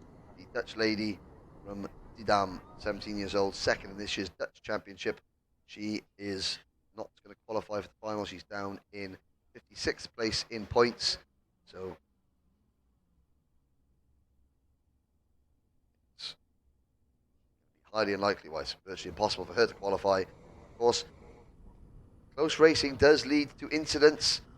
Of course, you get a 5-second penalty if your nose cone is dropped. The bracket on your nose cone is broken. You get a 3-second penalty if you leave the tram lines at the start too early. You get a 10-second penalty for contact. You can also get excluded for any sort of technical reason, weight reasons. There's the Ayrton Senna style crash helmet of Maxim Turiev.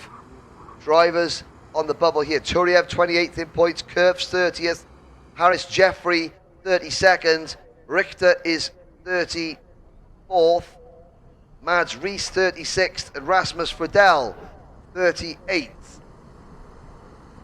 Matteo Richter sadly out of the race. And there's a driver pulling off at the start there as well. Oh dear, lights are out, we are racing, and 33 carts go into turn number 1, on board with Reese Hunter, right behind Sanyala. Sanyala gives him the signal to push me, and that was number 326 going slowly. So number 326, that was Shogo Endo, the Japanese driver. The kart does get started, he's right at the back, and I can tell you that Shogo Endo was 12th in points, so he's almost certainly in the final, but of course that's going to cost him any chance of a decent starting spot in the final. Hopefully that kart will go in, and we'll keep an eye on Shogo Endo's progress as the race progresses. Japanese driver there now out down in 34th place, but it is Axel Sanyala who leads, from Reese Hunter in second.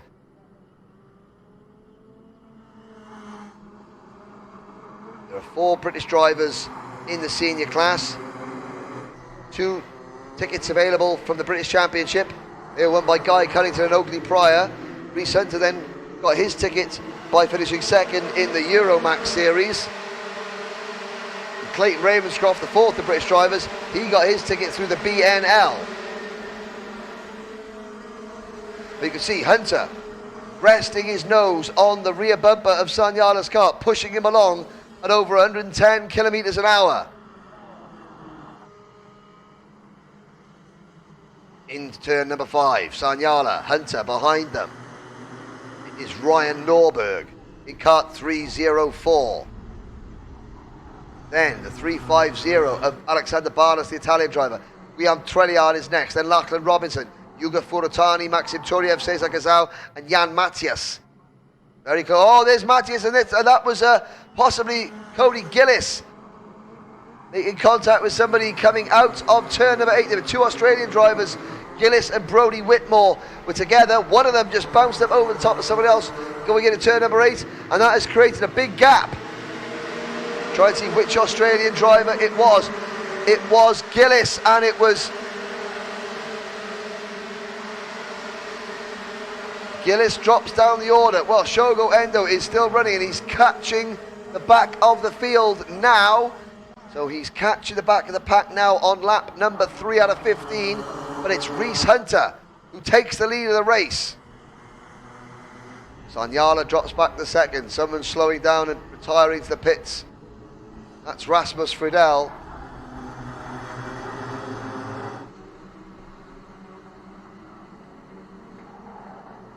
Here's the move from Hunter on the replay. To the inside, Sanyala doesn't defend. Behind him, Ryan Norberg helping to push through.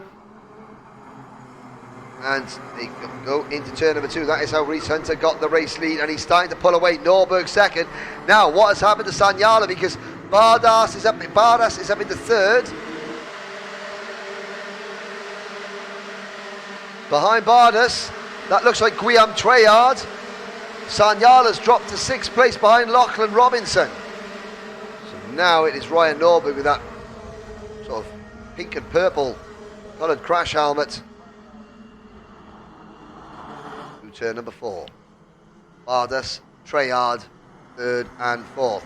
Sanyala fights back at turn 5 to try and take 5th place, then runs a little bit wide, loses 5th, back to Lachlan Robinson. So Lockie Robinson up into P5. Brother Jacob Robinson's had an absolute shocker. He's not going to make the final in his class, the DD2 class. But Lachlan Robinson in kart number 324, 2 5th place finishes in his heats. That is good news for one of the Robinson brothers. But it is still Reese Hunter who leads at the end of lap number 4. Under pressure though from Ryan Norberg, down towards turn number 2. Will Norberg make a move? No, Bardas closing in. Strong run from the Italian. Bardas bringing Guillaume Trelliard with him. Lachlan Robinson then 5th. Sanyala 6th, Gazao 7th, Turiev 8th, Matthias 9th. Looking back, Carl Risk is retired in kart number 3, 4, 6. And Cody Gillis, after his moment, is down in 15th place. Tobias Verlo, he's going well. The Norwegian driver up to 13th position. Is that going to be enough to put him into the final? It's going to be touch and go for him. Amir Jeffrey is doing well in 14th place. He is doing just enough as well.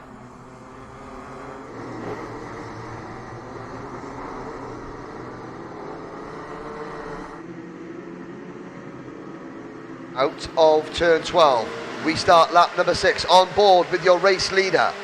Coming out of turn number 1, he looks over his shoulder. Now Sanyala's right behind him. Will we, no, Norberg is right behind him. Will we see Norberg make a move? No, we don't. Norberg continues to draft. Norberg is trying to work with Rhys Hunter to push him away. We had a British 1-2-3 in the first senior final, pre-final. Are we going to see another British victory in this second pre-final? Just doing a good job for Italy, holding off Guillaume Treyard. Then it is Lockie Robinson. Lockie Robinson getting sideways in the braking for turn number 7, runs a bit wide, and that is going to open the door for Axel Sanyala possibly. Sanyala stays in 6th position. And Lockie Robinson looking a little bit jittery at the moment.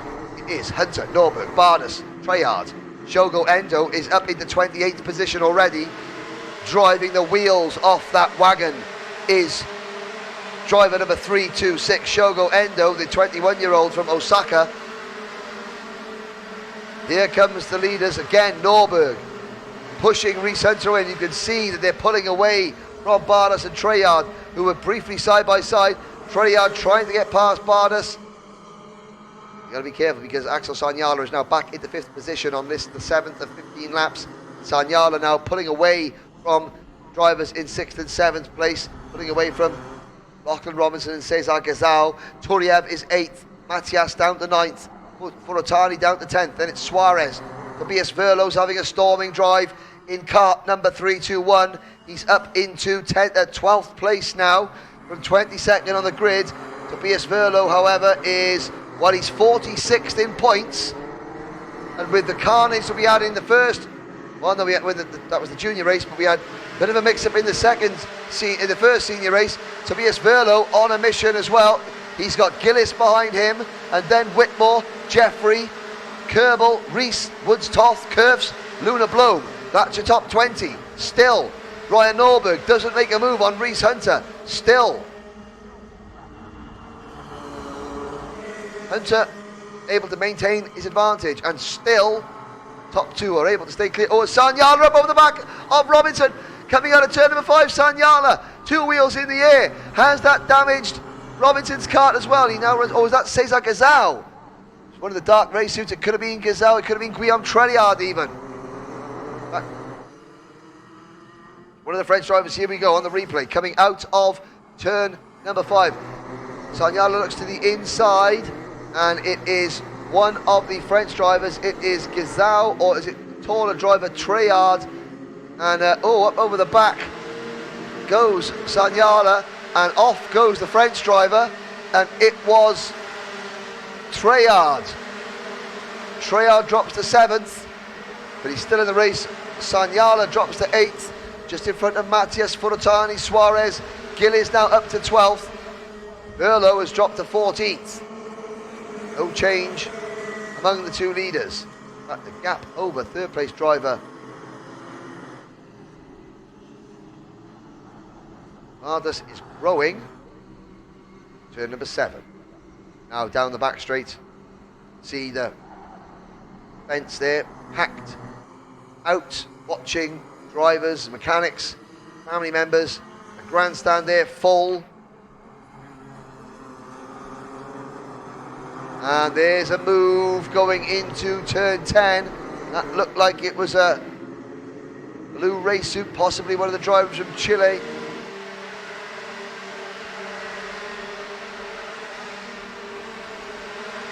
Now lap 10. Hunter and Norberg. The gap 1.5 seconds now over Bardas and Gazal. Robinson still runs in 5th position, not far from the 3rd and 4th place battle.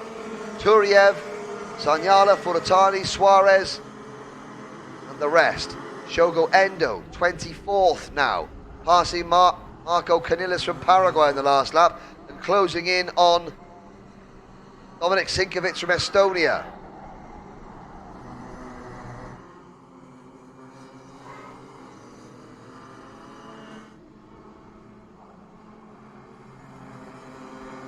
Leaders come out of turn number time. Big battle going into turn number 8.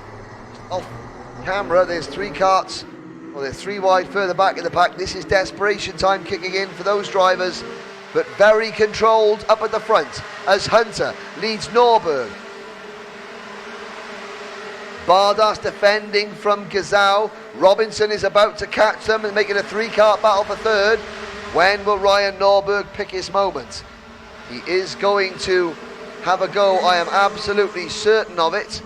Norberg 4th in points, Hunter 6th in points. Sanyala and Vincent France also not winning earlier on. Sanyala behind them. Potentially pole position for the final itself up for grabs.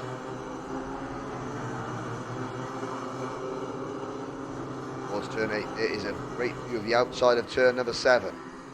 Past the packed grandstand. Turn number 9, Hunter, Norberg, Bardas, Zhao, Robinson, Turiev, Sanyala, Treyard, Furatani, Suarez, Matthias, Gillis in 12th. The complete lap 11, start lap number 12.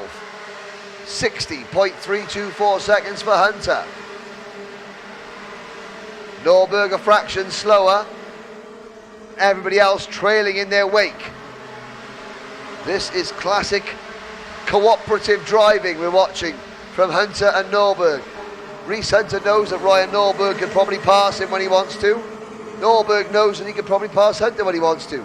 But they've got an implicit agreement that they're going to work together to get away, to make sure that it's just the 2 of them battling for the victory.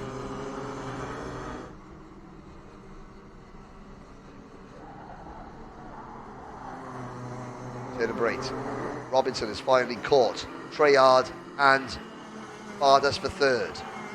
Just being kicked up across the circuit there. That's somebody coming out of turn number 6 that's run wide.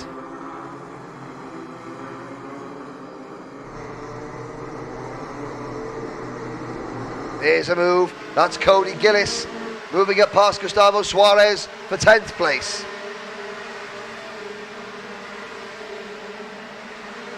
The leaders well clear. They start to defend for 3rd position. Bardas covering the inside line so the Gazelle cannot get through. On board, clear track in front of Reese Hunter.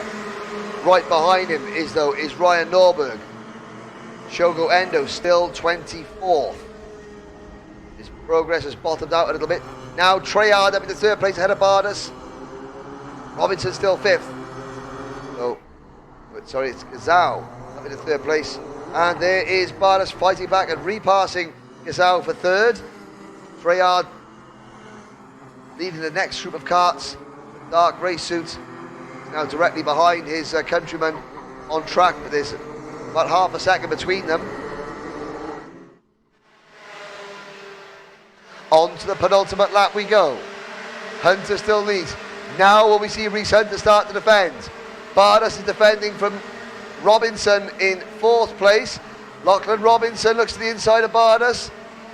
Now Hunter begins to, Norberg begins to move around in Hunter's wheel tracks as we come up to turn number 5.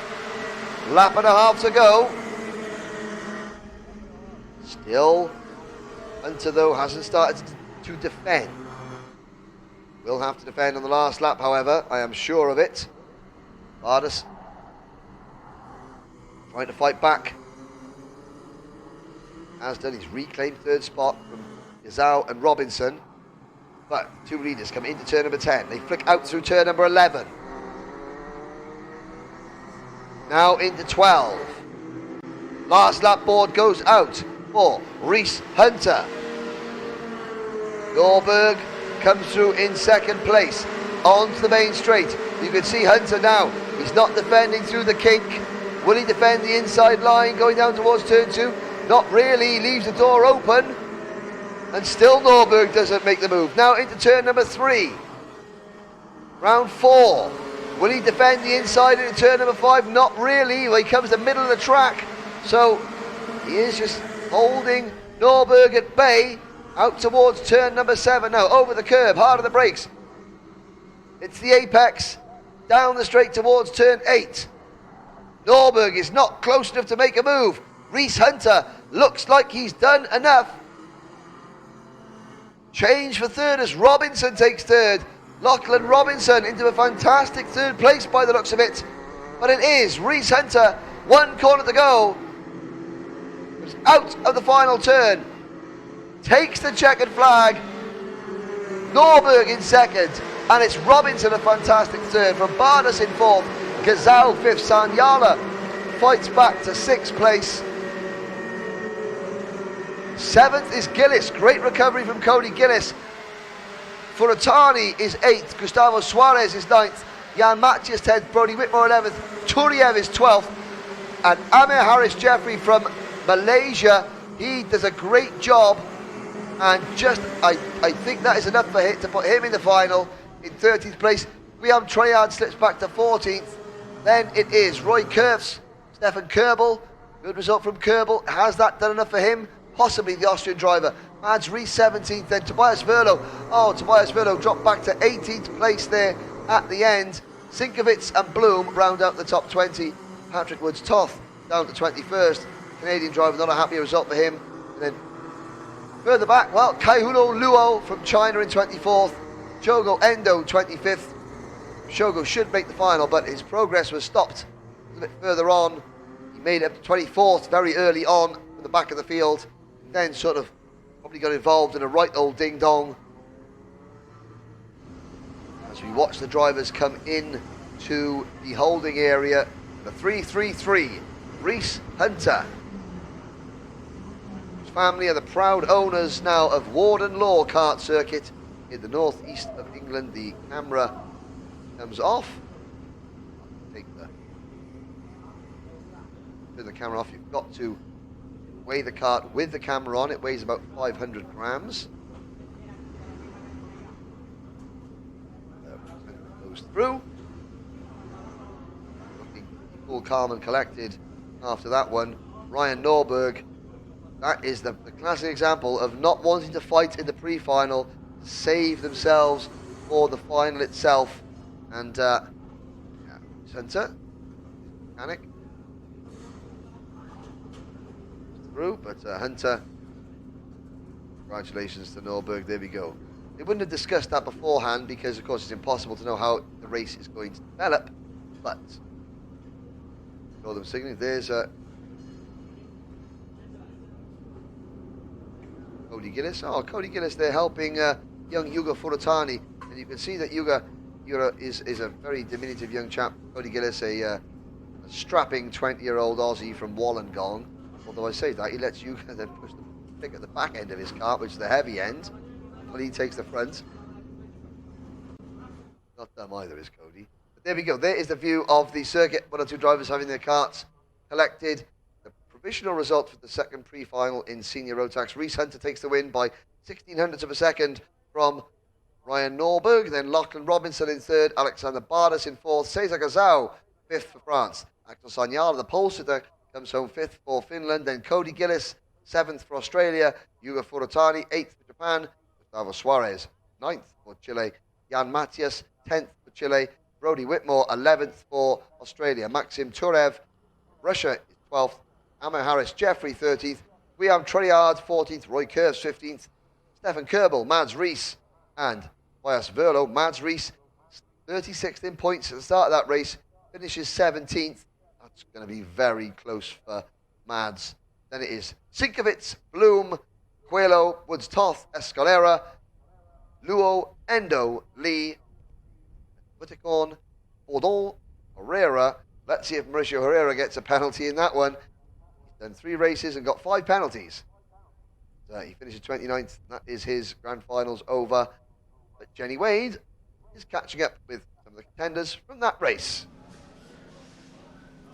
Well, Ryan Norberg, good race there for all the spectators anyway. How was it for you? It was a difficult race. You know, he got out to a little bit of a lead early there, and so I just knew I had to chase him down and then see kind of where the field was behind us. I tried to work with him a little bit, and I noticed that we were kind of pulling a gap on the rest of the field, and so I figured that would be the best strategy and then kind of hashed it out at the last lap. He got the better of me this time, so hopefully we'll get him tomorrow. Okay, he was carrying our onboard camera, Reese Hunter, but it was a great race. It looked like you were working together, and I think it was the smartest thing you did because I think it's the biggest break I've seen the whole week.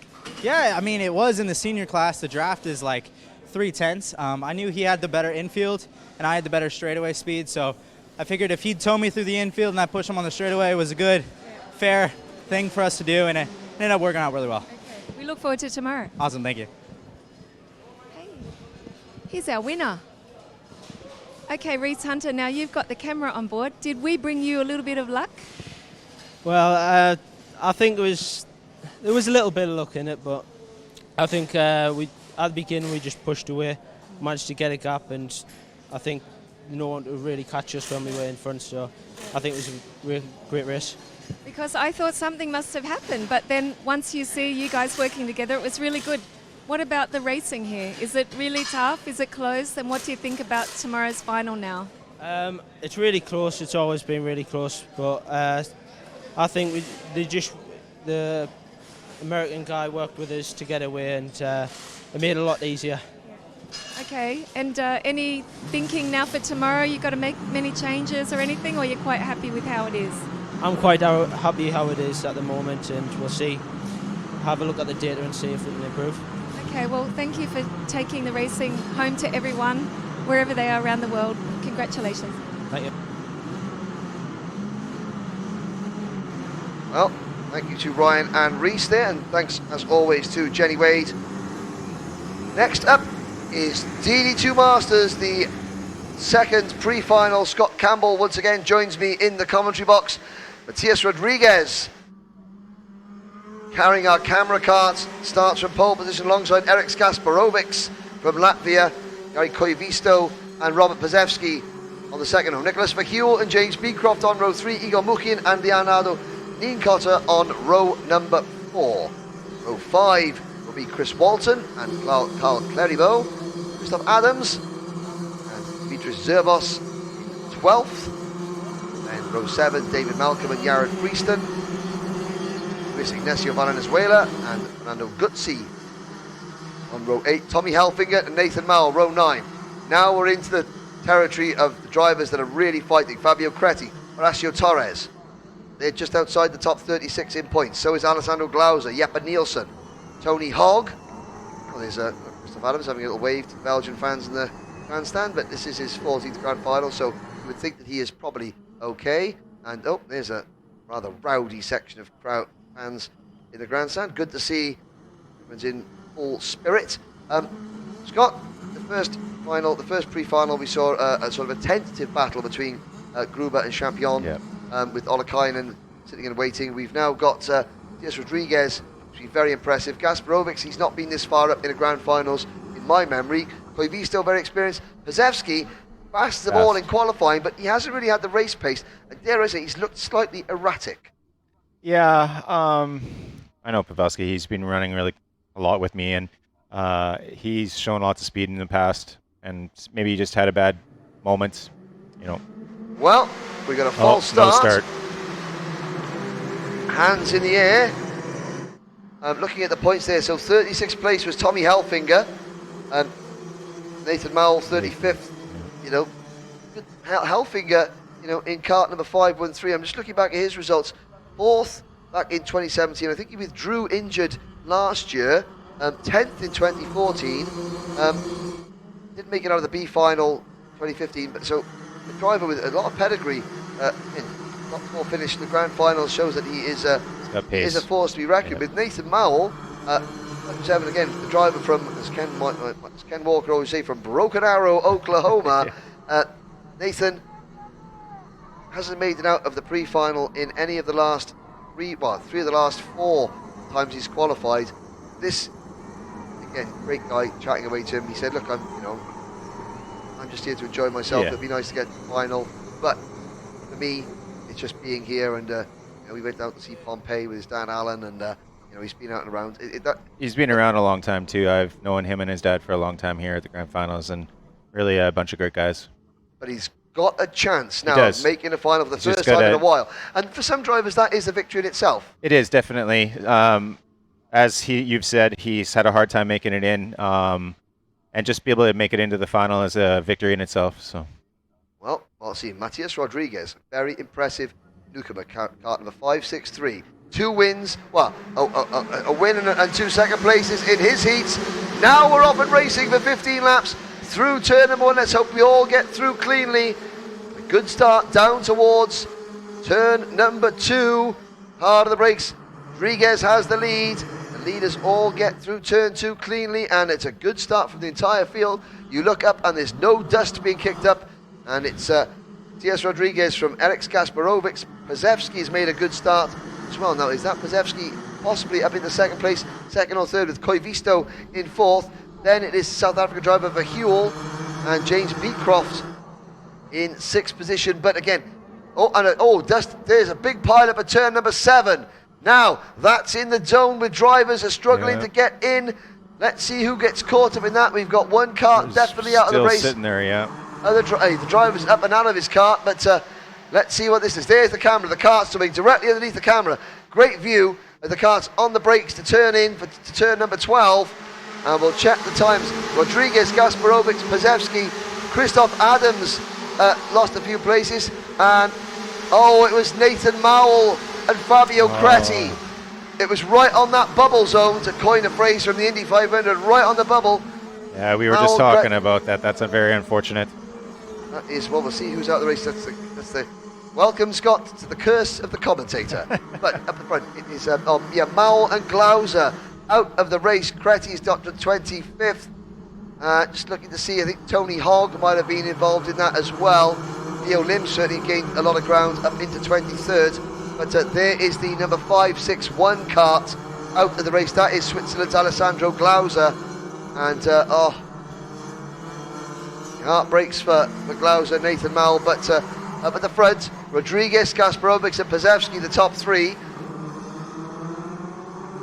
And a lot of drivers now playing catch-up. Alan Koch at the back there as well. So, to the middle of the pack, trying to come around turn number 12. There are the leaders. It is Rodriguez leading, Kasparovic and Pazevsky. In fact, is that Pazevsky, I think, has taken second? No, it's Pazevsky and kart 501 still in 3rd place. The top 3 breaking away, but Pazevsky is he's quite an aggressive driver. So do you think we'd be willing to sit and wait and behind Kasparovic, or will he try and now push forward? I think he probably wants to get that win if he can. But he's smart. He's been here a lot, so he understands the game that we all play out there. But they're getting a little defensive there. But he doesn't want to wait around just in case those guys are a little bit quicker and behind and get caught up from that other group. So he might move on. Because I suppose with Antti Ollikainen doing so well, and Matias Rodriguez very consistent, and so is Henry Skruber, the difference between finishing 4th or 7th is the difference now between maybe starting 8th or 10th, or maybe 5th or 10th in the final itself. So Pazevsky will be wanting to think, I want to be as close to these guys as possible. Nicholas Verhuel sets a 60.775 seconds. Koivisto all on his own now in 4th place. There's the move. Nicholas has been amazingly quick all week. He's been top of the charts in so many of the runs, and I've been talking to him in the tent because he's right next to the Canadians, and really, really good guy, and he had some really bad luck in that one run, so he's looking to move forward. Well, Pazevsky now into P2. We'll try and close in. Kasparovic's falling back into the clutches of Jai Koivisto. James Beecroft is there in 5th position. Well, but 2 drivers, I'm looking down there, the only 2 drivers in the top 10 who are making their debuts in this event is Rodriguez, who leads, and Beecroft in 5th. Just go show the experienced drivers that qualify year in, year out. And of course, Scott, you qualified for this 12 times. You don't just buy your way in, you've got to earn it. So you know these drivers have battled very hard all year. Yeah, totally. And to get into the top 10 consistently is, that's something I bring on myself. I always want to be doing that. And that's what I've been talking to Jared, the other Canadian, about. Like, you have to be happy with how well you're doing in the first time here, because these guys have all that experience. It's all in front of them, and he's here for the first time. So, well, Pazewski is closing in a little bit. Good lap so far for Robert Pazewski. He's about a tenth of a second up on race leader Yes Rodriguez at the moment. Turn number 7, Nicholas Verhuel in 5th position, I think, as he got past James Beecroft. Purple sector there too, so he's on a mission at the moment. And let's see what, yeah, Verhuel has got past Beecroft. He's now closing in on the blue and white race suit of Jari Koivisto. So Koivisto, who finished second to Antti Ollikainen in the Finnish Championship. No, he finished third, sorry, behind Ollikainen and Savenius in the Finnish Championship. And that goes to show, to have 3 tickets in Finland, that is a very big grid of DD2 Masters. Yeah. The Finnish guys have always been strong here. Antti's been here forever, and he's always got battles there at home. So like obviously he's some really good talent back at home there. Well, he's just picked up 4th place, passing Savenius as Nicholas Verhuel. Now, since Pazewski has passed Gasparovics, he hasn't run up on the back of Rodriguez like you might have thought he would have. But he's certainly looking quite aggressive. And the difference in driving style, you can often tell how a car is behaving, Scott, by the way the driver's there, because you can see Rodriguez is very smooth in the car. Yeah, he's making very small steering inputs. You can see Pazewski, his arms are up. He's battling away with that. Yeah. That just shows he's being he's trying to push. He's pushing. He's pushing. He's trying to push to catch, because he wants to have that win, but he needs to remember that it's still the points. You got to make sure that you don't make a mistake and slip backwards, or make a mistake and drop a tire. I mean, sometimes it's not worth it. No, it's not worth it. A new fast is that for Nicholas Verhuel, 59.898 seconds. That's very impressive at this stage of the week on the tyres that they're on. They are, but even back at home, we've been running into this where the D5 tire has been pretty amazing throughout the run of the lifetime of the tire, and it doesn't really slow down. I've been very, very pleased in how the tire has been performing. That's one thing I would be loving, to get out there and drive with these guys, just to feel how the tire is, because I haven't been able to get out on it yet. So, and I suppose it's a flat-out sprint from the tire wear is really good. It's almost a flat-out sprint from heat 1 to the end of the final. Yeah. You're not sort of like, just playing catch-up. I know last year in Brazil, tyre wear was a huge issue. Huge. For a lot of people. Yeah. And this year, so there's on board now with Matias Rodriguez coming out of turn 12 onto the start line. Now, through turn number 1, Scott, in these karts, a lift or flat? Flat. They got to be flat. I know I was talking to Nicholas about it from when we were here before. I said, we were talking, he said that there was a couple guys that would go not flat through there, and I was like, well, no, I was going flat. He's like, well, I know you were going flat because I was behind you a bunch of the time. So it's, to be quick, you have to be flat out through there. And then now with the D5 tires, I'm sure it's a no-brainer. And even if you're not flat, you're telling everyone you are flat. Yeah. But still, a great view there. Now he'll go over the curbs, hard on the brakes for turn number 7, that double apex turn 7, up the straight.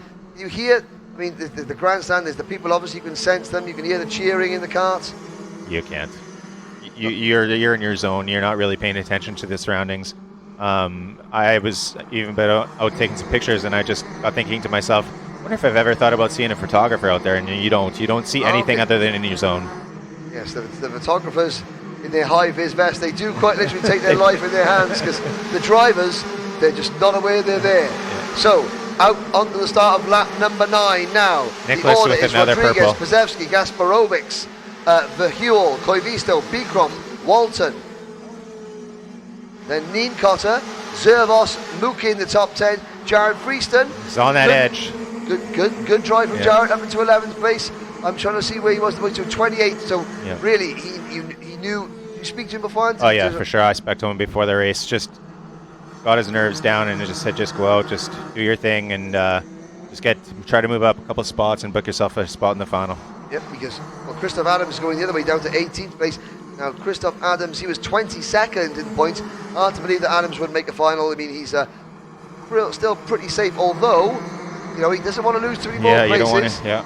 He's down, what does that say, 3? He's got a couple of very hungry drivers behind him as well, because Geza Fodor and Kengo Sugiyama. Oh, yeah. I mean, Geza Fodor, the Hungarian driver, he was 50th in points. Kengo Sugiyama, he was a little bit further down, 58th. So, but still, Fabio Creti as well. He was right on the bubble. He got caught up in the first lap with Nathan Mowell and Alessandro Glauser. Creti is fighting back, and now you think to yourself, right, there's an Italian driver in Italy battling to try and get into the final of the Rotax Grand Finals. You're going to be slightly nervous if you're 2 or 3 karts in front of that Italian driver and needing to stay on the track in one piece to preserve your place. Yes, for sure. It's always good to win on home ground, so there's that extra incentive. Now, Nicholas Verhuel has caught the top 3. Pazewski, this is as close as he's been to Matias Rodriguez. We're on lap number 10. I believe so. Coming towards the end of lap number 10. And Pazewski maybe took a couple of laps to dial himself in, and now he's going to start attacking. You can see Rodriguez looking over his shoulder. And now we see Rodriguez start to cover the inside line.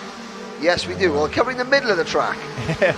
Yeah, a half block, but he's just being concerned a little bit about how Pavelski's right there with him. But they both have to be worried about the other 2 that are right there. Nicholas is running really, really quick laps here, and he'll want to be smart too, but I'm sure he wants to come out and move into the top 3.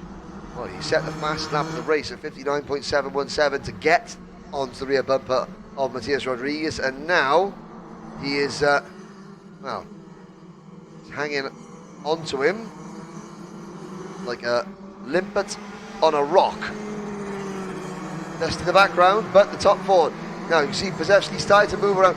Is that a sign, obviously, when you're driving Matias Rodriguez, okay, the sun is shining, but Pazewski's starting to move around behind Rodriguez. Can you sense that as a driver? He knows that Pavelski is there, and I think it's inevitable. If he starts getting defending, it's going to happen. He's going to get past. Like I was talking to a couple of the other guys, if you get into that defensive mode, it's just inevitable that it's going to happen. There's so many places where if you go defensive, you sacrifice the exit out of the corners and you get passed on the exit. Well, Pazewski did have a little look around the outside there. He got past, so he's in 3rd now. Pavelski's in 3rd. I think Matias Rodriguez just sort of eased. He gave Robert the option, the grass or the brake pedal. And Pazewski took the great bumper. Now there he goes, it comes back. Yes. Dive back up the inside. Great battle. Rodriguez gets away. Yeah. And now the danger man, I'd say, is Verhuel, because he's got the momentum, hasn't he? Yep. Yeah. This is a good situation for Rodriguez. The other 3 start battling, and he can just pull out in front and just go for the win, and let the other guys battle it out. Well, now, of course, Verhuel's caught them. Pazewski and Gasparovic sort of tripping over each other, blocking each other a little bit. Verhuel's now lost that little bit of momentum he had when he first caught them. Sometimes, Scott, it's better when you catch a battle. It's better to, instead of waiting and seeing what happens, it's better to maintain that speed and go for the move straight away. Yeah. This straightaway is huge for the draft, so if you can catch a good draft down that straightaway and get it down into turn 2, and you can stuff it down into 2, and but Nicholas is going to be smart about it. He's not going to make an aggressive move without making sure he's going to do it without any contact. Yep, and of course, Jules came into this race 9th in points, so a 4th place finish. He looks to the inside on Gasparovic. Eric Gasparovic in kart 531 closes the door. Gasparovic 42nd a year ago. You think to yourself, how good a driver, 40 seconds to battling for the lead. He's 54 years old, the Latvian champion. You do get luck, but you also get, some engines are, say, not better than others, but different to others. Yeah, sometimes that first event you come into, you struggle with little things, and maybe it's not reflected on the position that you get because you don't have speed, but you gain the experience. The experience is huge at this event. Just be able to come into the next year and build upon it, and what's going to happen and what to expect, and take all that experience to move up the grid, and just like he's been doing. You're never too old to gain experience. Never. But the leader, Matias Rodriguez, is now coming up to lap a back marker. So 5:01. Enrique Vasquez, the oldest driver here, 58 years old, from Monterrey, Mexico. Interesting fact, Enrique, he's hand in the air. Does that mean he's retiring? I think he is retiring. Enrique's got Terry Fullerton here helping him out. Oh, wow. Just as a friend. And Rodriguez starts the last lap. Pazewski second, Gasparovic in 3rd. Followed by Verhuel 4th. Then Koivisto, Beecroft and the rest. But Rodriguez looks like he's done enough. Yep. Mazepski and Gasparovic. Gasparovic there, blit on the brakes through turn number 4. But another sensible race from the leaders. Verhuel has slipped back in 4th place. Now, is that because he's just thinking to himself, if there's any problems up front, I don't want to be caught up? Yeah, just then you can drive around it, because the two of them are actually, the other two, Pavelski and Gasparovic, they're running some quick times here the last time they ran their quickest laps on the last lap, trying to catch Rodriguez, but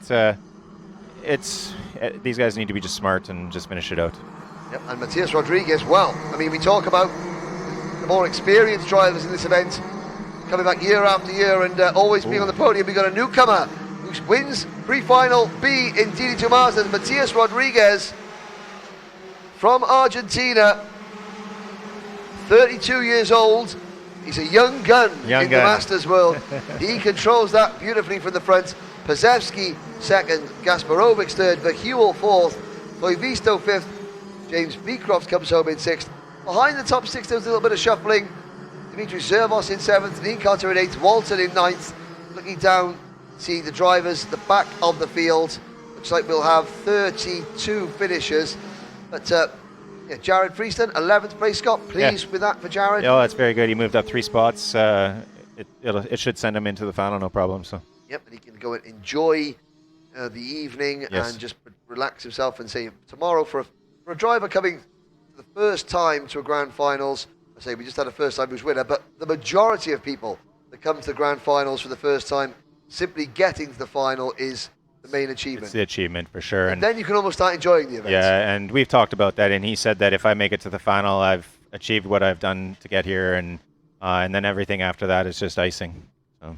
Yeah, because again, now he's in the final. He's still got, I don't want to finish 36. Yeah, well, no, of course. For sure, but it just like every other racer, you want to battle as much as you can, but it's an achievement. I didn't know what to expect out of Jared just because I know him back at home, but he's been very impressive for me. Very good lead there for Jared Freeston, and it is the 563 kart. Again, spotless kart, not a mark on it, no tyre marks, so it shows that he has been obviously up the front, the battling up the front he's been involved in has been, they haven't... Those cameras on there mean you're usually quick too, so... yeah, well, they were chosen there, so there we go.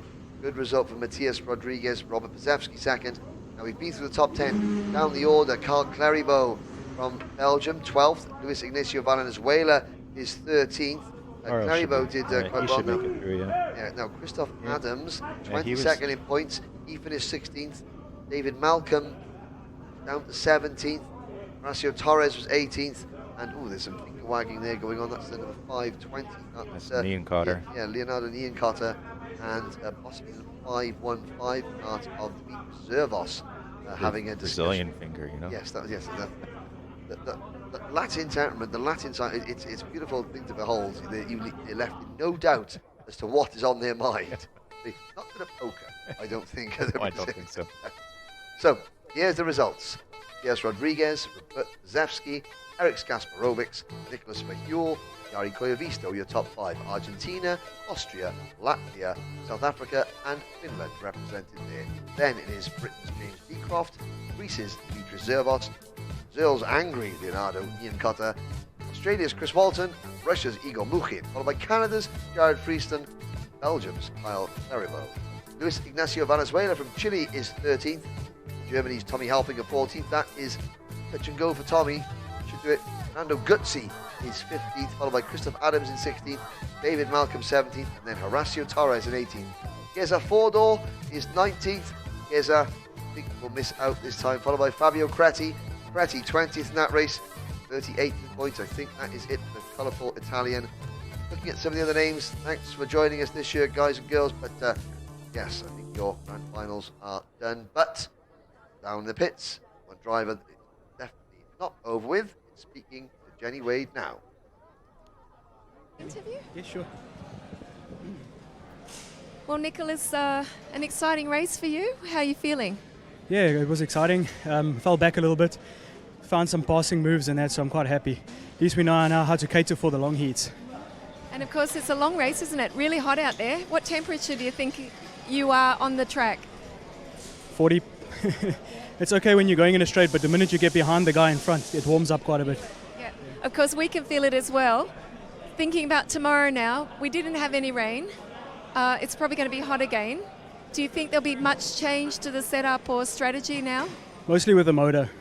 Just was a bit lean at the end, that's it. Okay, so you're not going to tell us anything else, but congratulations. South African fans are cheering, I'm sure, at home. Is there anyone you want to say hi to? Yeah, everybody who's watching, hello. Okay, good luck.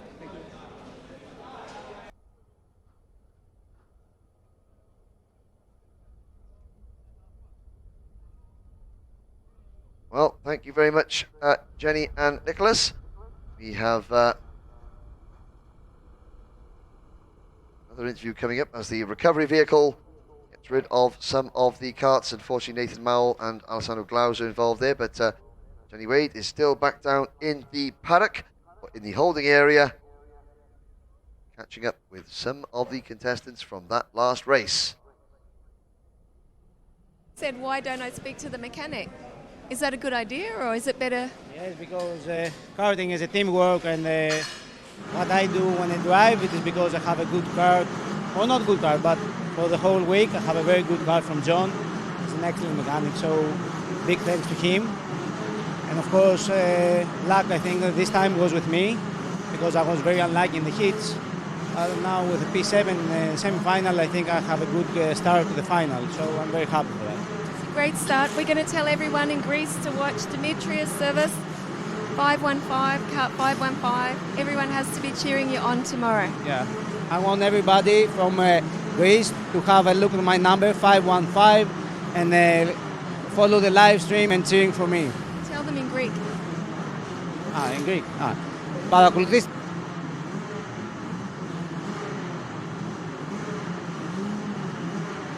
Well, thank you very much again, Jen Wade. We're now into the last of the pre-finals. It is DD2. Well, we've already had one excellent DD2 pre-final.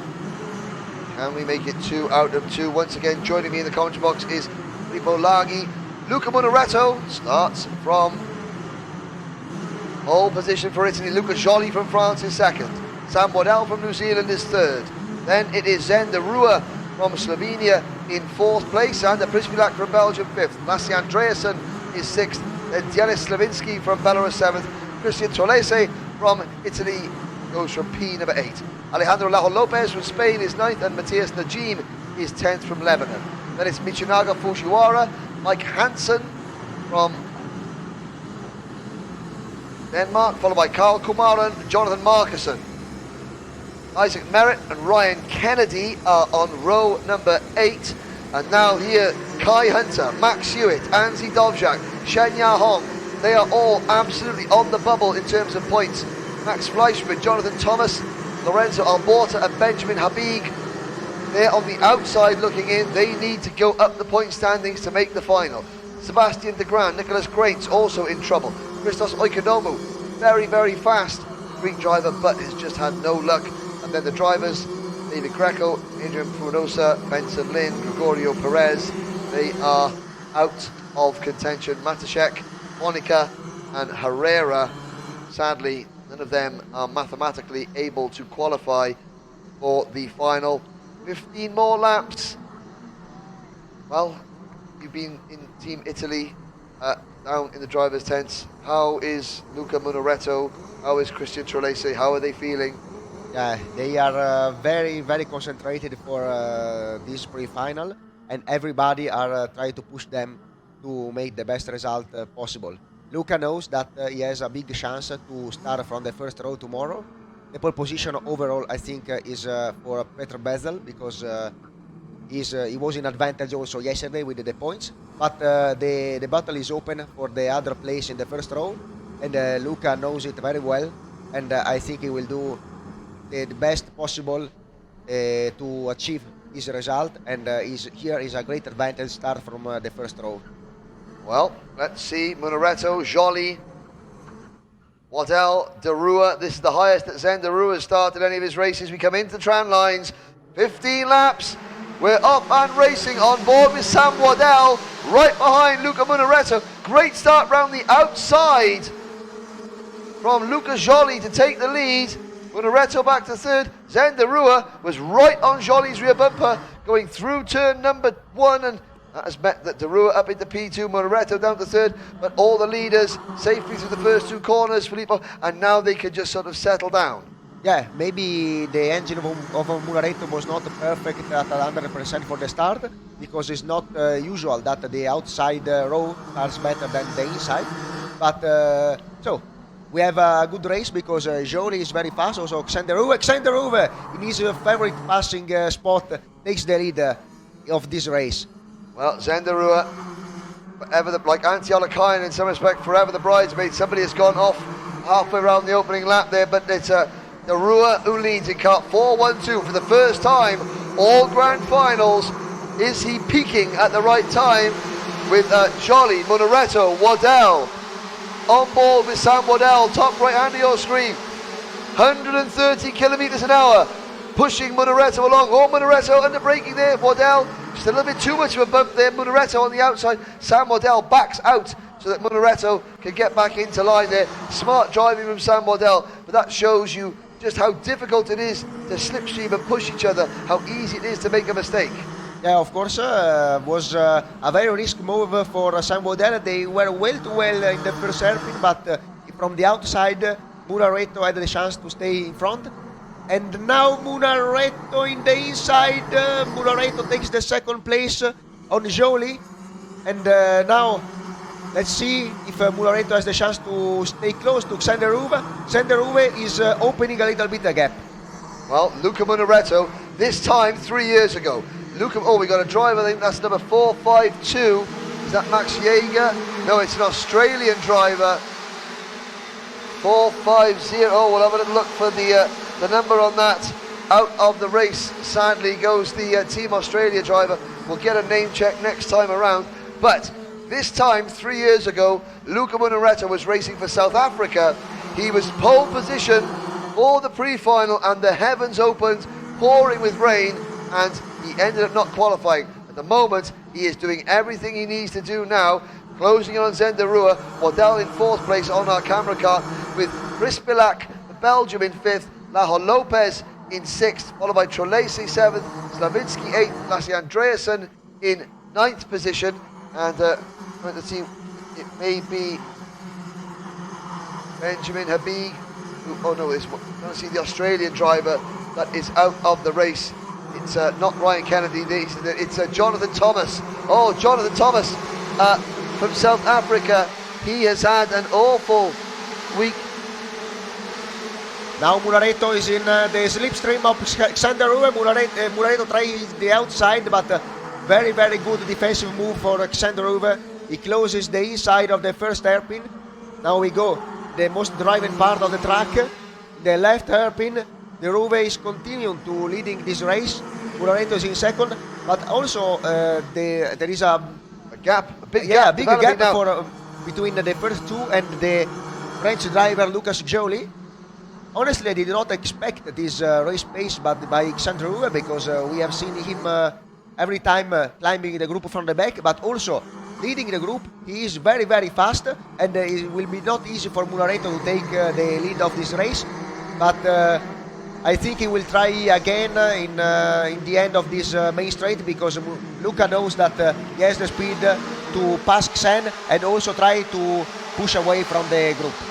Well, coming on your screens now, the Belgian driver Zander Prispilak under pressure, and Christian Trolese, the second Italian driver. Oh, there's Waddell up in the inside of Joly. Oh, a little bit of contact there. Joly does manage to give it. Oh, Waddell then runs wide. Our camera car runs wide on the circuit. Now, dust on his tyres. He's fallen back right in front of Prispilak. Trolese, Lasse Andreasen is there as well. And that was a move there. Just a little bit of contact, but then Waddell on the outside just eased onto the grass. Now he's got to get his tyres cleaned off. He's in 5th position, and Prispilak in 6th, followed by Trolese, Andreasen, Slavinsky, Jeem, then Fujiwara, Kai Hunter up into 13th place. Max Fleischmann is next. Good for Hunter and Fleischmann. Hansen, De Grand, Merritt, Kennedy, Dovjak and Shanya Hong, your top 20. But still, Zerua and Munaretto working together, pushing away. Again, the slipstream Munaretto, I think he will try also at the end of this straight, but Sanderue stays in the middle to defend his position. Deruve again on the lead. And it's good for Luca Munaretto. He obviously he's just as quick as Sanderue, but Sanderue is so much more experienced. You know, Deruve will be thinking to himself, maybe I don't know you that well. You're a bit younger. I will see how you go. But like, maybe I think in this moment of the race, Luca knows that he has a gap behind him. Yes. And maybe he's not pushing on the limit at the moment. I think he will wait a little bit to try the overtake without risk, because the gap behind him is very big, and Genderuve has a really good race pace, so it's not also so bad to stay behind him. And it's good as well for Munaretto to gain Zenderua's trust that, hey, you know, that you can work sensibly and smartly in a race like this. Alejandro Lajo Lopez in 4th place. He's trying to go around the outside of Lucas Joly for 3rd, and of course that is helping Nerua and Munaretto pull away. A lot. And also Joly is defending his position, and he's blocking a little bit Alejandro Lopez. Lopez is now in the inside. I think Lopez is a little bit faster than Joly, and he said, okay, let's go, come on and try to close the gap. Have you seen the end of the Lopez is up. He says, all right, come on, let's go. Waddell fighting back in 5th position, with Brispilak 6th, Andreas in 7th, Trolese in 8th. So Christian Trolese maintaining a place in the top 10. In the points he was 16th, so he's he's doing what he needs to do now, maybe in the closing stages to move up a few places. We're halfway through this race. We've lost David Greco. Greco has retired. Now, Christos Oikonomou up in the 22nd place. Kai Hunter running in 15th place. The Team GB driver in kart 474. We haven't seen much of him, but Kai Hunter has never... Oh, there's a move from Prispilak. Prispilak on Waddell for 5th position. Kai Hunter had never sat in a DD2 kart until Tuesday. He missed the first day of practice. No, he missed the Wednesday. He missed the first day of practice completely. And now Kai Hunter, his first ever time in a DD2, is potentially at the moment putting himself in a place. Munaretto inside here. Munaretto takes the lead. And signal to Zenderu as well. Say thank you. Or, no, I think sorry. maybe it's just to say let's go. Don't make too much battle now, because I am faster and I can help also you to open the gap. Alejandro Lopez in 3rd place is the fastest driver on the track at the moment. I can say, because look at Alejandro Lopez has pulled away from Lucas Joly, and there's Munaretto now defending a little bit. But yeah, maybe Munaretto saw that Lajo Lopez was closing in and thought, right, now I've got to go. 7/10 of a second faster than the top 2, Alejandro Lopez. Wow, 59.124, well spotted. It's a 59.0 for Christos Oikonomou, who is the fastest lap of the race at the moment, but he's down in 21st. Also purple 1st sector. The Spanian driver is closing the gap on the top 2 positions, 0.3 of a second faster in the 1st sector. Now we know maybe why he was giving Lucas Joly the finger to say, come on, let's go, because he knew he was so much quicker. Yes. Also the 2nd sector is very fast. It's not over. Alejandro Lopez is closing a lot of this gap. And now, because as a driver, now you can see 58.9. This is one of the fastest lap of all the week. That's okay. So 58.9. Now that is going to give Lajo Lopez. He was 18th in points, so he's not going to be starting in the top 2 or 3 rows of the final, but he's going to be in the top 10 at the moment. And with this sort of speed, he is a threat. Because last year, France's Paolo Bessonsone, he won this event from 11th on the grid. Everything can happen in the final. Everything can happen. The battle will be also more close than now, and also try to close the gap for Alejandro Lopez to the first 2 drivers can be also a confidence for himself to say, okay, I can do it. Also, if I start from row back, I have the speed to close the gap to the others, and that is what he's doing. Also, this lap is a little bit faster. 59.1, another very fast lap for him. So now we're saying that now that Munaretto has got the speed to hold off La Lopez, so now you see why Munaretto maybe said to Derua, come on, let's go. Munaretto could sense that La Lopez was closing in, and Derua, he's not trying to attack, because I haven't seen Zen Derua like look over the shoulder to see where La Lopez is, but he must be aware that there is a fast driver approaching, maybe a mechanic saying, come on, go, go, go. But yeah, these top three, and they're pulling away. The gap back to Zander Prispilak in 4th place, the driver of the Yaran Racing, it's 4 seconds nearly, and you can see, so Prispilak in 4th has gone past Luca Joly. In fact, Waddell, now Luca Joly slipped back to 8th place. It's Waddell 5th, Andreasen 6th, the Jeem 7th, Joly 8th, then Trolese Kyle Kumaran, great driver Kyle in 10th place. Then it's Fujiwara, and behind Fujiwara, Fleischmann, Kennedy, Slavinsky, Hunter, de Grand and Hansen. But these three are just stretching everybody out, and for those people watching at home thinking to themselves, oh, it's not very exciting, but no, it's very, very good. Very, very, very exciting. Because this is 100, every one of these three drivers is pushing 110%. Yeah, on the limit, now, because remember, Nicolas Pico has won the previous pre-final, and Munaretto, if he wants to start from the first row, needs this win. Also, Xander Ruve needs to win this race to start a little bit in front, because now in points he has he's 18 points. 18 points now, and also Alejandro Lopez is not very in top position at the moment, and needs to close the gap on the top two. And at the last lap on the track, he has close a little bit more the gap.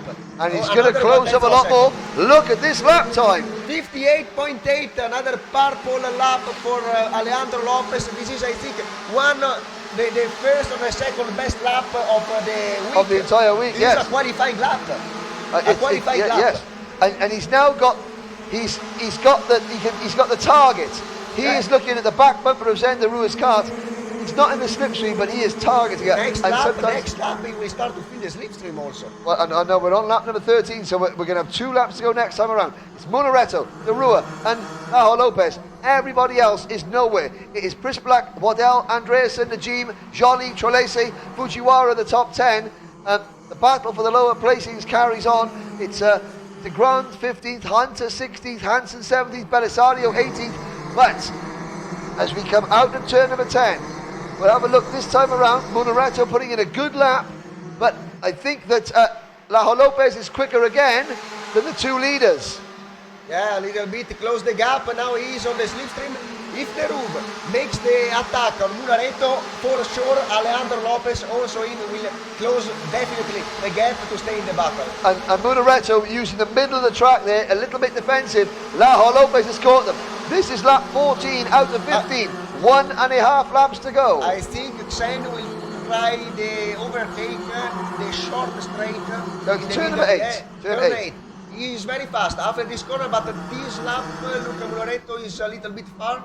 I think Zander Ruiz might be having to defend his second place going down towards turn number 2, because I think that Lopez is going to get a good slipstream, and Lajo Lopez, he's not going to want to hang around. He's got that momentum. If he gets to the Ruiz, gets the slipstream, he's going to go for it. Also, this lap will be a very, very excellent lap for Luca Munaretto, because he is driving alone, and he is opening the gap on Xander Ruiz, and now the Ruiz has to defend his position from Alejandro Lopez. Munaretto did 59.1 last lap around. Driving alone is excellent. And also under pressure, knowing it's the end of the race, to not make a mistake under pressure. Great lap from Munaretto, and Derua having to defend. Lajo Lopez comes out of turn 4 into turn number 5. Derua in the middle of the track. Lajo Lopez. Turn 8 will be the key. Okay, yes, we'll see how they get off turn number 7. Munaretto has just got to keep it straight now. Can Lajo Lopez get a good drive off the corner? Will we see him duck to the inside? Lajo Lopez checks to make sure no one's there. Very hard braking from Xander Ruiz. There are another 2 passing spots for Alejandro Lopez. This corner and the very last corner. He defends a little bit. There is the last chance to the overtake here. Let's have a look. Well, Luca Munaretto. Braking for Xander Ruiz. Luca Munaretto wins the second pre-final. Brilliant job for Team Italy's Luca Munaretto. Zander Ruiz in second place. And again, look at, they wave to each other, thumbs up. Lajo Lopez, very good race. And they were 4 seconds in front of Zander Prispilak, who finishes 4th. Sam Waddell finishes 5th. And then Lasse Andreasen in 6th place. He was 7 seconds behind the leaders. Matthias de Jean, great result for Matthias de Jean there in 8th place. But that shows the top 3, they pushed each other to the limits and beyond. And looking down there, Trolese, Joly down in 9th place. Trolese, Joly 8th, Trolese 9th, Fujiwara in 10th. Ryan Kennedy, that's a good result for him. Now let's have a look as we look at I think that's the camera car coming into the pits. But so Max Fleischmann, good result for Max Fleischmann, the German driver, to move into 12th place. Maybe that's enough for him. Nowinski, we lost Benjamin Habib, we lost David Greco, Jonathan Thomas. I think Kai Hunter was 15th. I think that might be enough to put him in the final. Good drive from Juan Belisario from Brazil, up to 16th from 28th in the grid, but that is not going to be enough to get him into the final. Sebastian de Grand, Oikonomu, 18th. Stefan Hansen, Hansi Zovjak, Nicholas Graints. They are now looking very nervous. So is Jonathan Markussen and Max Hewitt. They dropped down. Max Hewitt was 36th in points. He only finished 23rd in that race, so not very good. But now we see the emotion. Let's have a look. Harold Garkaklis said yesterday that Harold's finished 4th here in 2016. That's Luca's mechanic. And he said on that day he had, and then Luca Monoretto picked kart 4 in the final. So Harold said, no, that's it. We have decided. We have won. Not superstition, I know, but that is very, very impressive. And yeah, look at that. An embrace between Zenderua and Luca Monoretto. And also from Zenderua to Harold Garkaklis as Alejandro Lajo Lopez shaking the hand from his mechanic. Chris Pilak comes in, but again, a very, very good race, a different type of race than the first pre-final, but still just as exciting. Yeah, an exciting race also this one, and I think Luca did an amazing job.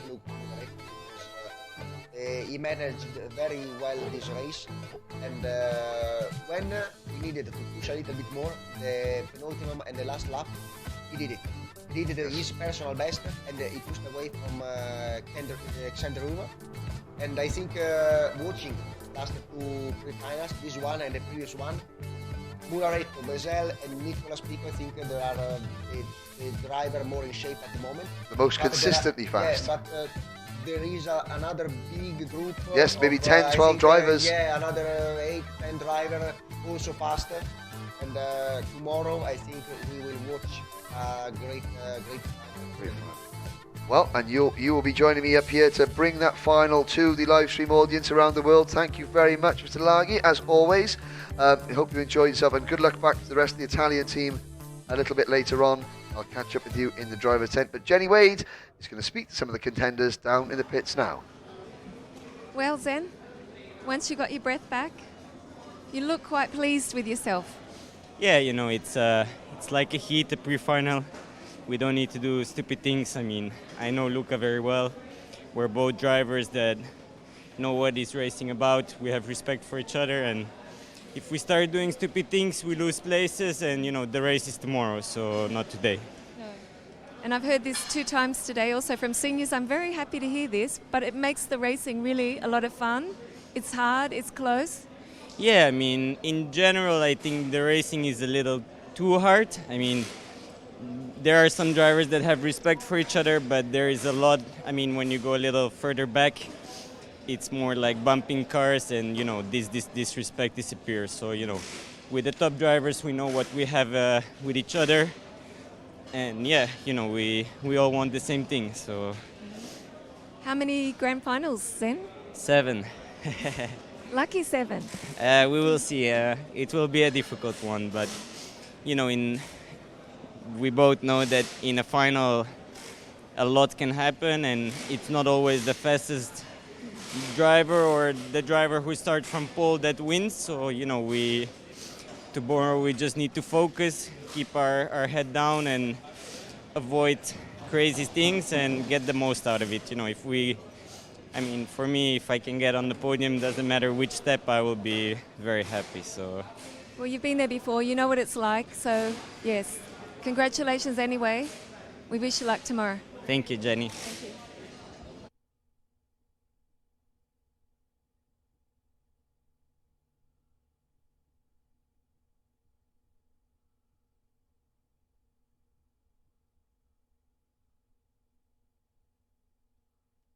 Up there is the always insightful, always articulate Zendarua.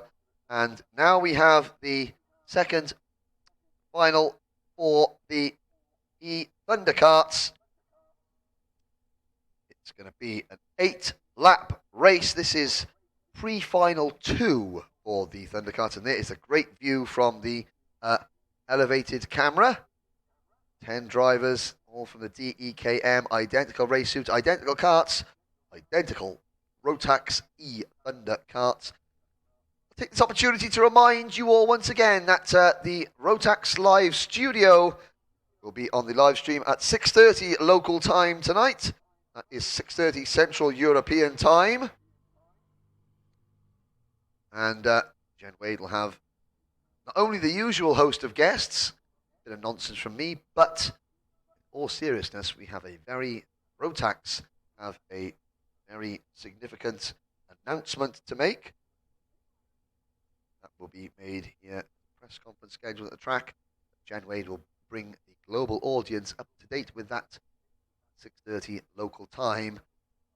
That is then, this is now, and this is Thunder. The sound of Thunder sounds like absolutely nothing because the electric karts are silent. Fast, but silent. Luca Vloma from Germany starts from pole position. Yassin Ferrati from Switzerland starts second. Yi Kao, Taiwan is third. Bradley Barrett from the United Kingdom lines up fourth. Joel Stern from Germany is fifth. Ryan Mills from Australia is in P6. Benjamin Cartery from Italy seventh. And Ben Pinto from Israel is eighth. Ninth is Jort Kuna, and Mika Mozika rounds out the top 10. Well, rounds out the 10. 10 karts, 8 laps, pre-final 2, DEKM Deutsche Electric Kart Mannschaft Championship. Screen saying 7 laps there, so obviously my program says 8, but there might have been an adjustment down to 7. Of course, this is a very long circuit. Karts want to be at maximum power for as long as possible. It has been a battle between Yassin Ferrati and Bradley Barrett in the racing so far, but Luca Vloma, who participated in the DEKM race last Grand Finals in Paraíba, Brazil, he is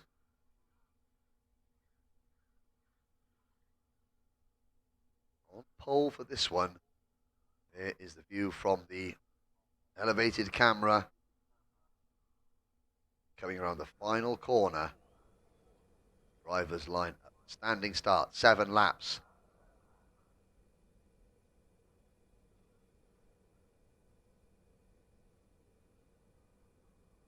Now we wait. 610, Vloma on the inside. Lights are out, off we go. It's a good start from the outside of row 1 from Yassin Ferrati. He tries to squeeze Vloma across wheel to wheel. Ferrati takes the lead. Going through turn number 1, down the main straight. Ferrati looking over his shoulder in the number 609 car. Vloma second. Then that's Bradley Barrett in car 607, breaking wide. And Barrett trying to go around the outside of turn 2. Has he done it? He's picked up 1 place. Great move there from Bradley Barrett.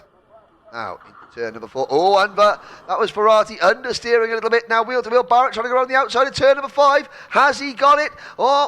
Ferrati just says, no, not on your Nelly, son. Not on that one anyway. Ferrati leads, Barrett second. In fact, Ferrati there understeering a little bit into the right-handers. I noticed that. Let's hope that was a little bit of a setup problem, not a tyre problem. Checks over his shoulder. Through turn number 9. There's a move back in the pack. In fact, there's 2 moves back in the pack. That is, I think, that Benjamin Cartery, Ryan Mills, Ben Pinto swapping positions. Out of turn number 12. Give you an idea of the exit corner speed, and of course, like all electronic karts, like all electronic powered vehicles, the instant acceleration is mind-boggling. Standing start, these things certainly get your attention, but it is Ferrati, Barrett, G. Cow in third, then Benjamin Cartery, Jort Gurner, Joel Stern, Mazika, Ryan Mills, Luca Vloma. Vloma has had an absolute shocker. Down to 9th is Luca Vloma on pole position in kart number 610. Well, that's not right because it's very clearly second there on my screens. Your screens, but on my timing screens, he's down in 9th place, so just ignore me talking about yourselves. It's say what you see, Henry, say what you see, and it is 609 leading 610 on the track at the moment. Barrett is third in 607.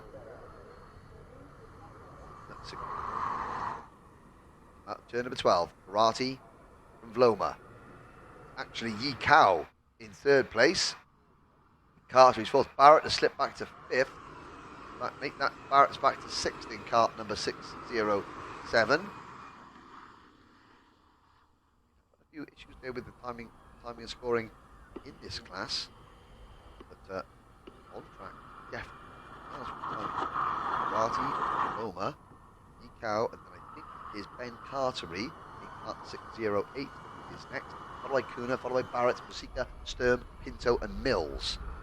All 10 drivers still very much in attention. There's Barrett looking up the inside into turn number 7, and it doesn't quite work. Of course, there is a cutout. Karts, if they have contact with someone else, severe contact, karts do sort of cut out and go slowly for a little while. One way of seeing clean driving. Oh, there's a lunge going into turn number 8 there. That was possibly Mike Mazika, round turn 12. Ferrati, G Cow. Oh, Ferrati, Vloma. G Cow in third. Then it is York Kuna in 605, running in fourth place. Now a little bit of a gap back to fifth place driver Bradley Barrett. Barrett has made a couple of lunges that haven't quite paid off, and he's now holding up the chasing pack. Cartery, Masika, Sturm, Pinto, and Mills on lap number 4 out of 7. Marty, Roma, gap 7/10 of a second. I think that Loma's transponder is not picking up the second times, which is what is causing the and there's a lunge going into turn number 8 there. Over the white crash helmet, that is Tomasika, I think, and Sika there trying to pass Joel Sturm. Quite work for him. So it's Ferrati leads, Vloma second, G Cow in third, Jort Kuna lonely fourth at the moment. In kart 605, he's been chased down now by Bradley Barrett in 5th place, but the field's quite spread out. You can see all 10 karts there on the main straight, but Ferrati's lead is 7/10 of a second over Vloma. Got a further half-second gap over G Cow. York Kuna, 1.4 seconds behind G Cow in 4th place. Another 1 second gap back to Barrett, who's got an 8/10 second advantage over Cartery. Sturm, Masika just behind Sturm, then Pinto half a second behind Masika, and Ryan Mills just 0.2 of a second behind Pinto in 10th place. So the back of the pack is closer together in terms of on-track battling than the front. Rati controlling things wonderfully. This is what the Swiss driver wants. Loma not in a position to challenge. G Cow neither in a position to challenge Loma. So I'm going to make that joke. In the electric kart race, it's very static at the moment. Boom, boom, here all week. Thank you very much. Ferrati.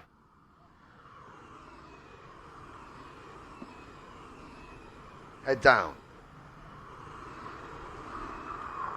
Turn number 2. His lap time, 64.677 seconds. So 6 seconds slower, 5 seconds slower than a DD2 kart, which is very impressive, seeing as that these karts are still 2 years old in terms of their development.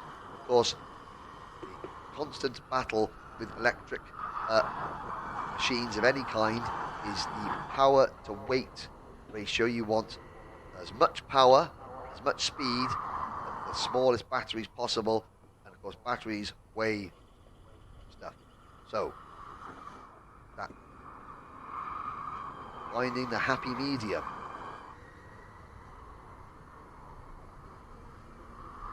Into turn number 12. Last lap board goes out, and Yassin Ferrati, a great start, has dominated this second pre-final. Head down. He's got a 1.3 second lead over Luca Vloma. Kao is trying to close in on Vloma. The gap is about 0.4 of a second between the top two, but I don't think, unless Vloma makes a mistake, I think Kao is not going to catch him if Vloma is safely secure in second. In fact, the best battle is for 6th place. Joel Stern passing Benjamin Cartery. Mika Mosika, Ben Pinto and Ryan Mills also very close together. 8 seconds cover the field, but it is Yasin Ferrati down the long straight towards turn 8. You can see the top 5 quite spread out, but then from 6th place on back, they're nose to tail. Vloma, Ferrati looks over his shoulder, look back at Vloma. The answer he gets is that there is no threat.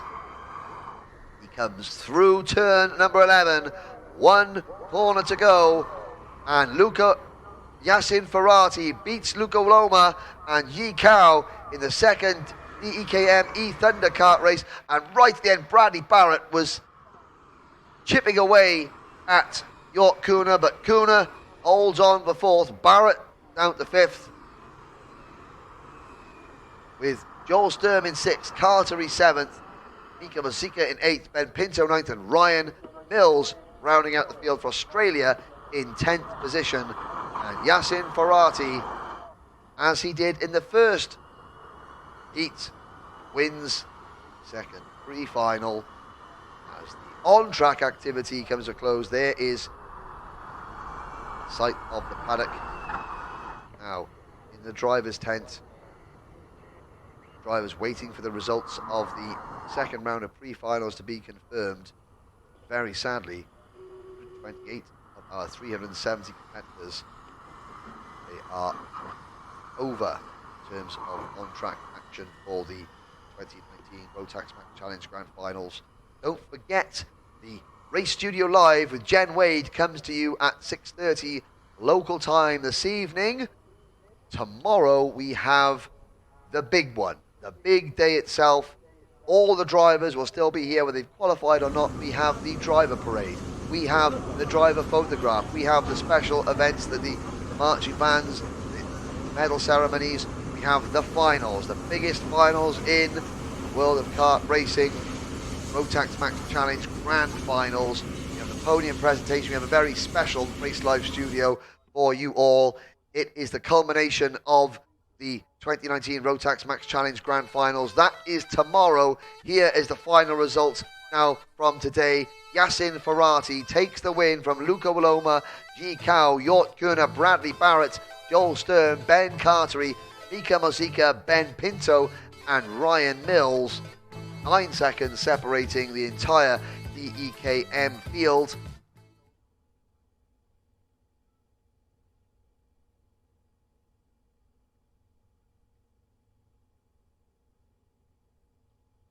And look at the track. Well, the tarmac here at Sarno has seen some fantastic racing. If tarmac could talk, what stories this circuit could tell for 25 years. This classic Italian track has played host to every major kart event in the world, and this is the second time it has hosted the grand finals. See the rubber marbles on the outside circuit. The Mojo D5 tyres that every driver uses have been absolutely worn out, but they're still giving plenty of grip. A big thank you to the medical teams, the marshalling teams. Here you can see, without the driver of that vehicle, we've got 370 drivers of very quick vehicles, one driver of one very slow vehicle, but the most important driver here, the ambulance driver. Thank you to all the officials here at the circuit. But before we go, Jenny Wade is down in the garage area. Yes, and Ferrati, another win for you. We saw it before. You've done it again. And? Yeah, it feels amazing to be again at the front, starting from pole tomorrow, and we'll see. Now it's really close also in the championship. Now we are both start to fight, me and Luca. Yes, of course, Luca wasn't so far behind you, but... Yeah, but I keep my head down and could get every time more pace.